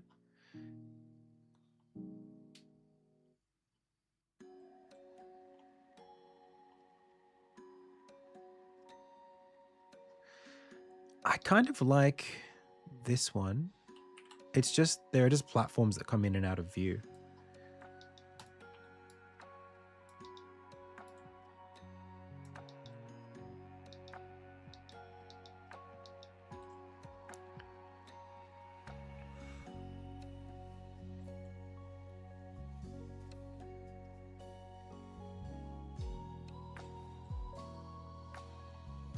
Elden Bridge, I like that.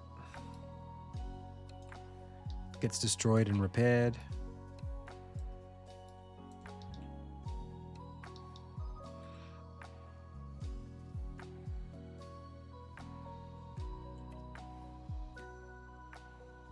Mario Brothers changes entirely.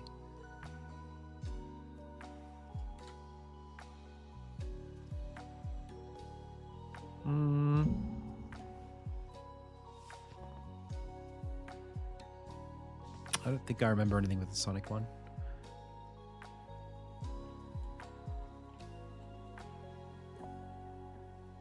Cool.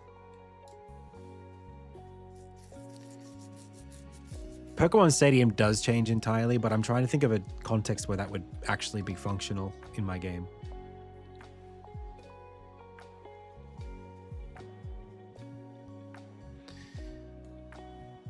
I do like the windmill. I think I could use that.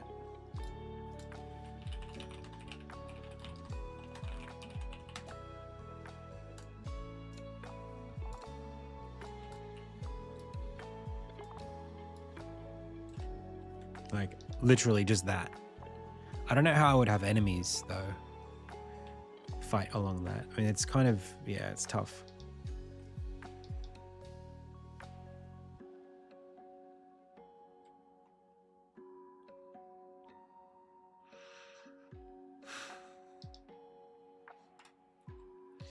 The thing is, I don't think if we did all of this, the game, we would have 3 games worth of stuff. So we don't need that many. Maybe like 2 or 3 per chapter would be plenty.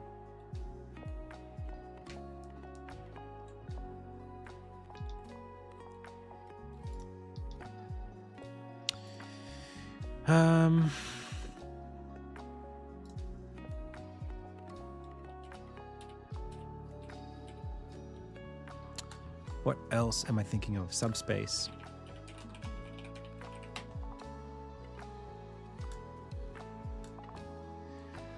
Let's watch. I actually think Subspace Emissary is insane. There are so many, like, really nicely animated cutscenes in this thing. Why did they do that? How did they do that?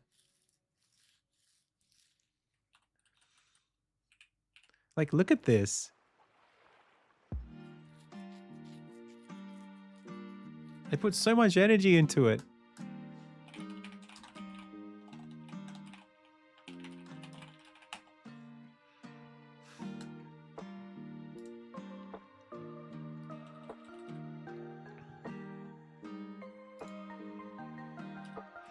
I don't think it's very well designed. I don't think any of the levels are good.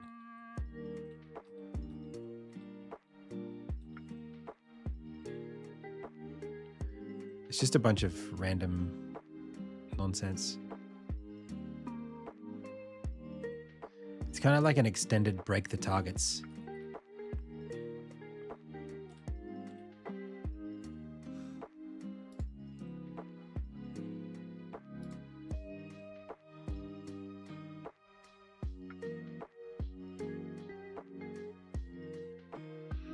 Dude, they just had ideas, didn't they? They just went, let's just do a bunch of stuff, man. It's a volume slider that hits people.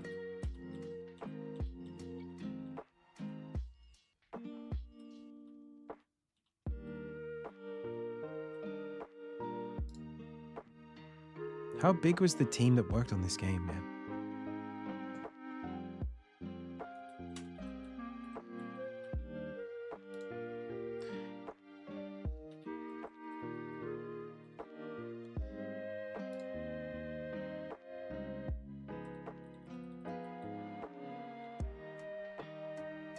Like, what is this? What the hell, man?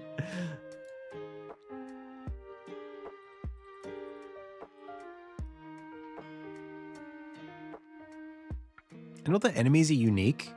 Like, it's basically a full action game worth of enemies, their behaviors, the way they move. Maybe they did. They had Namco. The scope is just absurd. Like, none of this is part of Smash Bros. None of this is like in the game. You know what I mean? Like in the like levels. They didn't just recycle level stuff. They made new stuff for this one mode.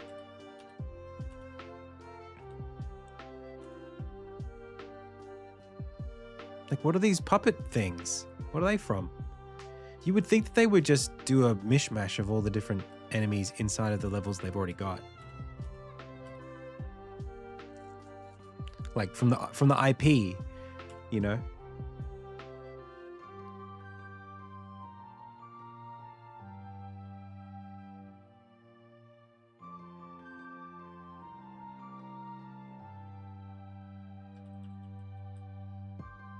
Like, what are these? I guess it makes it so much easier when you don't actually have to do anything to make these assets. Like, a lot of these assets are just polygons, like not polygons, prisms that are textured to look like stuff from the different areas. Like, and the bomb cubes, like they didn't try to like create a destructive wall. It's just like, it's cubes. You know, they're not trying too hard to make it match. So you can do a lot of volume without worrying about stylistic consistency. Like, when in a Zelda game would you see any of this stuff? You just wouldn't. Same thing with these like tree billboards. They're just billboards, you know? It's fine. You get it.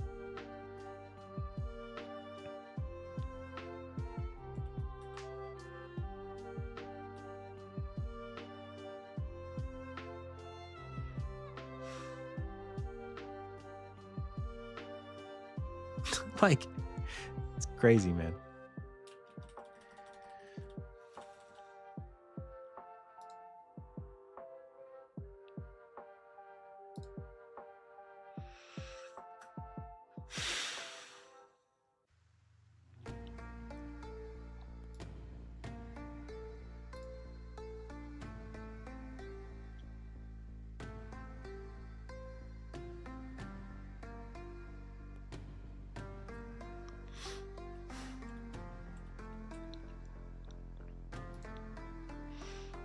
All right, I'm not seeing any stage transitions that are interesting in this.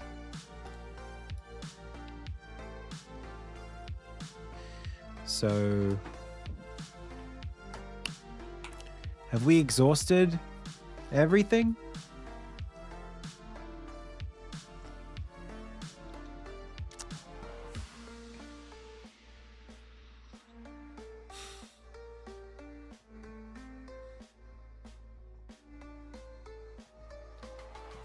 In all of gaming, we've done all the stage transitions.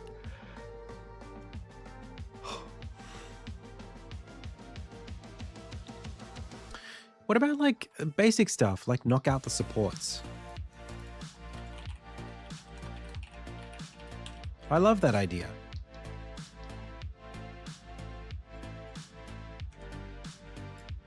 Like this.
done that very well, have I?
That's straightforward.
You could even flatten somebody that's here. You drop these two onto those ones. I guess that's a bit like Lord of the Rings, the Hobbit films. There's the scene with the goblins, and everything's getting.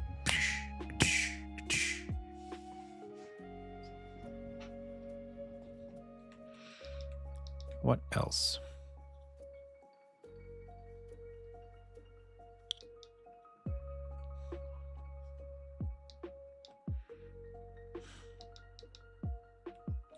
I don't really need to do like a lot of these.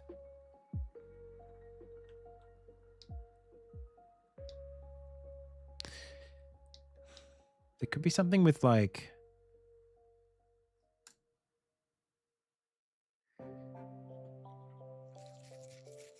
you like raise or lower a platform.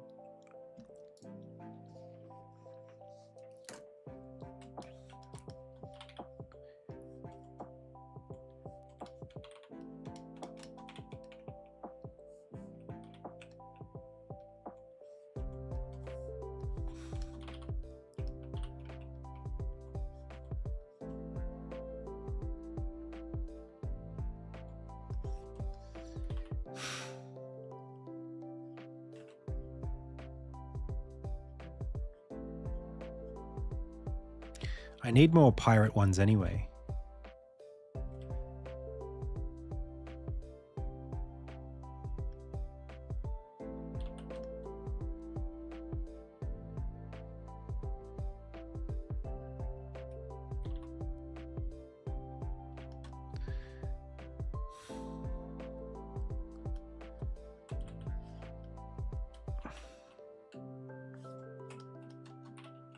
Something about this, maybe it's like held by like a rope. You snap the rope and it goes.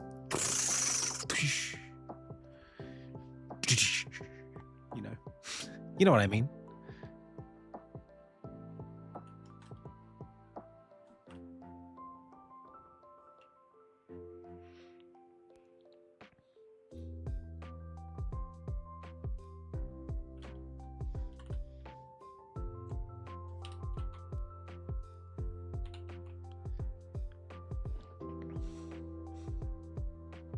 Or like it just toggles between the two bits that it can do. You know, there could even be like 2 of these. Like one's high, the other's low, and then you press it and it switches which one's high and which one's low.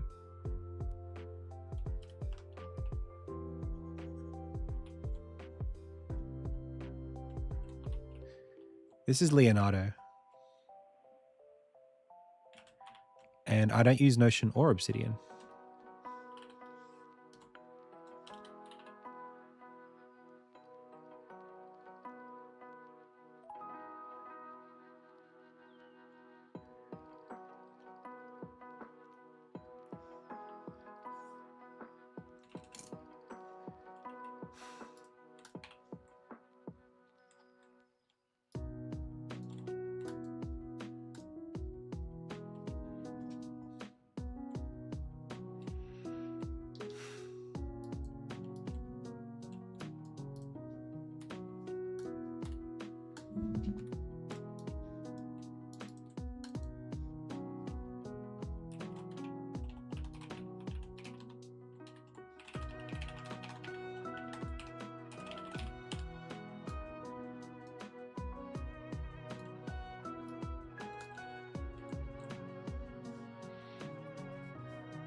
Yeah, I think this is fine. I really think I just need to do more. I just need more of, like, you don't have to do these exactly once in the game. You could do like each of these 3 or 4 times. This one with the enemy on the high ground, like I've kind of got one.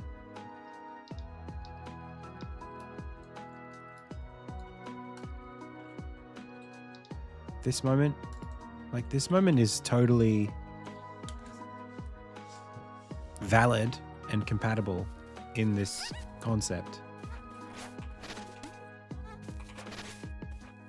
You know?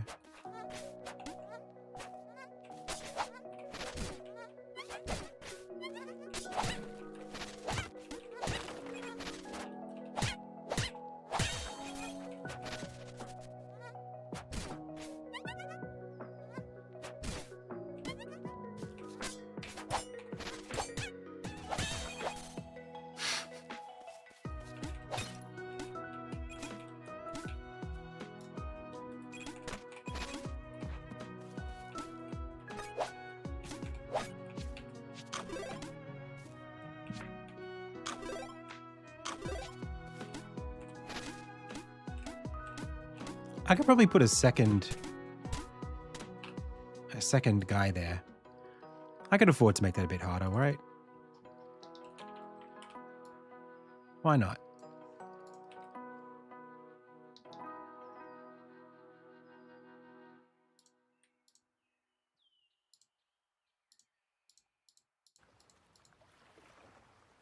Especially if I put a chest right here.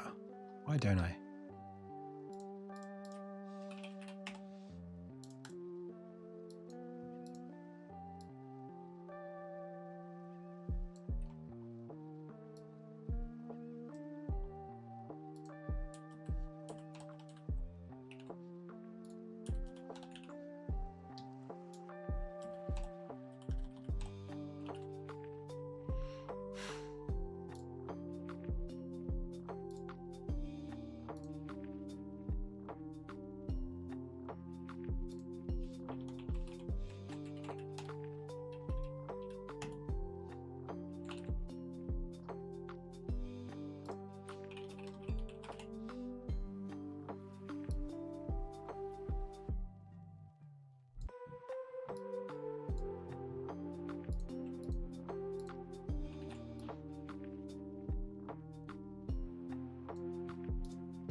I need the camera to be a bit better there.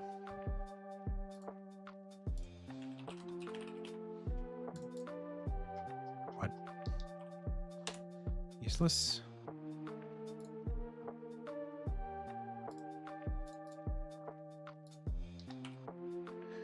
That's better. Why not? Why wouldn't I have that? I think I need to fix my cameras a bit. They're not great at the moment.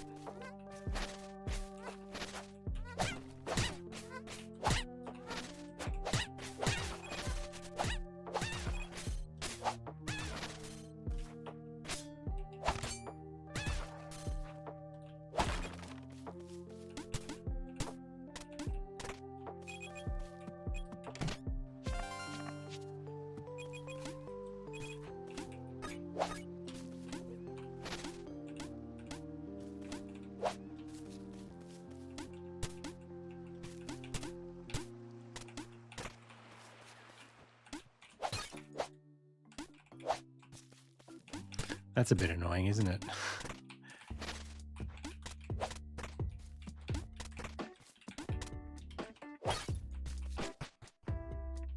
Ah, thanks.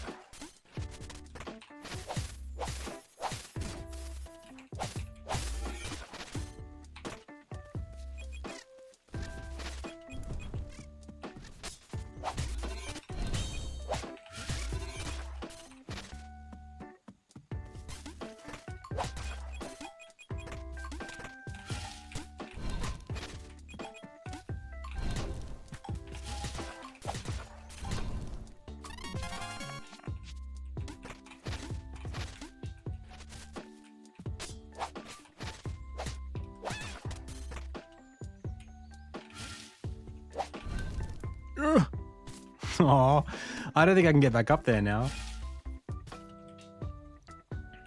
I am also coding this game, yeah.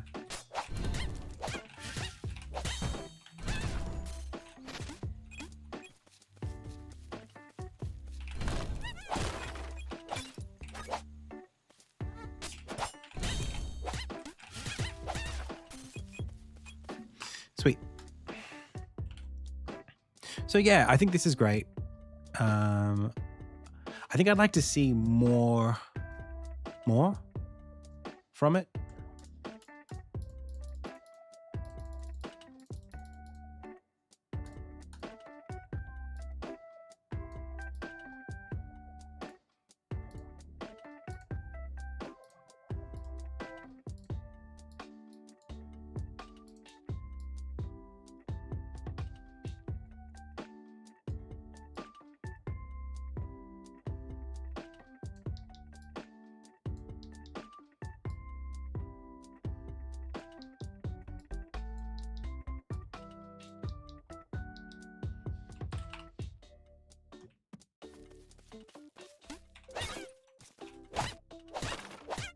That's pretty cool.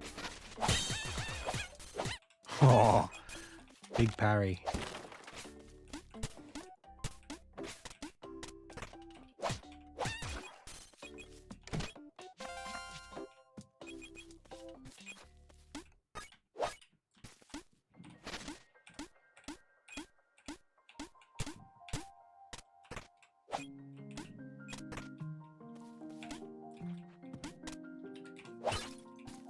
Yeah.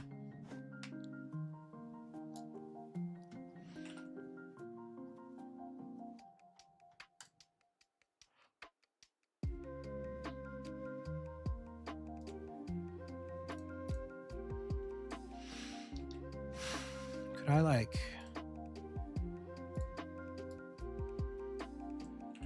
not really. Okay.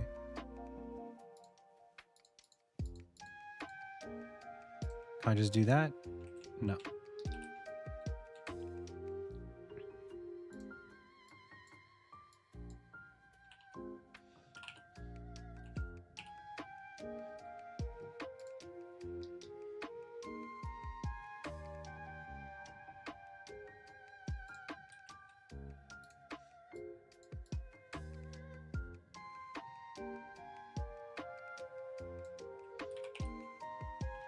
Yeah, easier just to do that and just move on.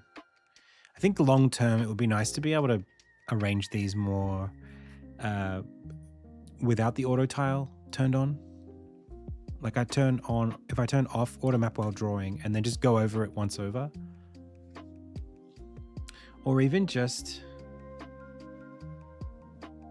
I don't really have like any one-offs for this. Like rock formations I could put inside of here or just anything.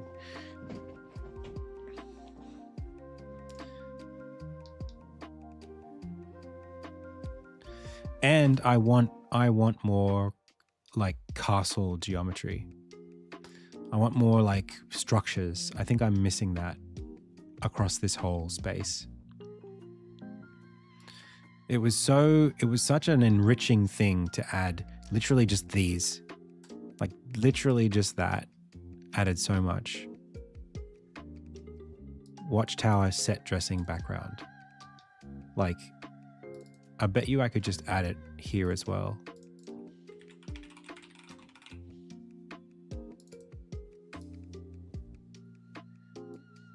Literally just take this.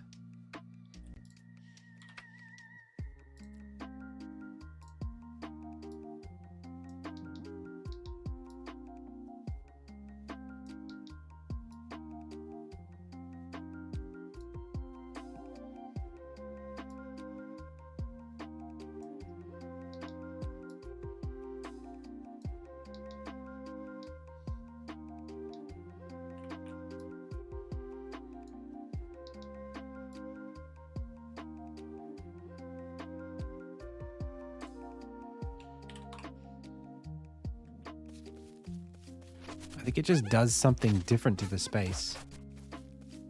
But we could do more of that stuff. Oh.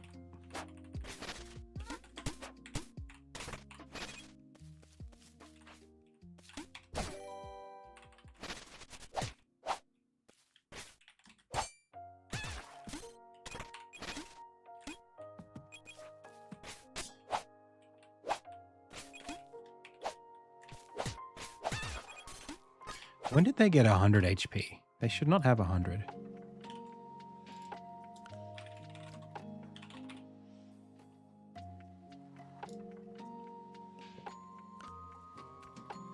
They should have like 50.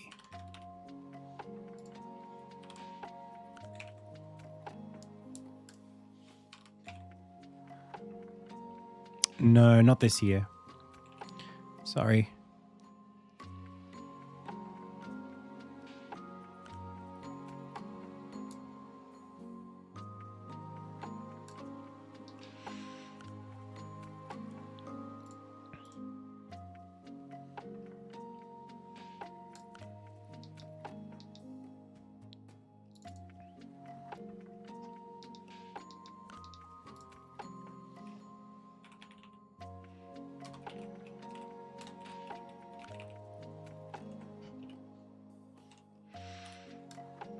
I did have a tile set at one point that was literally just walls. Where did I put it?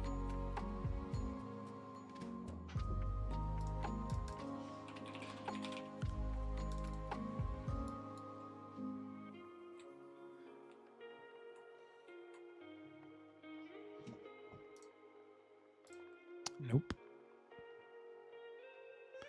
This one.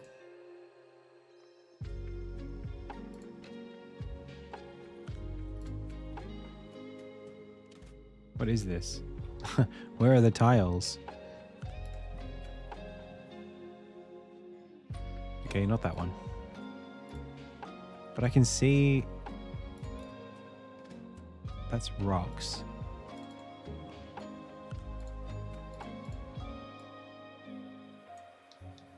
Yeah, not this one actually. Although I quite like it. I might use it later.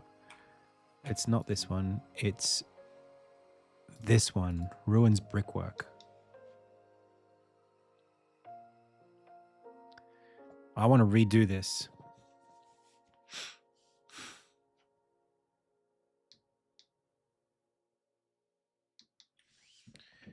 Where it's literally just big stone walls and windows and whatever.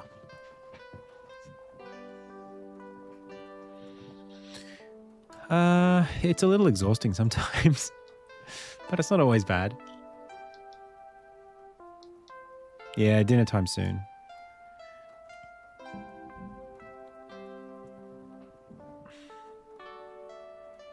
Be right back.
I'm not making dinner tonight.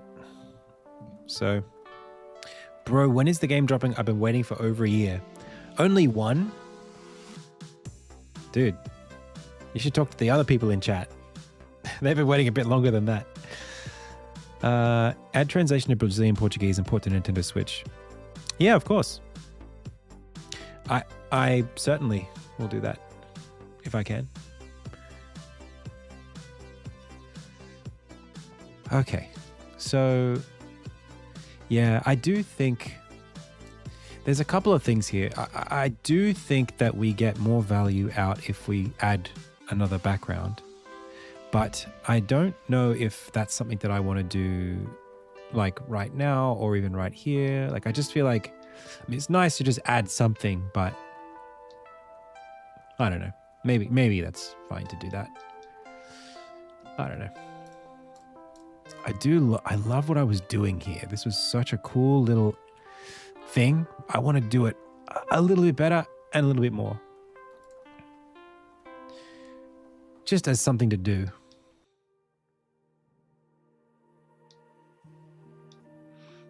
I might take like a screenshot of some space.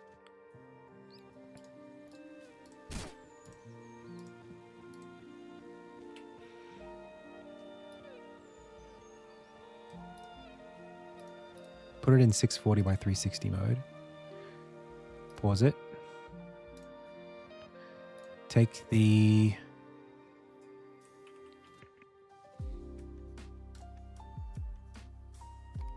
Actually, if I just go to the camera and then just take out the layers I don't need.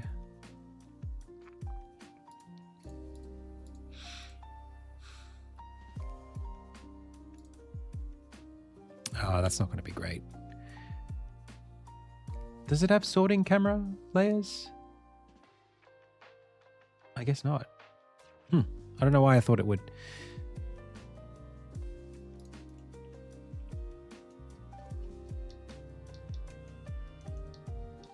Okay, you, gone.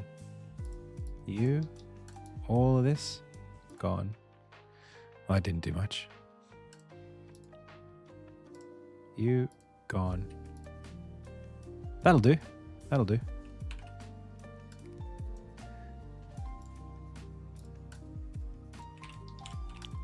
Boom. Okay.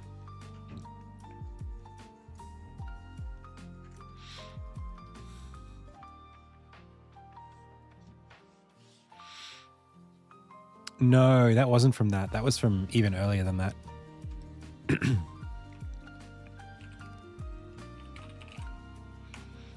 Oops. Someone said, how do you have the energy to always like to do this so often? Honestly, I like it. I don't know. It's fun.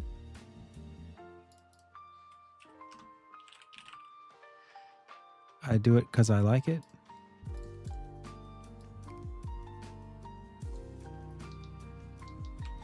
I like these colors, man. I wonder if I can keep using them.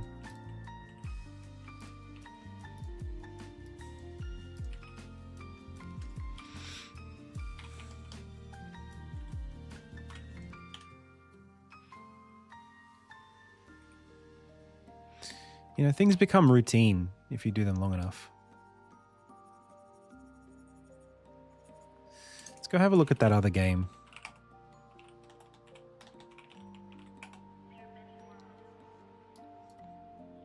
I should probably just look at the game instead of John looking at the game, but John, be my eyes.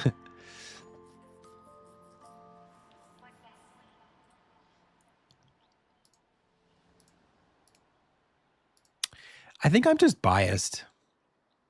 I think I just like to see big, thick trees and stuff like that. I'm not really doing enough of that.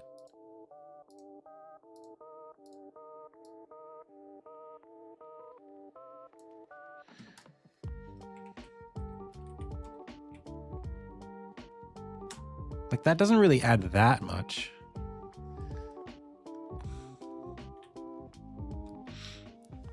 See ya, Jade Queen.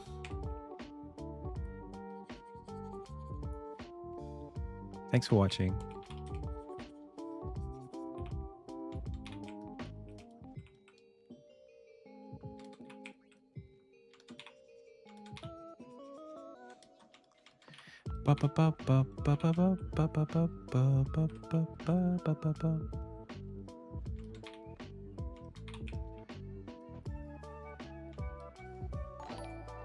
Yo, Quack, thank you so much for the follow. Welcome.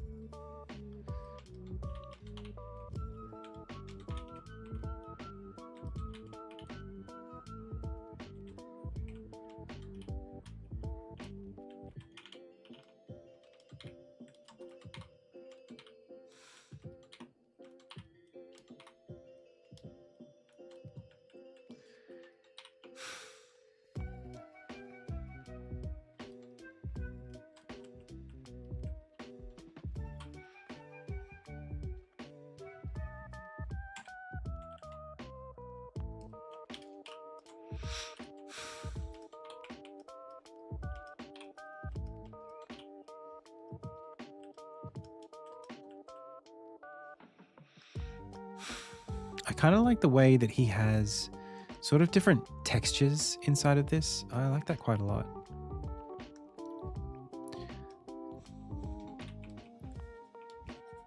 I guess I could just do it as different tones.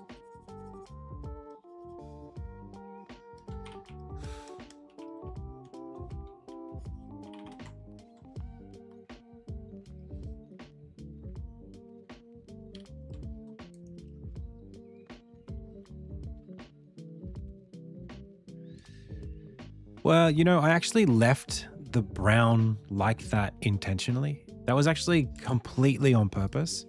And ever since I've done it, I feel like I get a bit of, like, it was there specifically to do that. And no one complains when it's black. That's the thing. When you see this, nobody complains. So what's the difference between brown and black? I just didn't want my game looking so dark. That was the thing. Because it used to be black.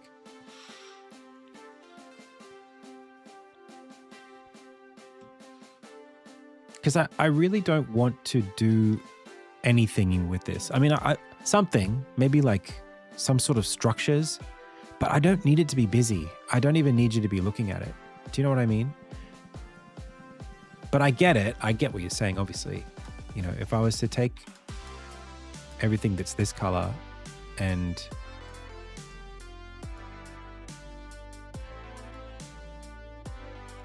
dip it down and then heal the rest of it.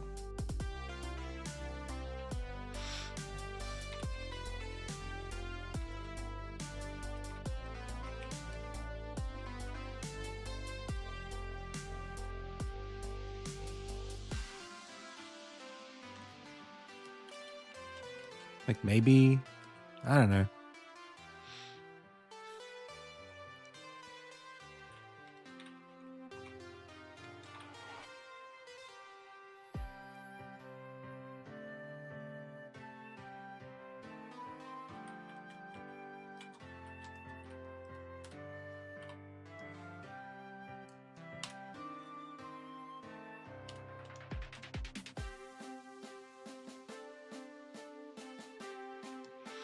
is there an equivalent of wax on, wax off? As in like practice one punch 1,000 times kind of thing?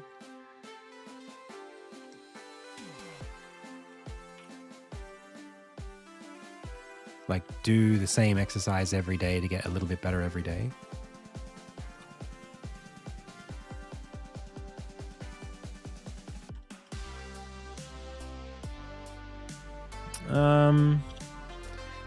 Play games, look at references. Play testing. Hey, employer X.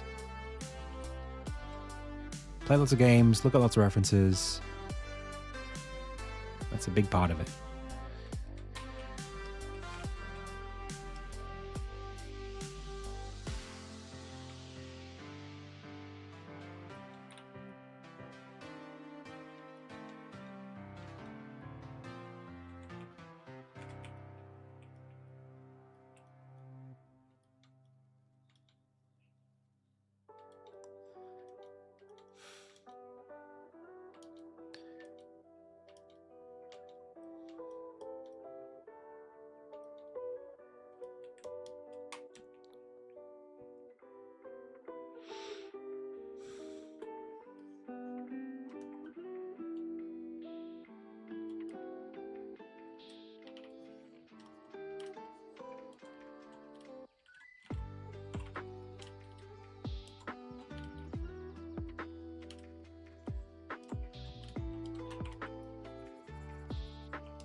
So crazy how like it's literally just put something in the level that looks like someone did something there. And suddenly it like has purpose or whatever. Like, what is this? I don't know. Some sort of a font or something. Someone did something here. They used to give offerings to, I don't know, some guy.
I think this is actually beyond making tile sets. I think this is actually just more like make a bunch of assets and just drop them in.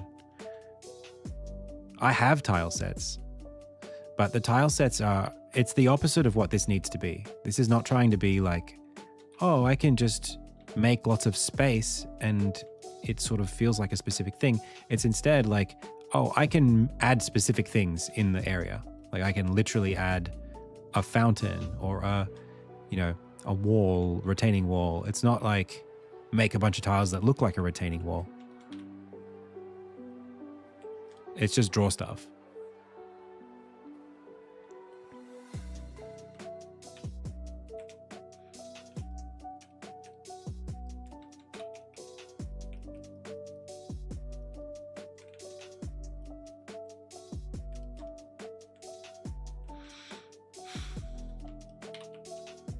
The more specific you can be, I think it's actually better in this context than to be vague. And tile sets kind of force you to be a little vague.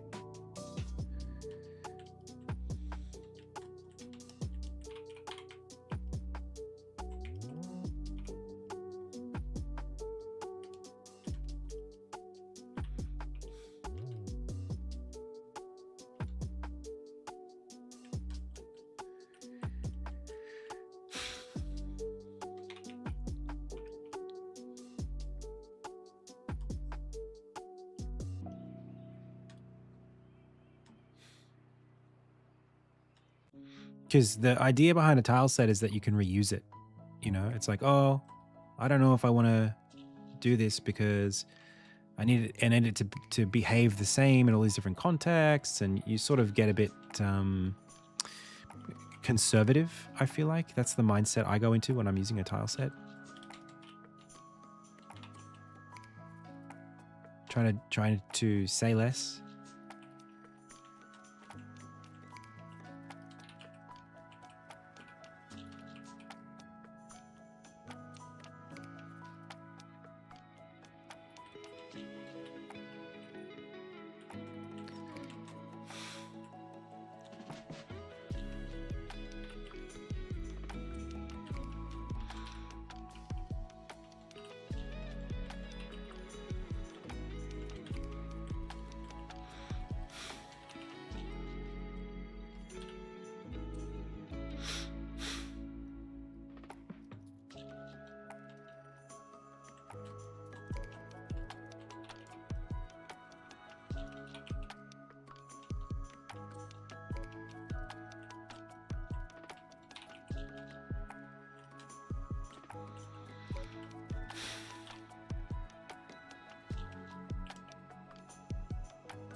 No, I won't be doing that, Petra.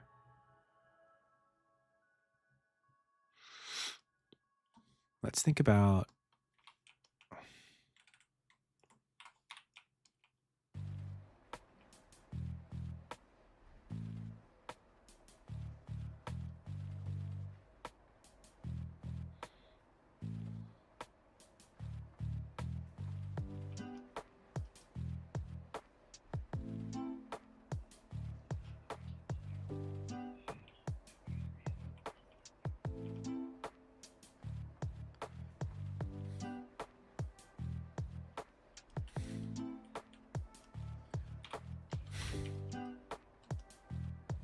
Hello.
Let's just chuck it in and see what happens.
See how it feels.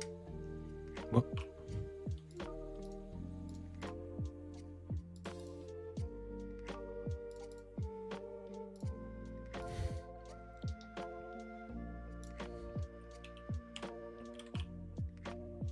Hey, Beat Hero.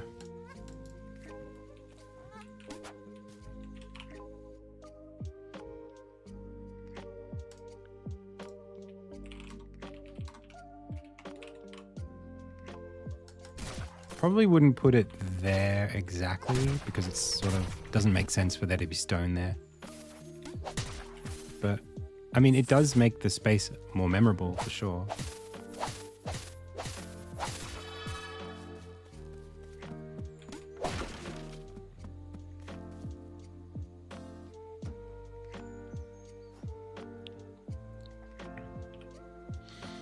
Yeah, something about the palette.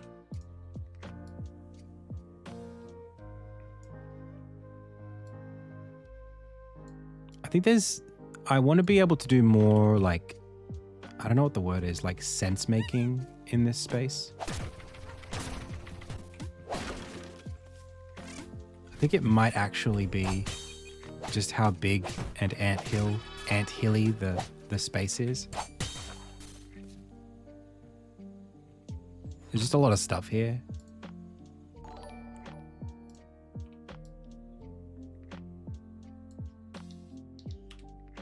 Yo, thanks for the follow.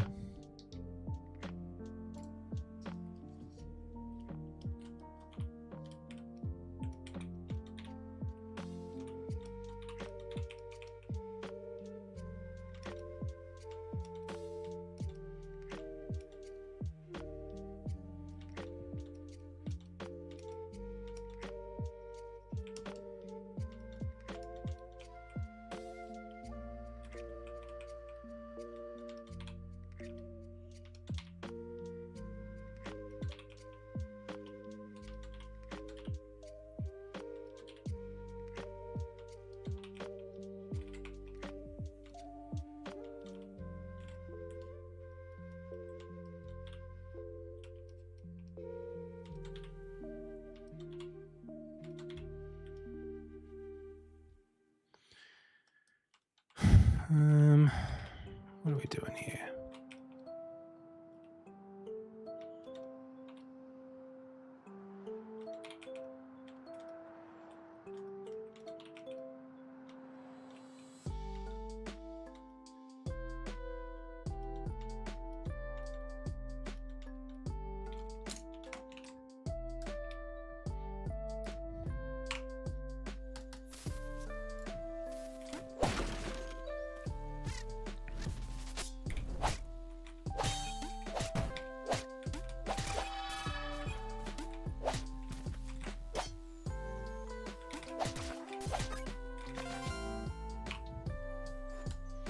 But if I'm going to do that, I should probably take the rose bush.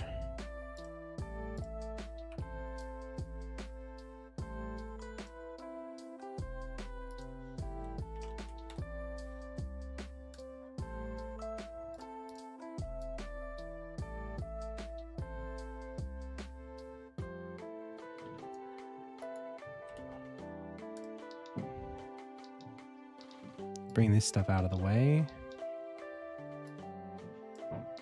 I think these bags are maybe a little bit, it's kind of a lot going on with them. So let's get it out of there. Actually, we could put it up here. Maybe like there.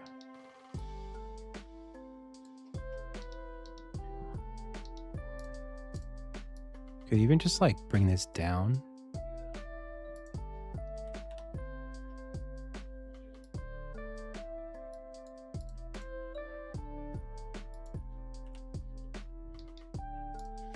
And then get this barricade.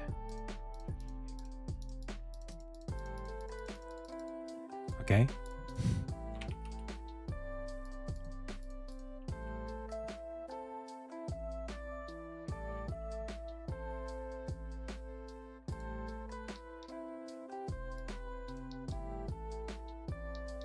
I think this torch is no good here.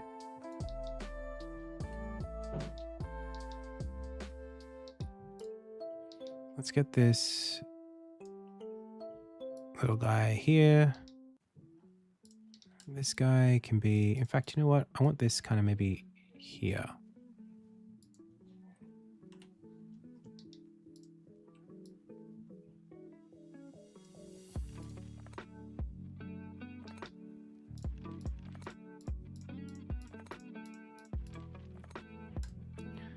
And maybe this.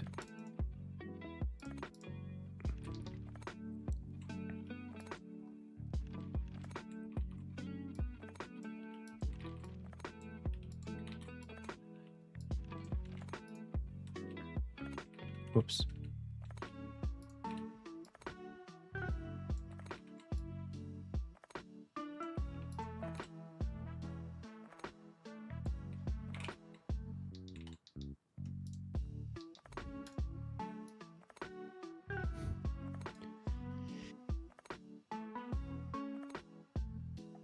Oh.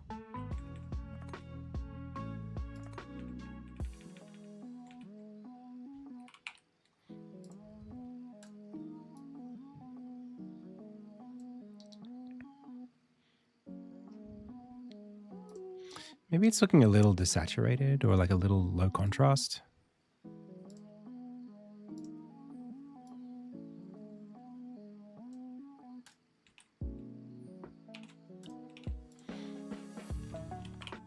I'm not afraid to do that these days.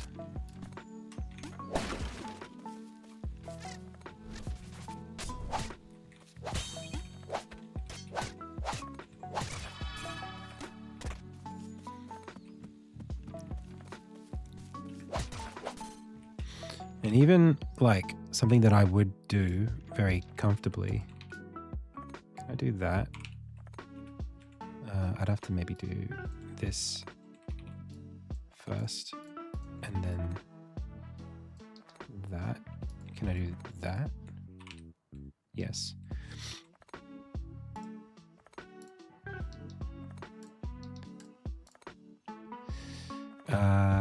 That barricade's no good there.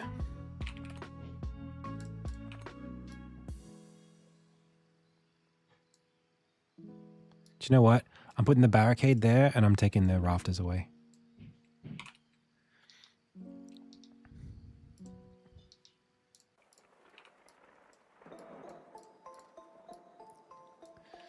And I think I could go crazier with the bushes too. I think I could just add like 3 or 4 different more kinds of bushes and it would be no problem.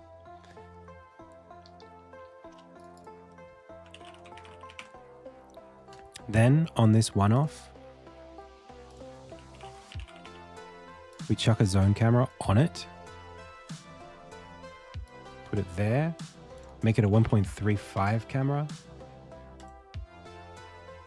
Bring in the collider so that it's more like as you cross this threshold.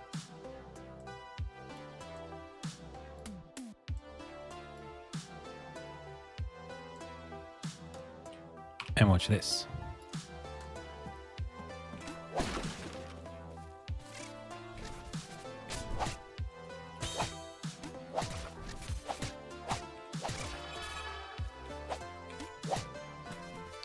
Maybe it brings a little too much focus. So maybe just go back to 1.8.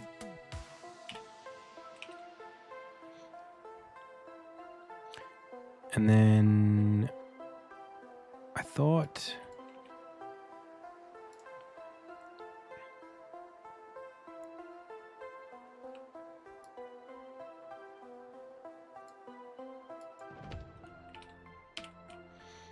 something not quite right about it. Oh, I wanted there to be parallax on the what the heck? On this guy.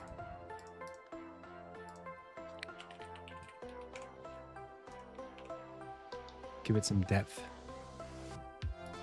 Like 2 meters.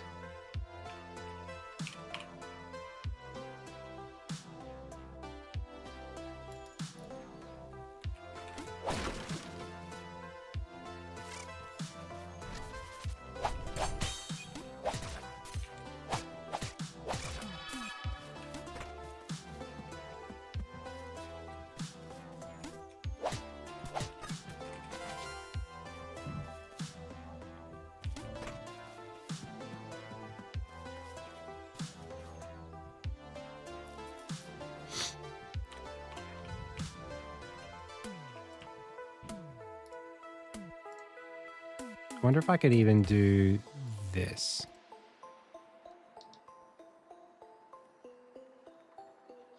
Be nice if I supported that.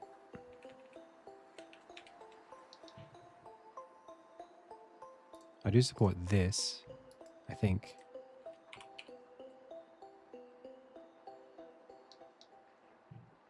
But it does significantly change the space we have to fight.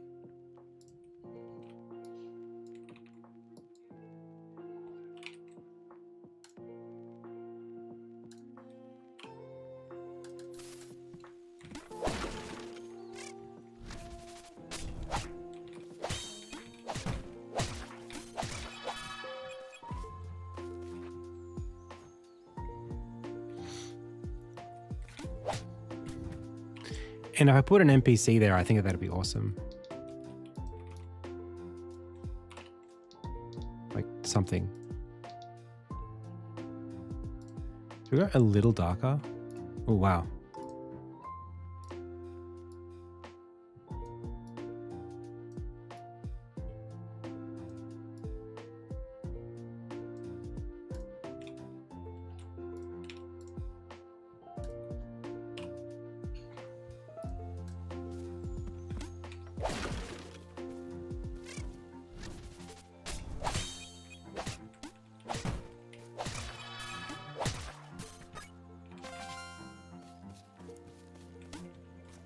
And I could put some wilted roses around it.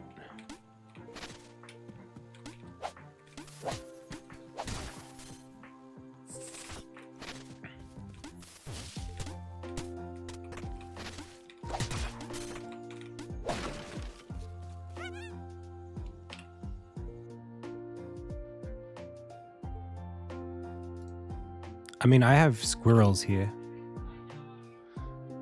You don't notice them?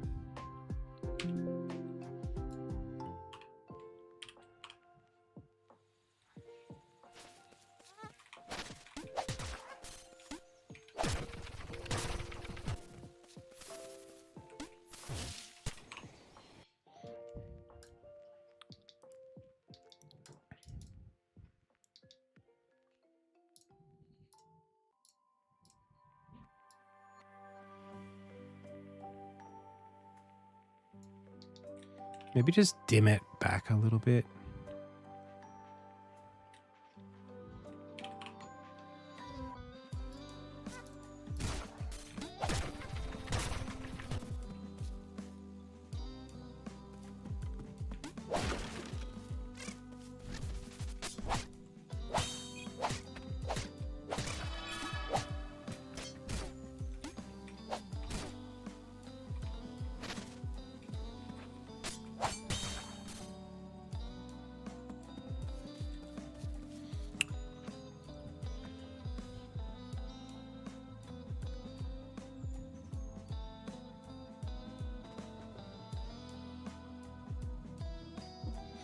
I think we could darken it a little bit.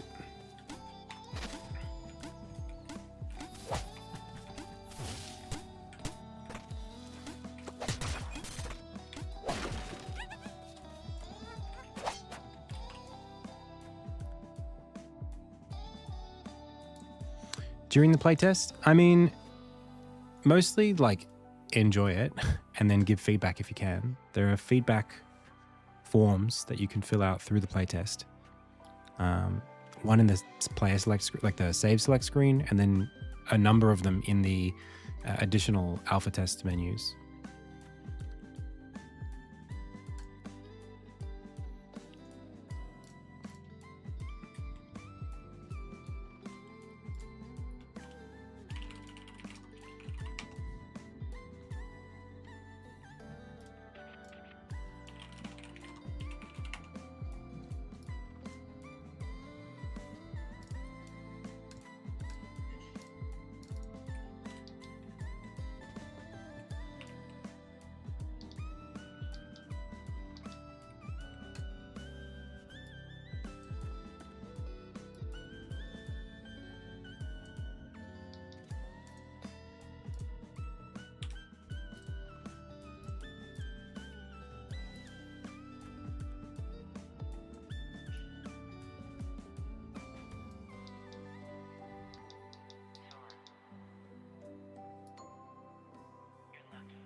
This is going to make everything recompile.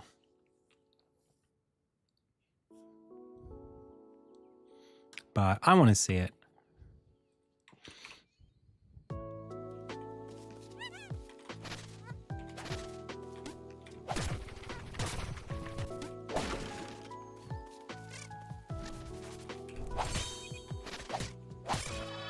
It does change the vibe quite a lot, actually, for it to be so much darker.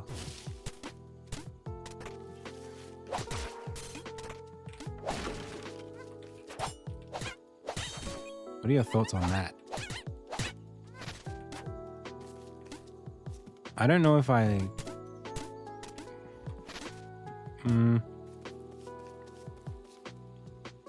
It gets kind of garish.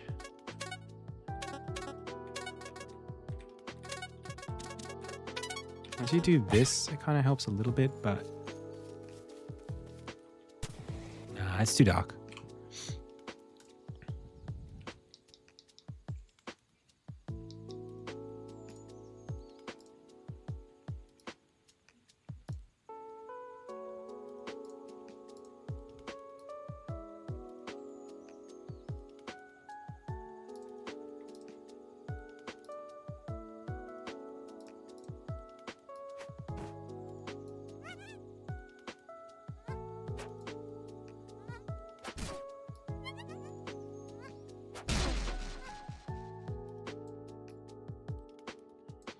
What happens if we...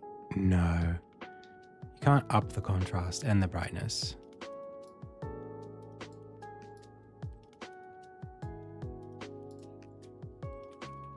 It feels so desaturated once you bring it back to what it really is.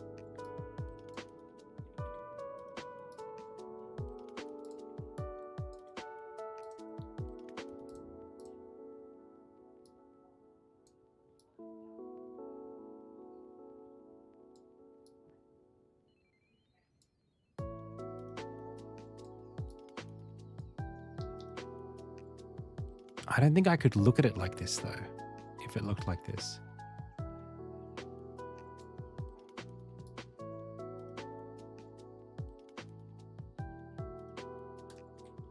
Let's try it like this. Unity. Not Godot.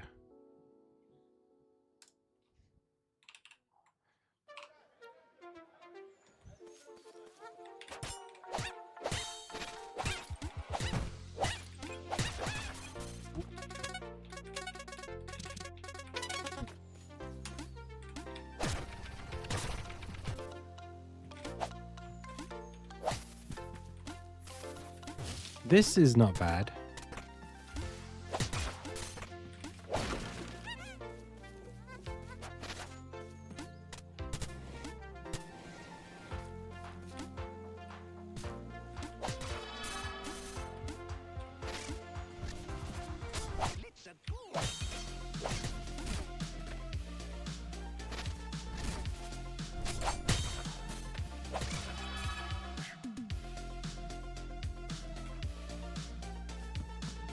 This is pretty good. I quite like these colors.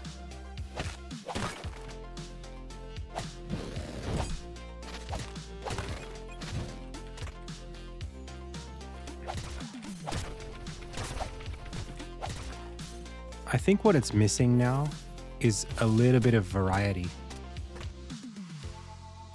in the hue. I think it's too flat, and if I add a little bit of gray through it, I think it'll be way better. I'm not sure how I do that though. Like it's too brown all the time. Let me just try something here. Ready? Check this out. We're just gonna grab a gray and we're just gonna drop it in here and there, just as a test.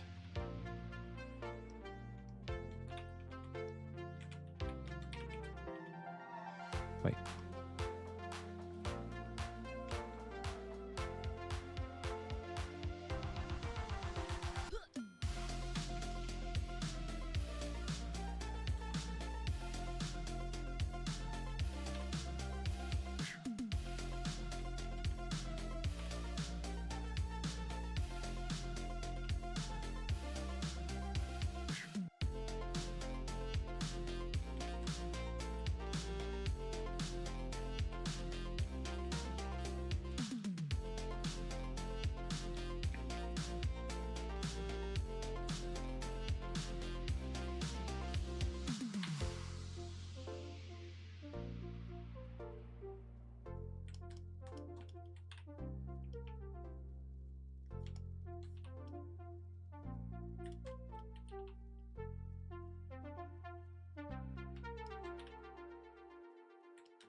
No, I won't use a shader for it.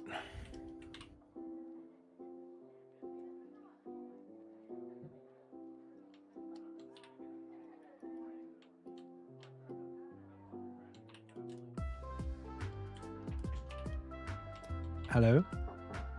Hey. Do you want to listen? Yeah. You should come out. All right, I'm coming out. Give me a bit.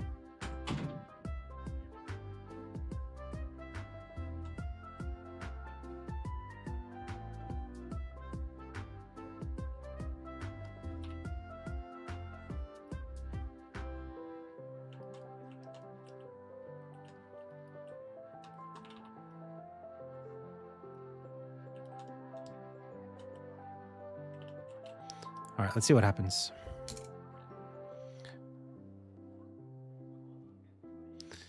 And then I'm going to try ducking them down a little bit so that they're more like this. I already like that better. And then adding some that are more yellow. Just more variety in general. It's not great. Yeah, not like this. More like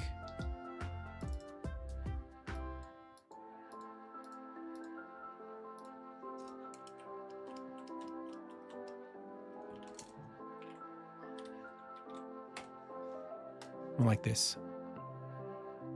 The baby shower has not happened already. How did that? What's the? Oh, because gender reveal? Is that what you're asking?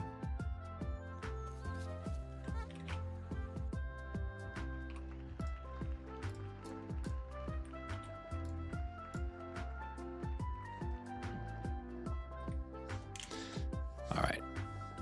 My first baby, that's right.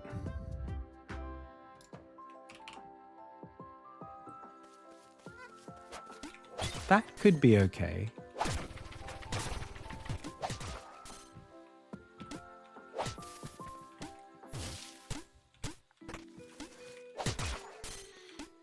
I think also, like, there's maybe just too much rock. Like, it's just too much exposed rock. Particularly on the undersides. I think I could just, like, cut out a lot of this, simplify it down, and it would look a lot better.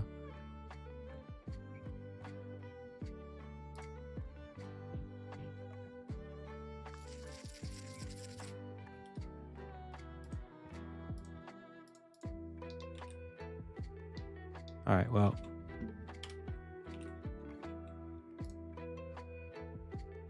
I'm going to take that down as a note. Oh, you don't have to do that.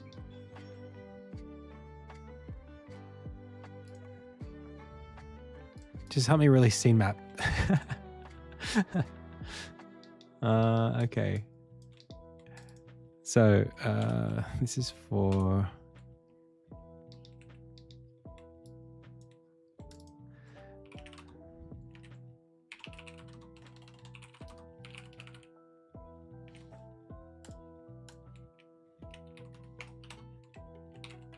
remove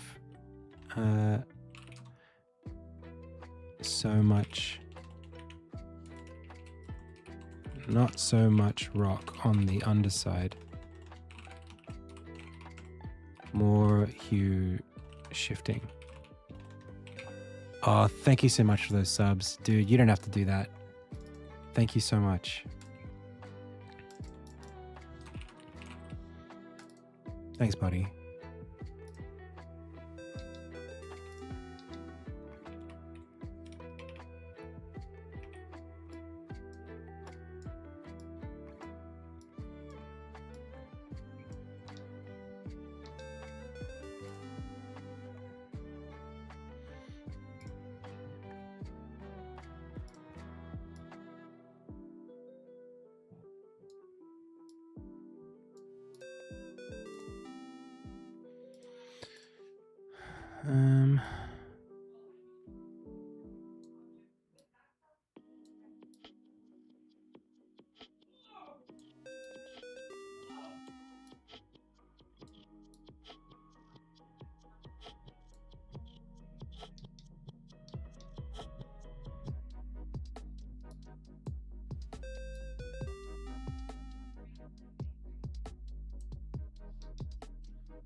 Something like that, where I'm just doing more different things, maybe.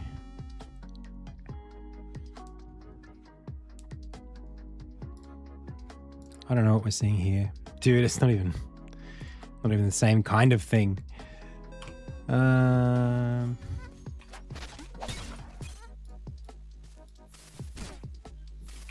I'm gonna work it back. Let's just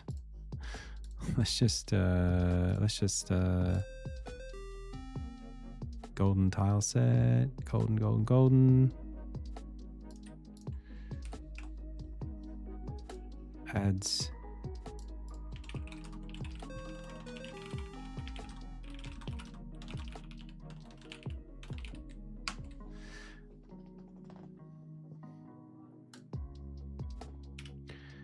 guys, I'm gonna go. This has been a long stream. I've been streaming for way too long. Thank you so much for checking out the stream today. I had a lot of fun. Hope you did too.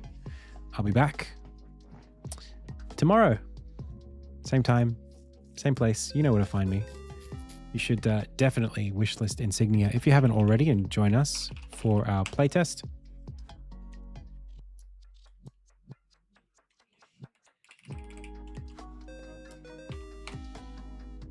It was a pleasure. Let's find someone to raid and get out of here.